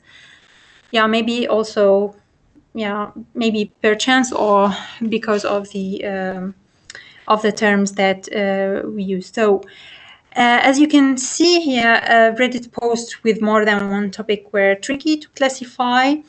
Maybe a solution for this, we could try the multiple output for the classifier. So multiple topics, and then the annotation could be done like by annotating paragraphs or sentences of specific topics, rather than maybe putting one topic over a very long post. So for future work, our goal is to combine these topics with stances, with the attitude of the users toward them, and then to track these users with these mental health issues. And also it might help in following the users generally, the symptoms generally, rather than following one mental health issue, because sometimes also these mental health illnesses can have shared symptoms as well. So the dataset is provided only by codes of the subjects of the users. If you are interested, it is provided, but you have to get the original dataset from the eRisk organizers, and you can look at the code also provided in the paper. Thank you. And any questions? Thank you, Razan. Are there any questions? No. Okay, so I start. Just a small question on slide 14. You kappa on. Did you measure this kappa on the multi-class labeling or binary labeling? This, yes. So here, as I mentioned, there were 2 kinds of labeling. When I asked the annotators to label a post with only one label, and then I had an agreement of 0.65. And then the other, I am to put whatever topic they saw in the post. And then when I calculated the agreement, every time to calculate the agreement for each label, I will just consider one label. If the user, each time the user chosen a topic for such post, for a post, then I consider that, and then I calculate the agreement for those who chosen this topic or not for a label. So that's how I got this agreement values. Yeah, because I was wondering if it explains the low scores, because if you can have a multiple label on one post, the consequences. Yeah. Okay. And any other questions? So I continue. Slide 20 about the model. 20. 20, yes. Yeah. Yeah, maybe I missed something, but what is the red component for related topic terms? Yeah, these are, If you can explain, because I don't, yeah, I understand here, your post, and then you would like to predict a label, but what is the red component on the right? yeah, these are, as I told you here, extracted significant terms for each from the training part for each topic. Like, for example, the first topic was about eating disorders, so you can see here the word disorder and so on. For the topic here, medication, you can see medication, estrogen, Acotan, and things like that. And then I used these as for each of the topics here, the terms. These are embeddings, word embeddings using GloVe. And then we averaged them, all of them again, here. And then these are multiplied by each post. This is a post, and each one of these vectors are an average vector for, sorry, an embedding vector of each word of the post, and then they are multiplied with this vector. And by this way, so this is value I get, alpha I, with the original vector, and xi is here then. And this is a weighting mechanism. So by this, you will get like more important posts will get more weight than the posts that are, or the words that are not important for the classification. This is actually we used it from other work, which is intended to be used for classifying tweets. But we tried it here with classifying a Reddit post, actually. Okay, so on the right, this is additional term, but you extracted them from the topic, not from the post?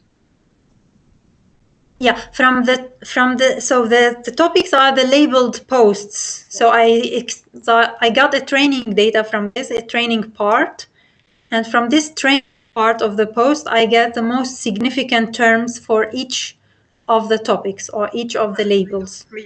Kind of prior on the label. Okay. Mm-hmm. And you didn't use it for the testing? For the test, we used the same words that were extracted from the training. Okay, great. Okay, other question? Yes, I have one question, sorry. Fabio, yes, Fabio. Yes. So my question is related, again, to the fact that you selected these terms, I guess, from all the users, didn't you?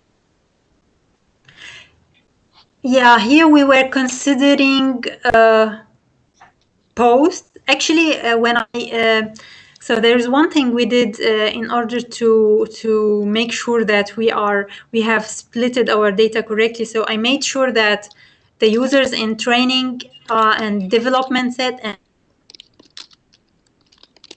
and got the significant terms from the users from the training set. That's it. Okay. So, but we don't consider here the.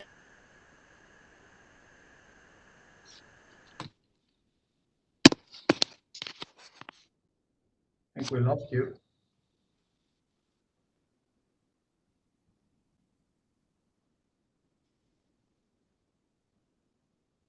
Hello? I think we lost her, I guess. Oh, okay. Yes, we lost her. Okay. I got half of an answer, but I think I'll be happy with that. Maybe she can join us again. Okay, so we switch to the other paper, right? Yeah. Okay, so next paper is presented by Ashley. So we come back to depression. After anorexia, we come back to depression. So don't be depressed at the end of the session, please. I'm sure you will be a happy evening. And Ashley, yeah. Okay, we can see your screen. Okay. Okay, can you hear me? Yes. Perfect. Okay, so my name is Ashley Wilson. I'm a master's student at Boise State University. And today I'm going to be presenting the work done by myself and Dr. Soleil Pierre on the sentiment emotion profiles of snippets generated from users with depression and anxiety. So before we go forward, I kind of want to take a step back and talk about persuasive technologies. And these are technologies that can change the attitude or behavior of user through persuasion or social influence. And when you read that, at least for me, the very first thing that I think of is, wait, can you guys see my notes? No. Oh, I think I broke it. I'm sorry. There we go. Can you see my screen again? Yes. Perfect. Sorry about that. So the first thing that I usually think of is social media. Well, because you have people that even make careers on social media as influencers. Their whole point is to convince you of things or products, or that they're good or they're bad. And from a perspective of dealing with users with depression or anxiety or with mental health disorders in general, social media has started looking at how these users, if they can determine if a user has these disorders through vocabulary, syntax, interactions with the platforms, or even interactions with themselves, with each other on these platforms. But social media is not the only persuasive technology. The next one that comes to mind is search engines, because these are the information highways. This is where people go to get their information. So what information is presented and how it is presented can influence someone's behavior or attitude. And from a social, from a search engine perspective, looking at people with mental health disorders, most of the existing works has looked at users' interaction when they're looking for help-seeking resources, like if they're looking for counselors or suicide hotlines. Or they're using query logs to try and detect if users have depression or self-esteem issues. But with these query logs, they're generally only looking at university students, and query logs are not always available. Even then, there has been work done looking at the emotional profile of web results, but they've only been looked at with general or traditional users. So even though some things have been looked into with search engines, they don't showcase how these search engines' responses affect users with mental health disorders. So search engines are persuasive technology that are used by millions of users every day. And mental health disorders are on the rise. In the US, 1 in 5 adults will suffer from some mental health disorder in their lifetime. So as an example, I pulled up the query waste of space, because this is something that maybe someone with depression would think about themselves or would have said to them. And as you can see, the results seem, at least at first, pretty benign.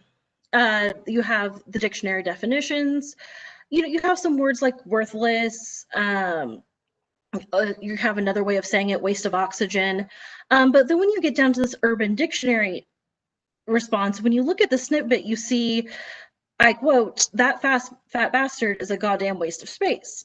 Well, that doesn't give you the best feeling when that's being said to you. And I take this one kind of personally. Grad students are such a waste of space. So when you look at that, this is the kind of vocabulary that's being projected onto a user that has put in this query. So what do we know about how users with mental health disorders interact with and are affected by what they're seeing by search engine results? Now, we've always been told to make a good first impression because they are lasting impressions. And the very first thing that when someone types in a query, they're getting the results back is a search engine result page. And this gives the first impression of basically what the search engine is going to be providing you. And besides the title, which is just a short little blurb, the predominant feature on this page is snippets. snippets. They have the majority of the text. So using another example, the query, I wish I didn't exist. We start seeing that you, again, have this vocabulary of I don't want to die, I wish I had another option, I don't want anyone to feel hurt if I ever pulled the trigger. Again, this is a little dark, to say the least. So from the vocabulary, from the ideas that these snippets are what are they projecting onto these users? So to start investigating this, we set our scope to ages 18 to 49. And from here on out, when I say mental health disorder, I'm specifically referring to depression and anxiety, unless I say otherwise. And then we only looked at Google. We didn't look at any other search engines besides Google. And then we wanted to look at what the sentiment and emotion profiles were. We generated these as vector representations following the framework in the emotional profile of web search. We specifically used Sente WordNet, which gave us positive, negative, and objective, and then Emolex data, which gave us afraid, amused, angry, annoyed, don't care, happy, inspired, and sad. Now, these are both lexicons, and neither of them are exhaustive. So when we ran into words that were unknown, we set objective to 1, and we set don't care to 1 in both the sentiment and emotion vectors. So how are we going to capture these search engine interactions with users with mental health disorders? Well, because query logs are generally not available for this user group, we created synthetic query logs. We took Reddit posts, 2,600 of them, to create this query log. Now, we used Reddit because it's used by our target population and is in an online environment. So we're still getting that same kind of vocabulary. And this is a technique that has also been used in the social media domain. Now, specifically the Reddit posts that we extracted from, we had 10, and as a couple of examples, we used the subreddit Getting Over It, depression, suicide watch, the ones that are very much geared towards depression and anxiety. So when looking at these subreddits, we also noticed that some of them are more mild, or they deal with depression on I won't say a lower scale, but it's more of a general depression. So we split these into different severities. So you have mild depression, which is our MQLM, what you would expect as depression, so more of a general depression. And then we have the severe. And the severe is where we're looking at stuff like the subreddit Suicide Watch, or where it deals with suicide and self-harm specifically. Now, we wanted something to be able to contextualize the results we were getting, so we also used a traditional query log. And this we used from, we used Yahoo's WebScope query tiny sample, which we generated, the query logs, we ended up with 4,000, for the MHD query log, we ended up with 4,481 queries, about 1,200 of those as unigrams. And then for the traditional, we ended up with 4,458 queries, 1,211 of those being unigrams. Everything else is n-grams. So that brings us to, what do snippets feel? Now, what we found is that when we averaged the profiles versus all the resources on a SERP, the MQL queries yielded higher scores when compared to traditional query logs for angry, annoyed, inspired, and sad, as well as lower scores for amused, don't care, and objective. And then when we look specifically at one of the severe categories, specifically the male, we see that they have lower scores for afraid and higher scores for happy, which seems a little odd, and I promise we will get back to it. And then when we average for the profiles per each query, we saw a similar pattern as what we saw in when we averaged by resources, but with just that MQLM, we only saw a lower score in afraid rather than afraid and happy. Then we averaged by only the very first resource, because it's been shown that a lot of times the very first resource is what someone's going to click. It's the very first thing you see on the page. And so the sentiment was consistent with by the resource and by query. But we did see that, again, we had higher scores in angry, annoyed, happy, and inspired, with that lower score in don't care, which makes sense because something has to go down if other things are going to be going up. But unlike with the traditional query logs, again, the MQLM had lower scored for afraid and a higher score for happy. So this has been consistent over the 3 different averagings that we've done.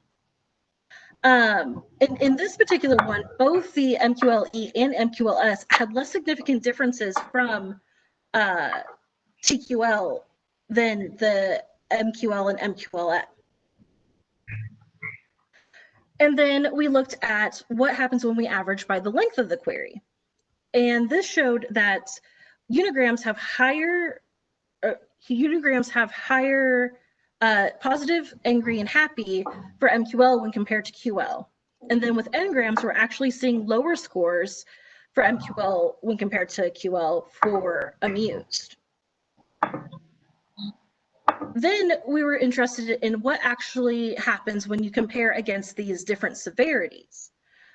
So when we averaged by severity and we compared them to the MQLM versus the MQLE and MQLS, we see that MQLM is more positive and less negative than both MQLE and MQLS, except for here where you see that it's when you're averaging by query, MQLM is only more positive than MQLS. So that's a severe one. Then looking at the emotions, we see that MQL has a lower score for afraid. Again, except for here where is someone mic's open?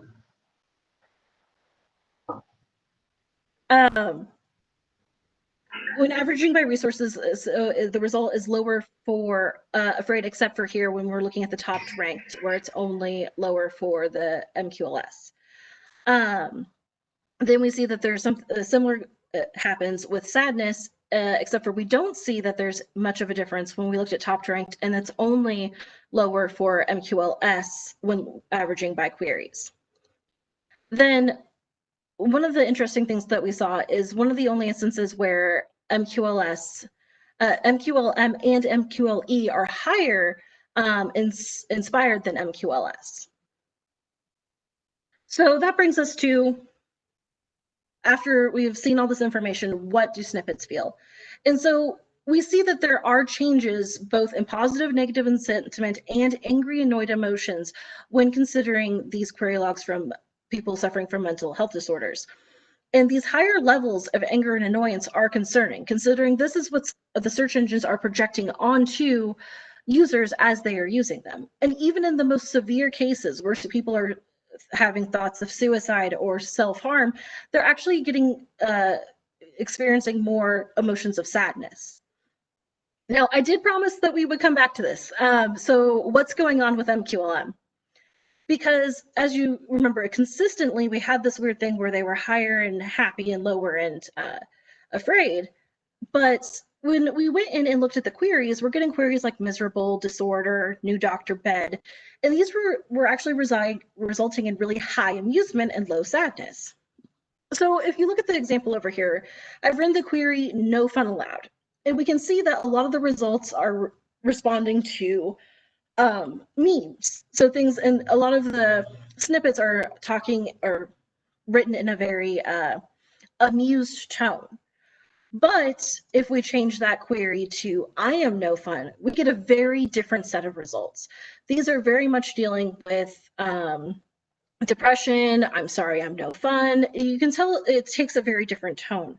And this really demonstrates how much context matters. And then when we went in and we looked at those categories, we're seeing the difference in severity can affect the results even within the users with mental health disorders.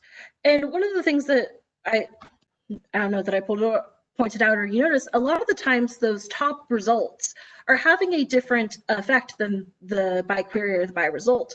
And one of the things that Google is known for is pushing the suicide prevention hotline. So if they think that the query is any way related to suicide, self-harm, they will push that up. So it's a possibility that the reason why these top results are changing is because that's actually one of the very top results. However, we would still need to look into this further to see if that is in fact the case. Now, after all this, these results you could say are very much expected. If you're putting in queries that are sad or you're expecting to get sad snippets back. But it has not been documented in the search engine domain as of yet. And just because we are getting these expected results, that does not mean they're good results. And that just shows that there's a lot of work that needs to be done so that we can have a deeper understanding of how users with mental health disorders are interacting with search engines and how the search engines are affecting them when they do interact with them. And thank you for listening. And are there any questions? Thank you, Ashley. Any question?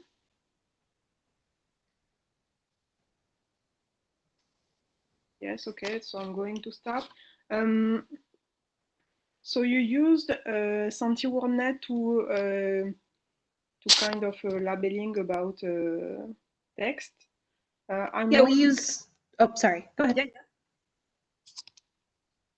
We use SentiWordNet for the sentiment analysis and then the Emolex data for the emotion analysis. Okay, so these are knowledge base, right? They're lexicons. Yeah, okay. And so I was wondering if you used some kind of unsupervised model without external resources, such as LDA or WordNet or something like that, to exhibit topics? No, we didn't actually do any topic modeling with this. It was directly using the matching with the lexicons themselves. That is something that we want to look into in the future, is actually using some other models, some other lexicons, as well as other models into doing a similar analysis. Okay, great. And second question, so once you have this sentiment or opinion words or labels, did you compare the words that are associated to this concept or labels between TLQ and MLQ? So we didn't do the comparison between the queries themselves, only between the results that were generated after running the queries. Okay, okay. Because I was wondering if in different corpora we use different vocabulary, maybe yes, regarding maybe Reddit or SERP and snippets and so on. So maybe we can have different vocabulary, even if we have the same label in terms of opinion and semantics. So that was, I was wondering this question. Yeah. Okay. I have a question. Great. Fabio, yes. Yes.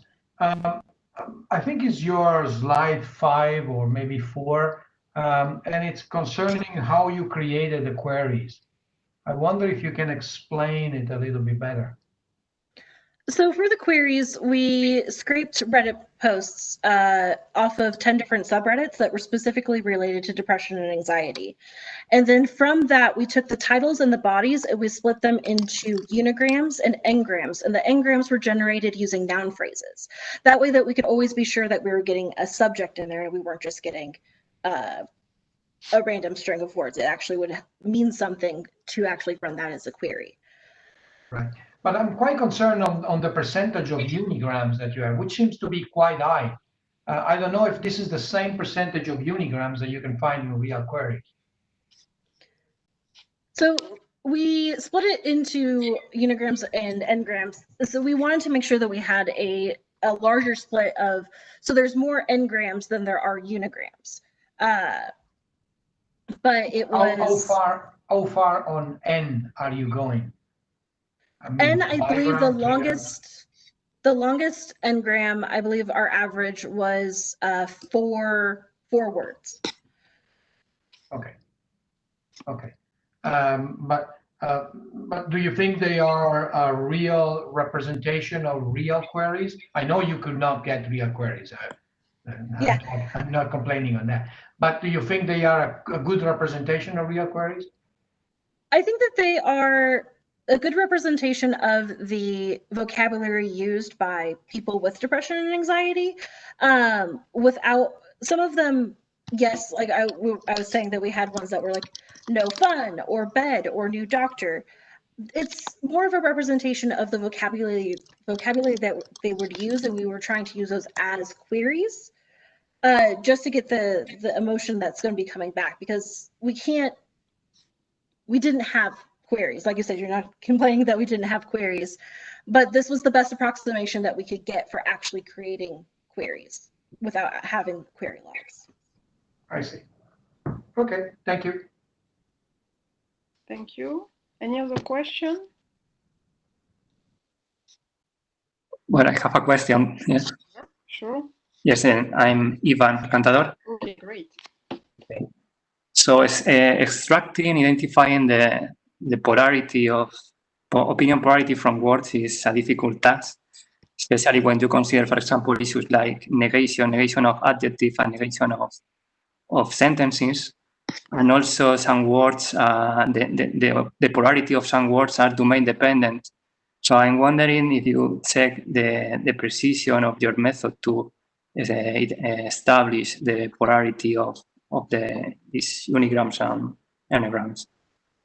So we didn't look into the negation. Again, that's one of the things at the end, that context really matters. And that's one of the things that we didn't deeply explore in this. This is actually the preliminary work for my master's thesis. And it's something that we do want to look into in the future, saying, like I said, context matters. So now if you have no fun, well, the no is going to have a negative connotation, but fun is going to have a positive connotation. So how does that work overall? And then when you put that into a longer sentence of I am no fun, how does that change it? And yes, that is something that we would like to look into in the future. Okay, thank you. I can send you a word that we published recently about this issue, so maybe it can help you for this task. Oh, thank you very much. I would appreciate that. You're welcome. Yeah, thank you. Okay.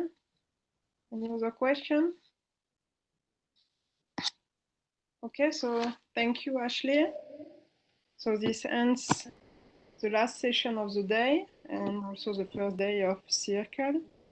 So we could meet tomorrow morning for another day and exciting paper also. Yes, so the link would be exactly the same as today. So you have to use the same link, and the session tomorrow will start at 9. Of course, we will be here to welcome you before that. And I hope that it will be just like the end of the day, that a lot of people will interact, because it's yes, it's also important that the participant can interact with the presenters. So thank you very much. Thank you for the attendees, and to the authors and presenter. We have been very happy with the attendees, in fact, because of virtual conference, we were not expecting that success. So thank you to all of you, and see you tomorrow. Thank you. Bye.